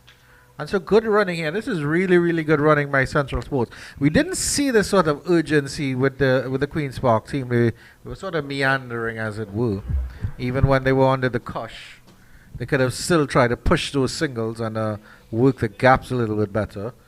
Good to see that Otley and Puran have worked on that understanding. Yeah, I think Central Sports, they've been better in every department today. The opening quicks were pitching the ball up, allowing the ball to swing, attacking the stumps as well. You know, they got the majority of their wickets through the LBW call early on. Their fielding was up to par. Lovely little flick. Will that get past the inner circle? That should run down to fine leg, and it does. That's a lovely little shot there by Kamil Puran. He gets 4 to end off the over. It's 47 without loss after 6. And with no stress, they're able to pinch 9 from that over.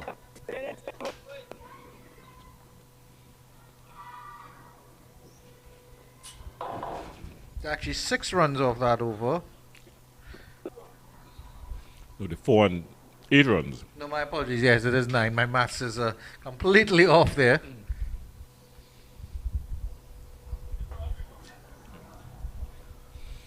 So it's going to be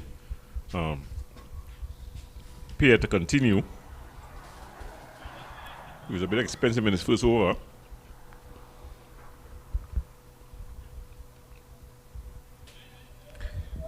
He didn't have a very good first over, did Carey Pierre. That over went for 9. And this one, he will start with a big swing. A slog sweep over deep backward square leg, and that's 6. Carey Pierre is under attack here from Keon Otley. Otley taking no prisoners. He went across the stumps and lifted that one over the top of the backward square region all the way for 6.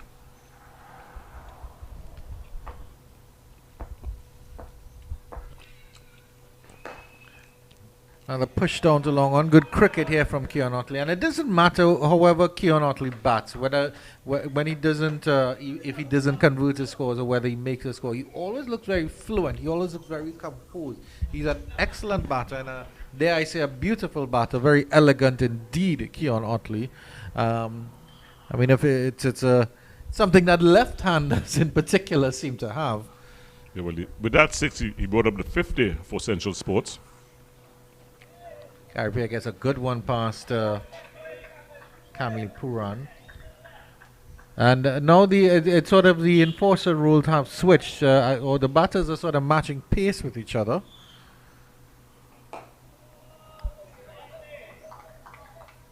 But maybe that's 6 from Otley just signaling his intent that, I mean, it's Sunday, and but school does start tomorrow.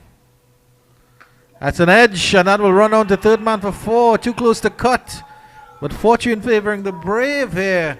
And Central Sports is going all their way today, Gordon Pierre. Yeah, they're looking to finish this one quickly. So Shorty rocked back and he cut it away. Not into the control, but he got the result that he wanted. It raced down to third man for 4.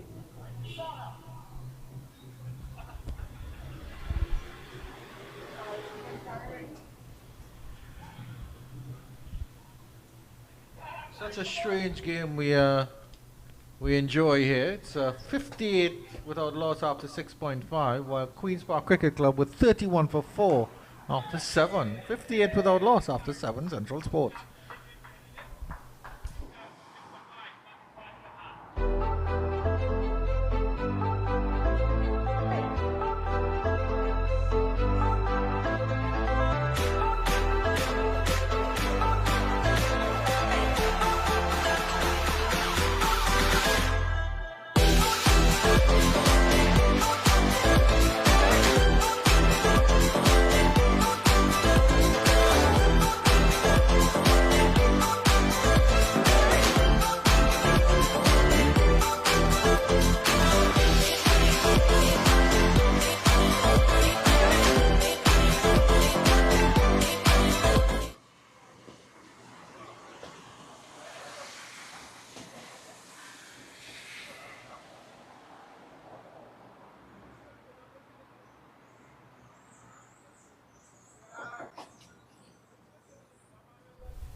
John Rush Jagisar to continue against Keon Utley. Playing Jagisar with respect, these two. It seemed to be decided that they want to target Carrie Pierre.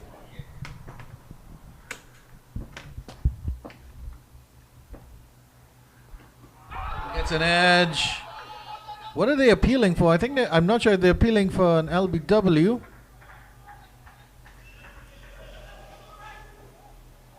Umpire strangely calls leg by. Queen's Park team is absolutely bemused there. That's a questionable decision, because if that was struck on the pad there in front, why would the umpire call it a leg by unless it was struck outside the line?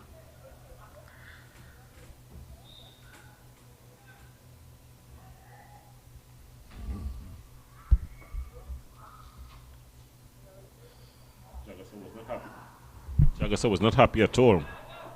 He's not a happy camper.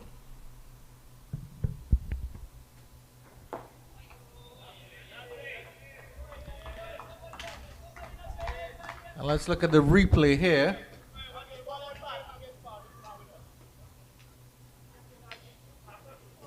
It may have been struck outside the line. That's the only thing I can think that can save him there.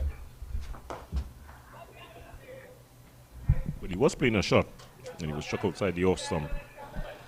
Definitely. It was a really, really good delivery from Jagisar. I thought that pitch that came in on the stumps. Nothing doing there for him. So he's bowled really tightly for his team. His trio, 2.5 overs, just costed 9 runs. Well cut by Puran. That's cut in front of square, and that's gone away for 4. Releasing the shackles of the Jagisar a little bit. Of the John Ross a little bit, I should say. 63 without loss after 8. He got it past the inner circle, and it raced to the fence for 4.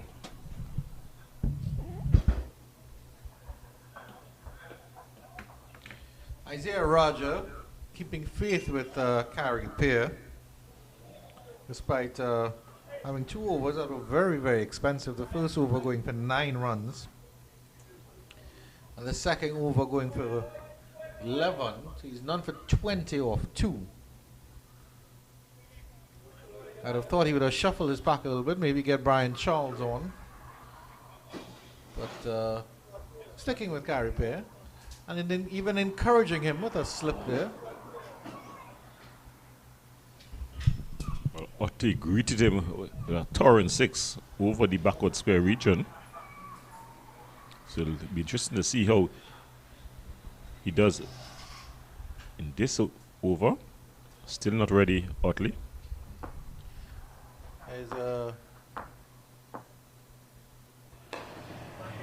Brian Charles is that long on and has to run all the way to mid-on to pick up that one.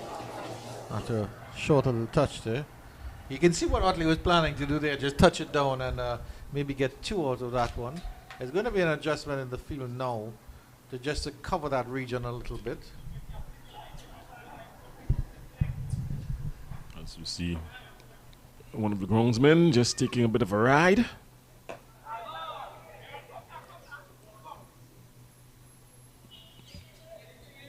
So Gabriel doing the feeling there, throwing it back. Of course, I know fast bowlers, he will not be very happy to be out of the action. I mean, Puran trying to force the issue again against Carrie Pear.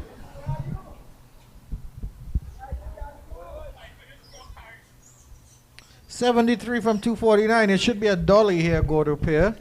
Yeah. But Camille Puran dances up the track. That one just falls just short of Sion Hackett at short extra cover, and he does well to feel that. He's a tall fellow, Sion Hackett. Got down very, very well. Yeah, it was bouncing on the strips, the batting strips. Sliding down the leg, stifled the peel. Queen's Park team trying to get excited about this game here. They can't let it meander away from them, but the longer these two stay together, it's going to be difficult for them. Got the over from Pierre. He wants to finish strongly here, just one. And there'll just be one more to complete the over. 65 without loss after 9. Yeah, even though they're going down, they would not want to give the Central Sports team a real good run rate, because it may just come into effect later on in the competition.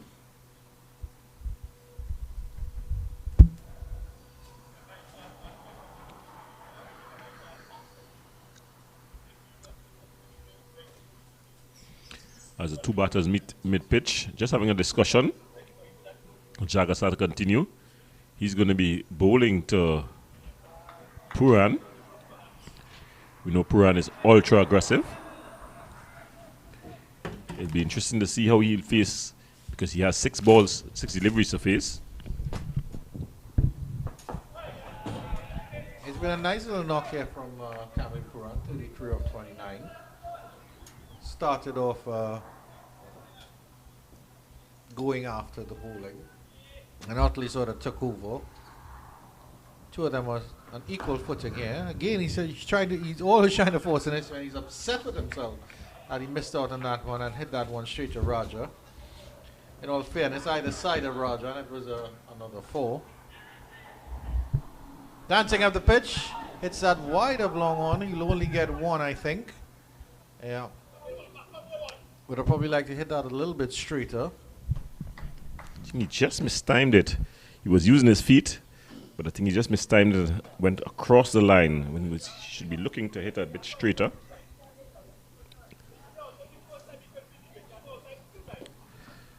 So it's going to be Otley to face up the Jagasar.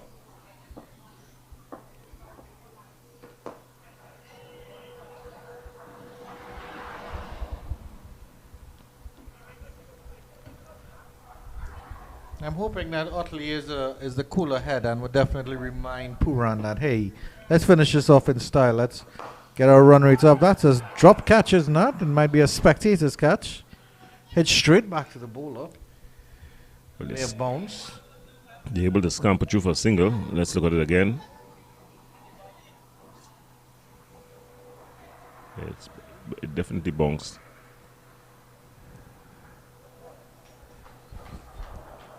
Keeper Django not happy, saying he should have done better, but he's just coming back at him at a rate of knots. Yeah, you see him shaking his hands, shaking his wrists. Dancing up the pitch. He goes high and he goes hard over long off. He does get the 61. That's a lovely little shot from Puran to take him up to 40. And at the end of 10, it's 73 without loss.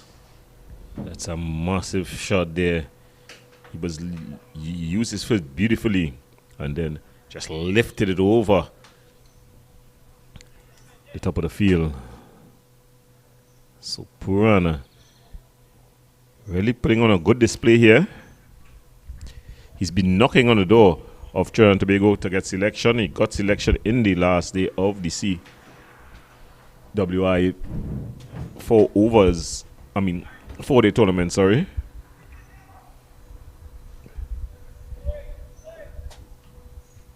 as the power play comes to an end. The batting power play, that is.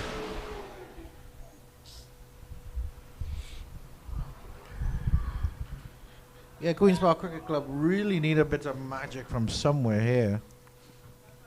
Because Central Sports opening pair have been supremely confident in going about their job. And at this point, there's no risk required. Well, I think it's the Central Sports team. They've definitely ticked all the boxes correct today. Even their batting approach here.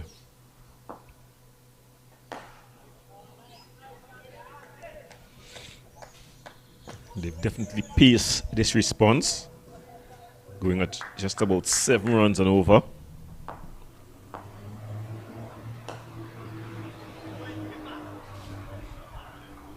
What are your thoughts on that required run rate? What up here? I was going to comment about it when I saw it to be 162. But did I say no comment needed? Really, it's all about runs and wickets here. Run rate doesn't even enter the equation.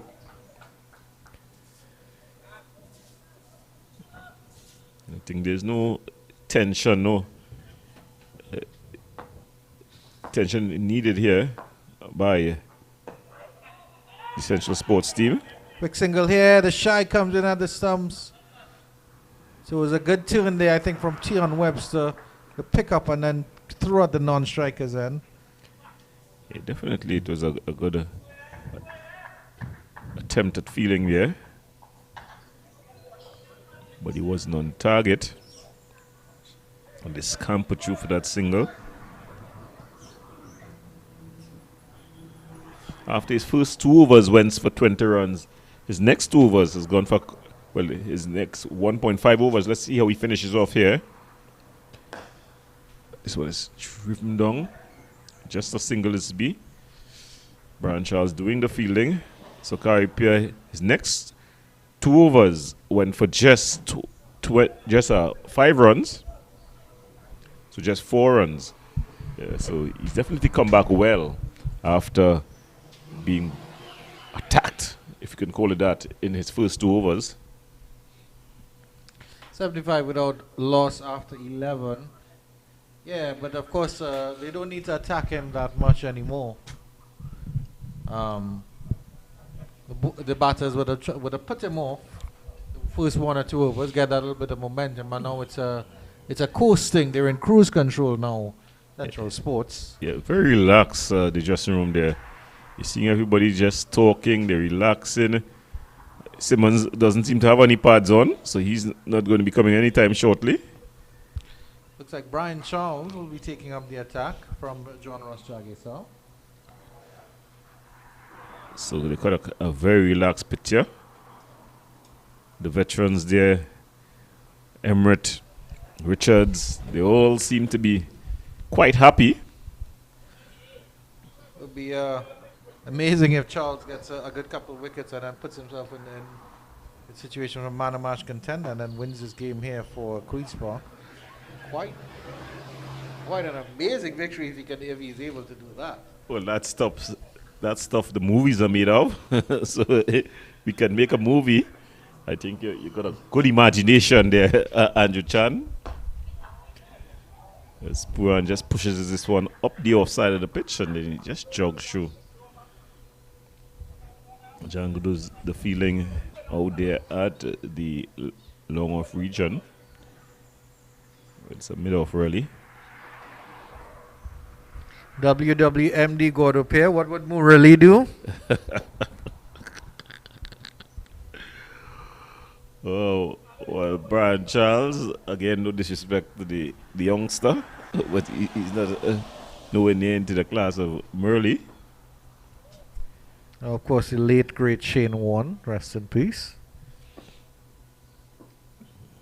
But fate, hope springs eternal. So there's still hope. While these 61 runs are still required, I think you can still dream.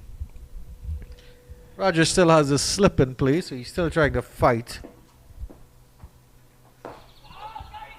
Nice drive there by Otley. And you get that single.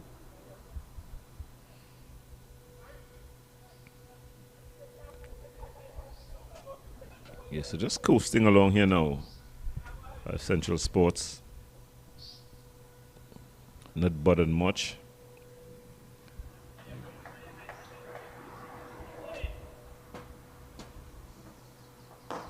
This one is tugged straight. Will they come for two?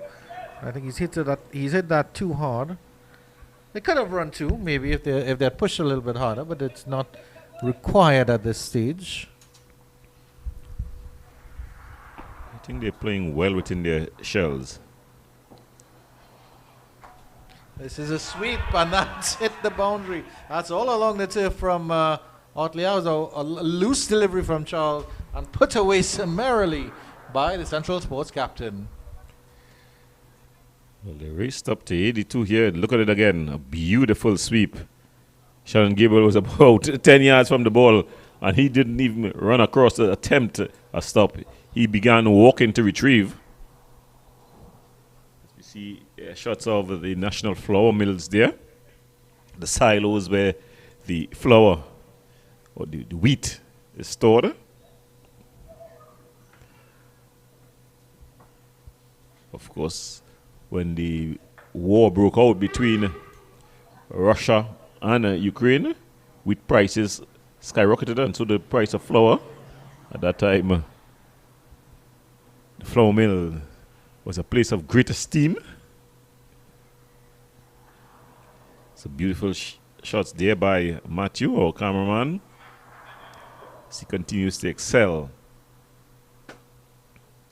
Well, doing all the excelling in the center is Otley and Camille Puran. Camille Puran, he's on 43 from 37. And Kian Otley is on 31 from 35. So if you're just joining us, you're watching the TTCB Premiership 150 over competition. It's Central Sports up against Queen's Park Cricket Club. Queen's Park Cricket Club, after winning the toss and deciding to bat, they were bowled out for 136, setting the Central Sports team 137 to win.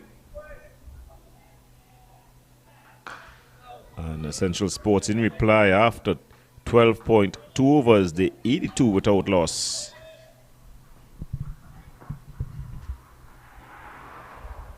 Gary Pierce settling into his groove here. His first couple overs were expensive, and this one is cut behind square. As I say that, wide third man down for 4, and Camille Puran marches on to 47. He's closing in on a half century.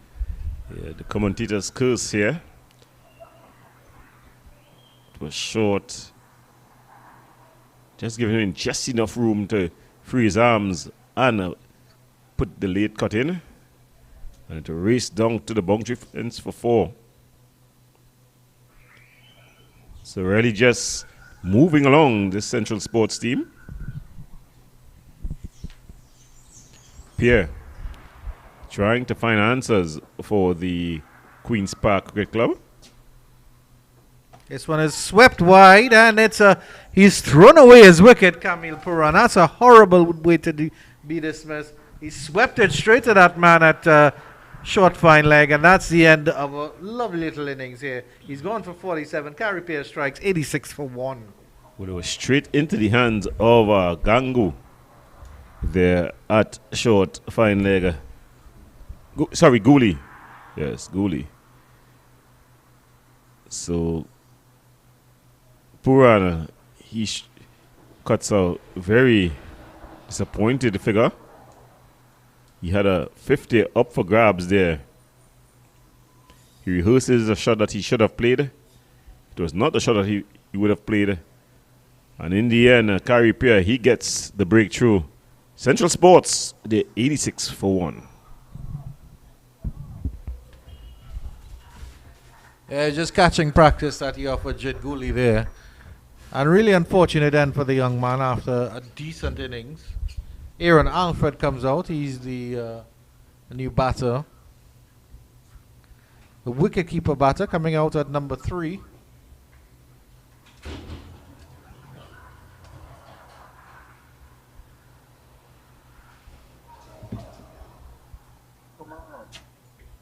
Haven't seen Yannick Karaya turn his arm over yet, but he was certainly attempting one or two shadow deliveries from Carrie Pierre's end.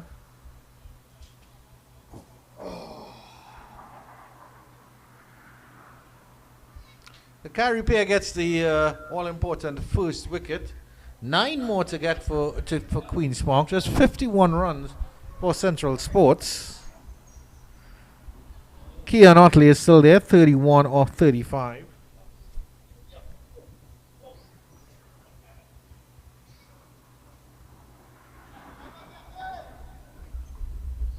Alfred has the time to play himself in. He settles now.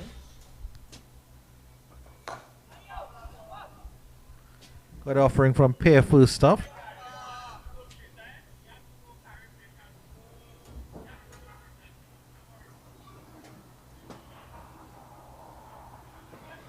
This time Alfred gets off the mark with a push down to long off.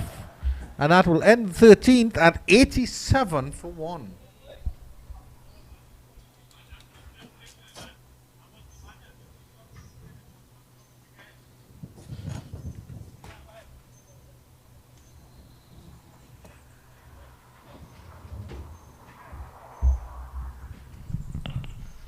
Well, Andrew, I think the most disappointed man in the whole of the Queen's Park Oval will be Camille Puran. He had a 50 up for grabs here, and he just gifted his wicket away. Probably just opening back the door for the Queen's Park cricket team.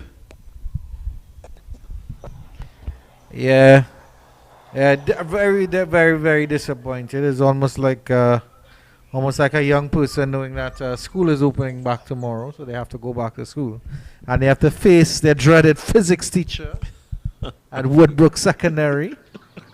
Alfred settles to face Brian Charles.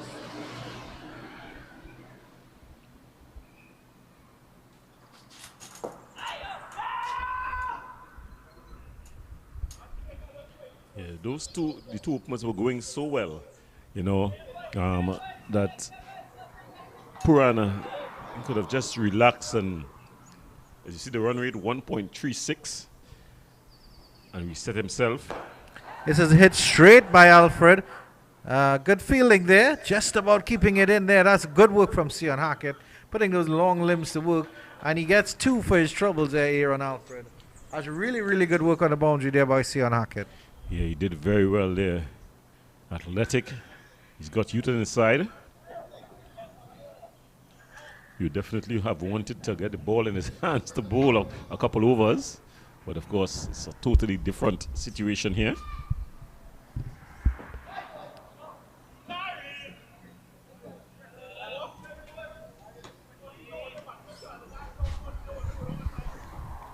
Alfred, very energetic in terms of his running.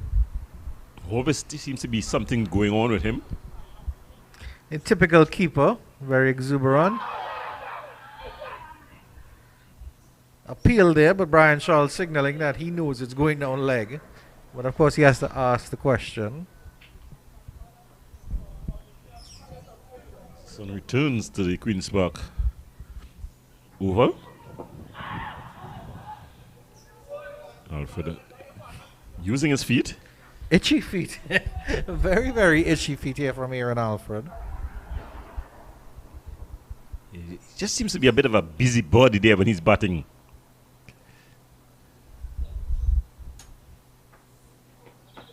He gets this one through the legs, a Chinese cut as it was.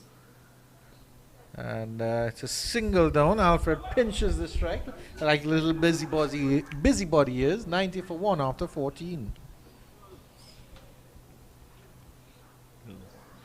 So they're on cruise control here, Central Sports.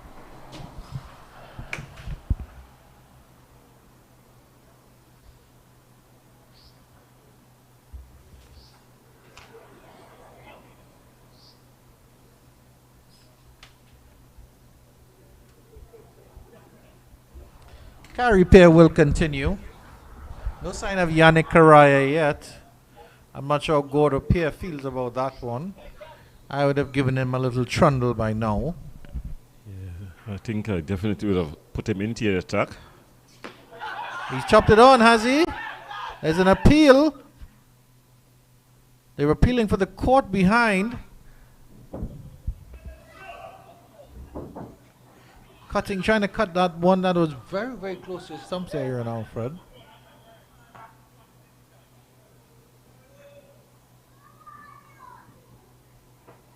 Cutting again close to his stump, but this time he gets it square and he'll get the single.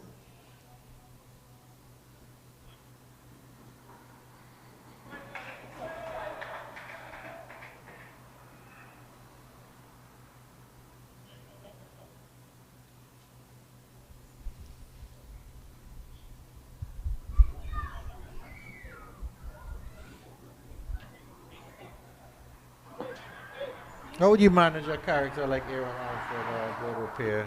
Those exuberant, always light-hearted, light-footed characters. Yeah, he definitely seems to be a character here. But it's Otley who's looking to shepherd his team to victory here.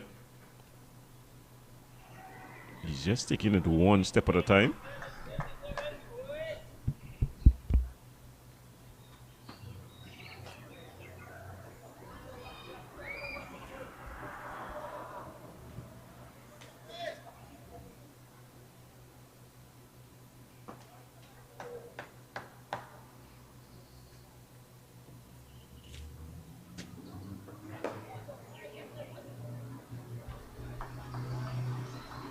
Almost turning him square there, carry pair. Well played by Alfred, just stabbing the bat down at the last minute.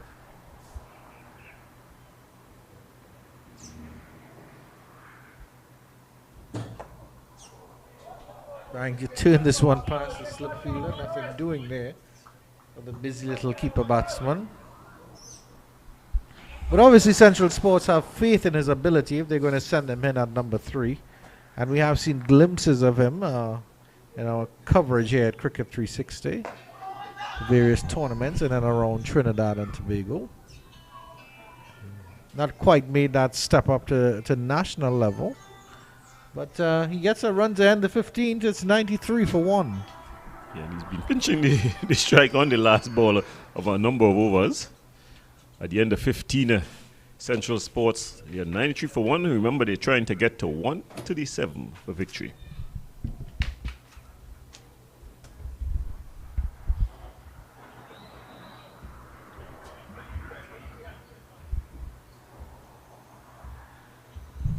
So it's going to be Brian Charles who's going to continue here from the Brian Lara Pavilion Inn. He'll be trying to get a breakthrough here for his captain, Raja. Raja just coming across, having a brief word with him. Your Honor. That's Alfred.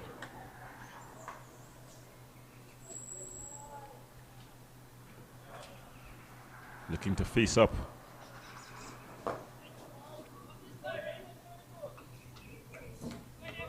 So it's Alfred here facing up against Brian Charles.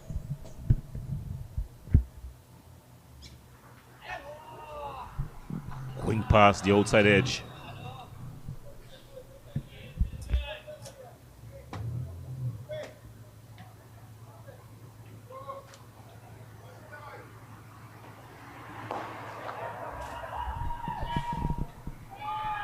And that's the end of Alfred there. So Gooley taking the catch. The Charles Gooley. So Gooley has been good in the outfield. He teamed up with Charles. First teaming up with Pierre to get Puran, and now teaming up with Charles to get Alfred. So Central Sport loses their second wicket on 93. Charles goes for 6. Maddie with the honey.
So welcome back as we continue coverage in the TTCB Premiership 1 50 over competition.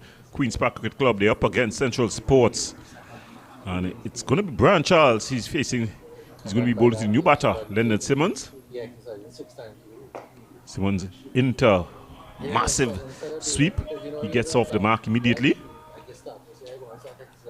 So the score going up to 94 for 2. Remember, Central Sports responding to the Queen's Park Cricket Club. First total over 136 all out.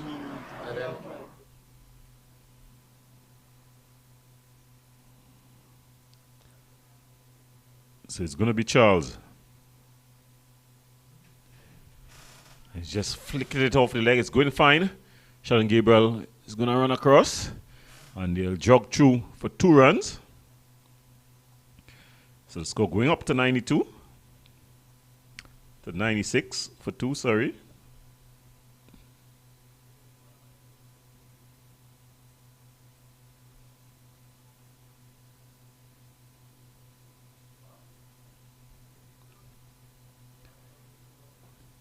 And he's driving that one into the covers.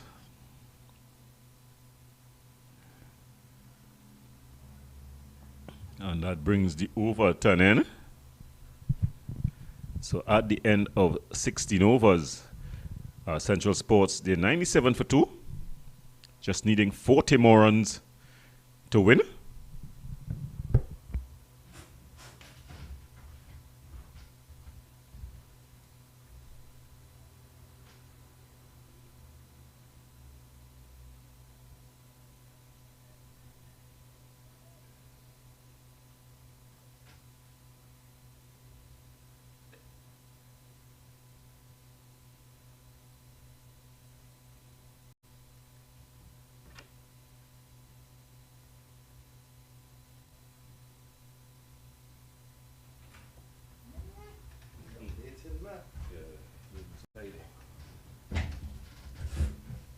It's going to be Yannick Carrier to continue as he takes up the bowling attack in the 17th over.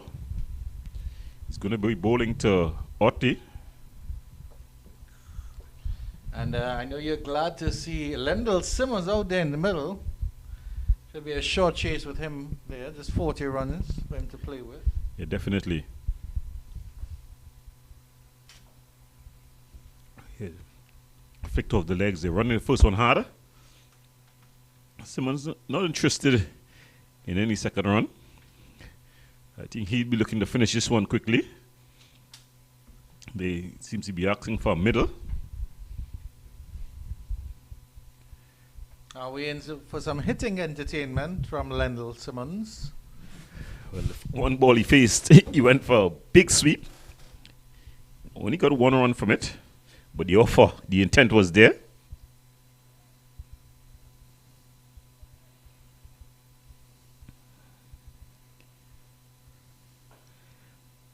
There you see the intent here as well. A good stop though by Hackett. He's looking at his hands. Stung his heels there. Yeah, he's wringing his wrists. So you've seen the intent from Simmons. But he just flicks this one off the legs. It's always been because he's not a very big fellow, is Lendl Simmons. He's a very slim fellow. I guess you can call him wiry, if you want to say that. But it's always amazed with the sort of power that he gets when he goes big. Well, he's built his shoulders over the years. If you watch him there, he's bulked up quite a bit. When I saw him in the car park, oh, that's a full toss. Gets away with that, Yannick Karai. I think Keon Otley's eyes got maybe too big. Long eyes there, as he likes to say, got up there. As we're chasing Passat on our lunch. Well, he's quite comfortable there. He seems to be quite comfortable after lunch. So we're seeing Karaya here looking to bowl.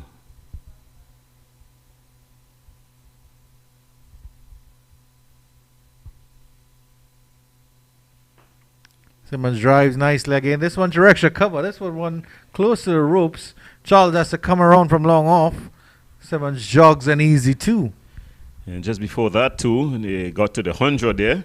They brought up the 100. The Central Sports team brought up their 100 in just the 17th over. So they go on with that double. They've gone into 102 for 2.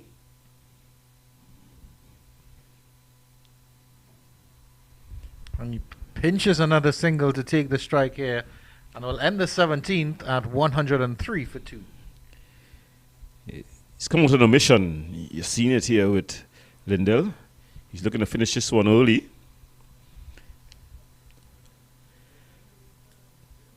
Chad, if you have somewhere to go, you can call and make your arrangements, Andrew.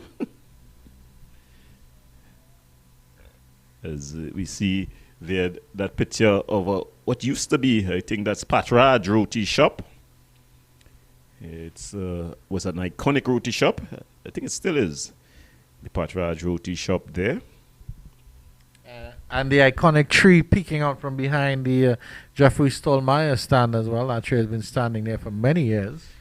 I remember seeing Phil Simmons hit one over that stand. Also Viv Richards. Carl Hooper depositing Shane Warne over Jeffrey Stallmeyer and cracking a Mercedes-Benz.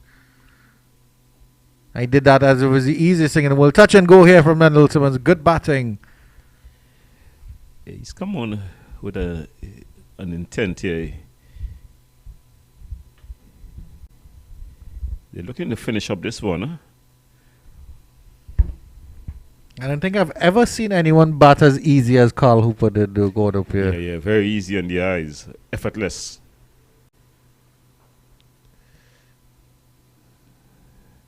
Good stop there. I think his football coach might be more impressive than his cricket coach. That's Carry Pier there. Just the short extra cover region. Time he gets it a little straight out lane, you'll get this single down to long off.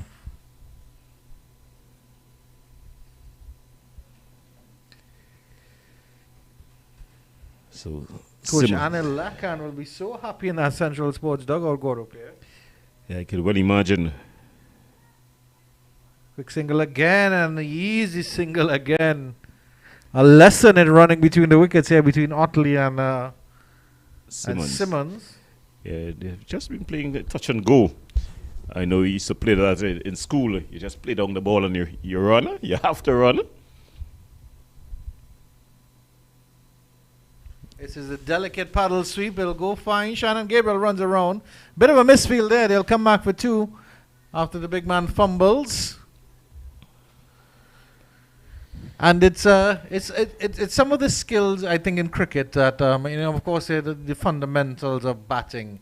It's playing with soft hands, and then the other technique that I've seen almost out of the game is dropping your hands. Batters like to follow the hands with their follow the ball with their hands, I should say. This is a lovely smear through the cover region. They'll run close to the boundary. They'll run 2 again. Otley goes up to 42. And after 18, it's 110 for 2. Milking that Brian Charles over for all it was worth. Yeah. Since Lendl Simmons has come, the tempo has picked up. Not the boundary hitting, but the running between the wickets. And that's the value of, an experienced campaigner such as Lendl Simmons. He's come to the wicket. He's not tried to overhit the ball. He's just looked to keep the score ticking. It's just a smaller chase now. They're down to just about 27 runs. You're seeing the run rate getting down to under 1 run and over. So it's not about the run rate anymore. It's just about runs on wickets. And he's just rotating the strike excellently. It's going to be carrier though. Yeah, it's just about closing it out now. Simmons pushes another single. Carry pair. Showing some football skill there. Yeah, he's showing some football skills. He stopped one in the covers with the foot. So now he's flicked it up. He's going more expansive there. Flicking it up from the boot to the hands.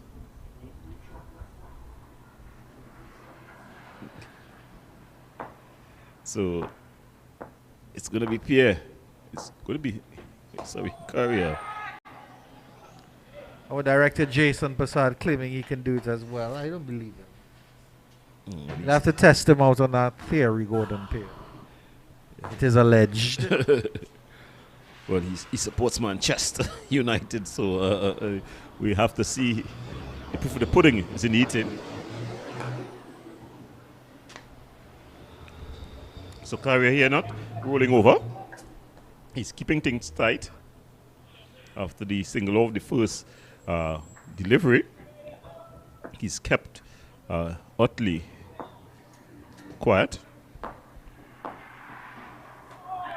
That's good bounce and turn there from Karaya. I almost had Otley in a knot there. Notley.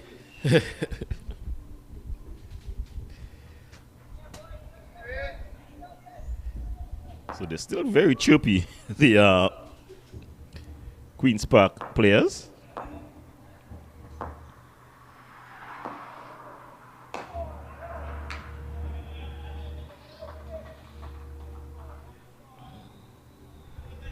Central Sports will be very happy with the professional nature of this win when they do finally close it off, providing they don't lose any more wickets. Yeah, It doesn't get into a nervous stage for them. I think they'll give themselves about 7 more overs to get the remaining runs here. It's the end of the 19th over. 1-1-2. 1-1-1, sorry, for 2.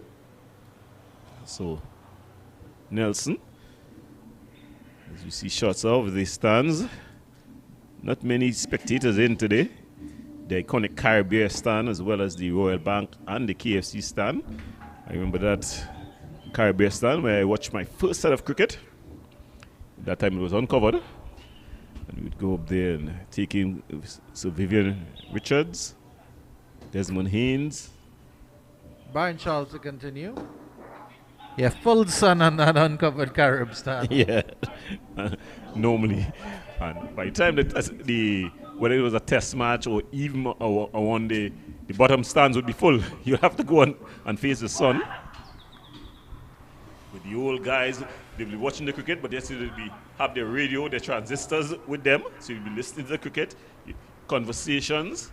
Of course, at that age, you couldn't join the conversation of big men. It was a totally different time.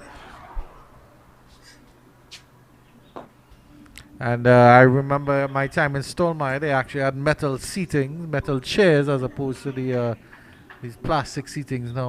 As you see a plane. Matthew Rajaram spotted a plane coming in. Yes, certainly not our boys heading off to Antigua. Are they there yet, or are they still in the VIP?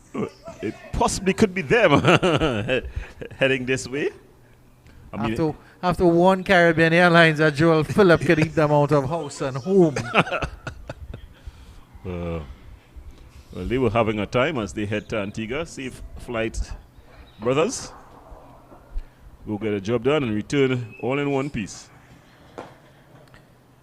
Good push there by Otley. They'll get into the extra cover position. Will he look for 2? Hackett is quick off the extra cover boundary. It's just a single. They don't need to take any undue risks. Required run at 0.8, 24 from 181. I think even if I was batting along with Matthew Rajaram, we could pull it off at this stage. Clever cricket here from Lendl Simmons. He can walk a single. We'll start to jog for the second half now and still make it home in time. 114 for 2 after 20.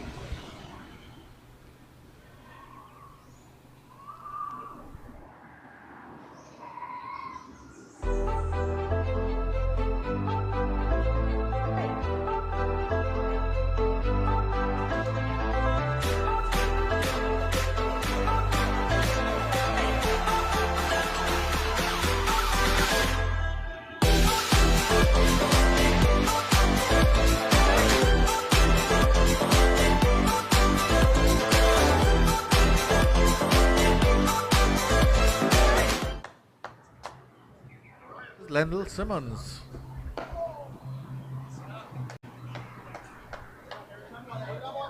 I feel like Mr. Simmons is winding up. Like he looks like he's ready to go big. Yeah. The long off and long on fielders are out and on the boundary. Dances up the pitch, he goes straight. Shannon Gabriel stares at that one. Matthew Rajaram will have to watch his head there. But that's a towering six on Lendl Simmons. I called it going up here. You owe me $5. Yes, definitely. You could see him behaving like a caged lion, really. He was looking to go big. It was tossed up, given some air by Yannick Correa, and he was given the full treatment. And with Lendl Simmons, you have to be very careful because 17 runs could be completed in the next 4 or 5 hits. Yeah, I know they would have target to get it done before the 25th over. So that's why at the end of 19 overs, I say probably in the next 6 overs. And that shot just shows the ease with which Lendl Simmons bats as well.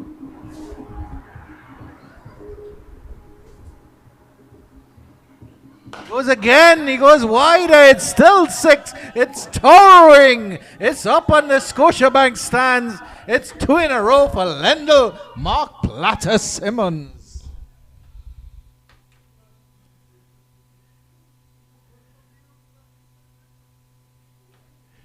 No, it's in the shot. He got it, it was in the shot. The ball going on top of the roof there, you could have seen it. Good work by Matthew, the cameraman. So just as you said, Simmons can get this done in a couple of hits. And he's brought it down to 11 now. Correa wouldn't want his figures to be completely stained.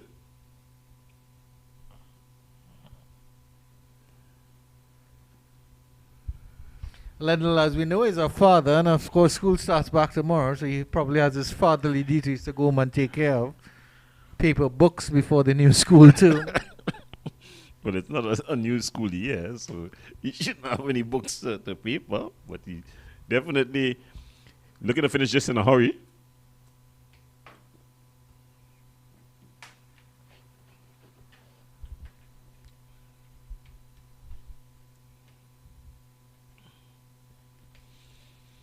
So there's back-to-back sixes. Let's see what Mr. Simmons does now.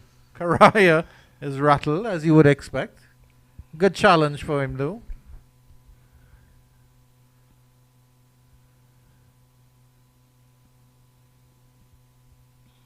Good fielding there at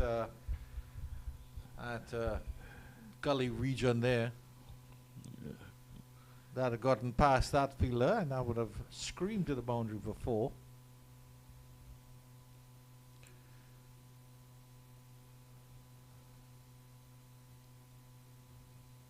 Wide delivery there, and he gets away with that one, Correa. Simmons looks questioningly at Mr. Arun. What we're seeing, it's just inside the line.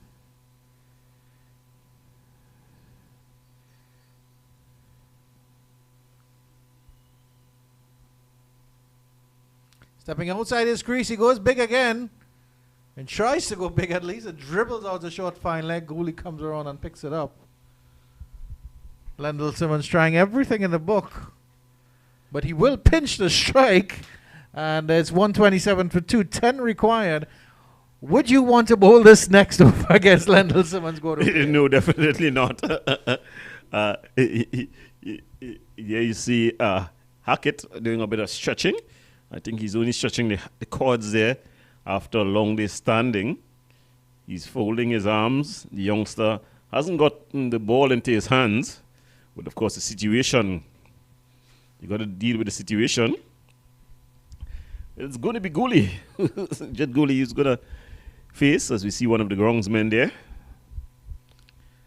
I give credit to Yannick Correa because after being smacked for 2 sixes in the over, he was able to pull it back nicely. So it's. But Simmons is always such a languid batsman when he maintains his shape. This one is speared down the leg side, and this is going to go for 4 wides. And that's not what they needed. All of a sudden, Central Sport just need 5 runs for victory here. Well, it's 4 leg buys. He's given leg buys, the umpire. It's just 6 runs required for victory here. So 1 Lendl Simmons swipe.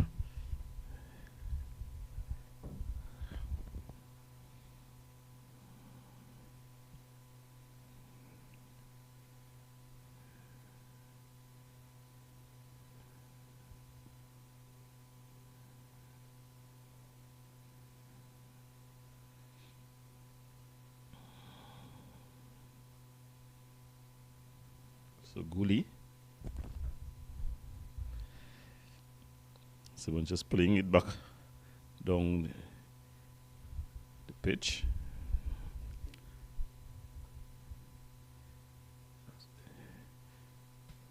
Bit of an anti-climax there. I was expecting the Lendl Simmons tonk. Well, you're seeing some of the fans in the stands there. They've definitely come in. He goes straight, dead straight. Gooley jumped, didn't get a hand onto that one. But that's flat batted for 4. So just 2 remaining. And just as we we thought the end was going to come in this over. So that's going to be the challenge for Gooley. Can he get these last 2 deliveries in without going past the runs required? Simmons quite relaxed. He'll be looking to remain not out. He's a good player for Central Sports to have, a definite game changer.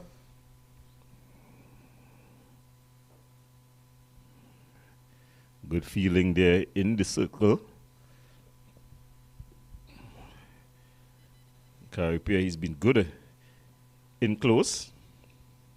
Especially he's been fielding on those pitches. Cuts this time, doesn't get the single there. But Kean Otley will get the chance to maybe finish off the innings. So Fortunately, even if he hits a 6, he won't to get to a deserved 50. Captain's knock. Indeed, 135 for 2 after 22.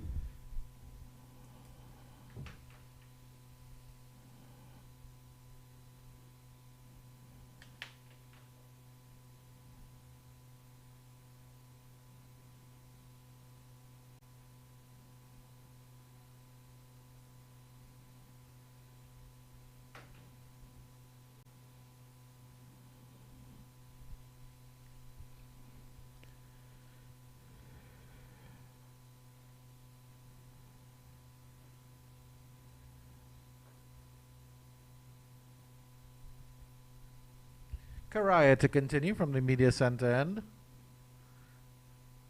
A swipe by Otley. Dribbles out to a short fine leg. Both batters considered the single and then decided against it. I think Simmons has taken off his gloves. He's not expected to take any more strike. I think if given the opportunity, he'll run part as well. But credit to Queen's Park, they've not rolled over and die. They've put up a fight. The total was never enough. I think the opening burst by the Central Sports opening bowlers. Beaten there. Will they get a last minute wicket? No, they won't. Not with that delivery at least. Yeah, I think they just didn't have much runs to play with in the beginning, Queen's Park. So as soon as Camille Puran and Keon Otley gave them the momentum and essentially blunted the paces out of the attack, the spinners, they could just knock around. And they've done that quite well. This is a sweep here. It's going to fall just short of the fielder, deep backward square leg. Lendl Simmons will have to put on the gloves again, unfortunately, because Keon Otley could only get a single there. So Lendl Simmons will have the chance to close out the innings now. And you see he's smiling, he's talking. He would have taken off those gloves and would have been getting ready to shake some hands. But he's got to put them back on. What are you going to wager? A big hit or he's just going to nudge it for a single? Place your bets. Anything is possible. and he just stares it past the keeper most delicately into the ropes of 4. That's the win there. As Lendl Simmons confirms it with 34 not out. Keon Otley again with 44 not out. It's a really, really good innings here. And Central Sports win by 8 wickets with 28 overs to spare. Yeah. 27 overs really, but who's counting? Yeah, so Central Sports there, they get the win. It was a comprehensive victory by Central Sports after they had the Queen's Park team tottering early at, was it 12 for 4? Yeah, I think they never recovered. And it went all downhill for them. A bit of a fight back by Gooley and Charles. But in the end, Central Sports was too good on the day. They win this one comprehensively by 8 wickets. Yeah, good bowling performance by Central Sports. First up, Mark Dial with 3 for 24 and Imran Khan 2 for 6, doing the major damage after the pace bowlers did the work in the beginning. Terrence Hines and Marlon Richards in particular taking up 2 wickets each, and Emrit taking the 5th. So it was an even split there in terms of the wickets, 5 for pace and 5 for spin for Central Sports. They limited the Queen's Park Cricket Club to 136 all out. Top score came from Brian Charles, who scored a well-played 38. Nothing much coming again. Amir Django actually made 39 as well. And for Central Sports, Kamil Puran got them going with a well-played 47 of 40 before throwing his hand away.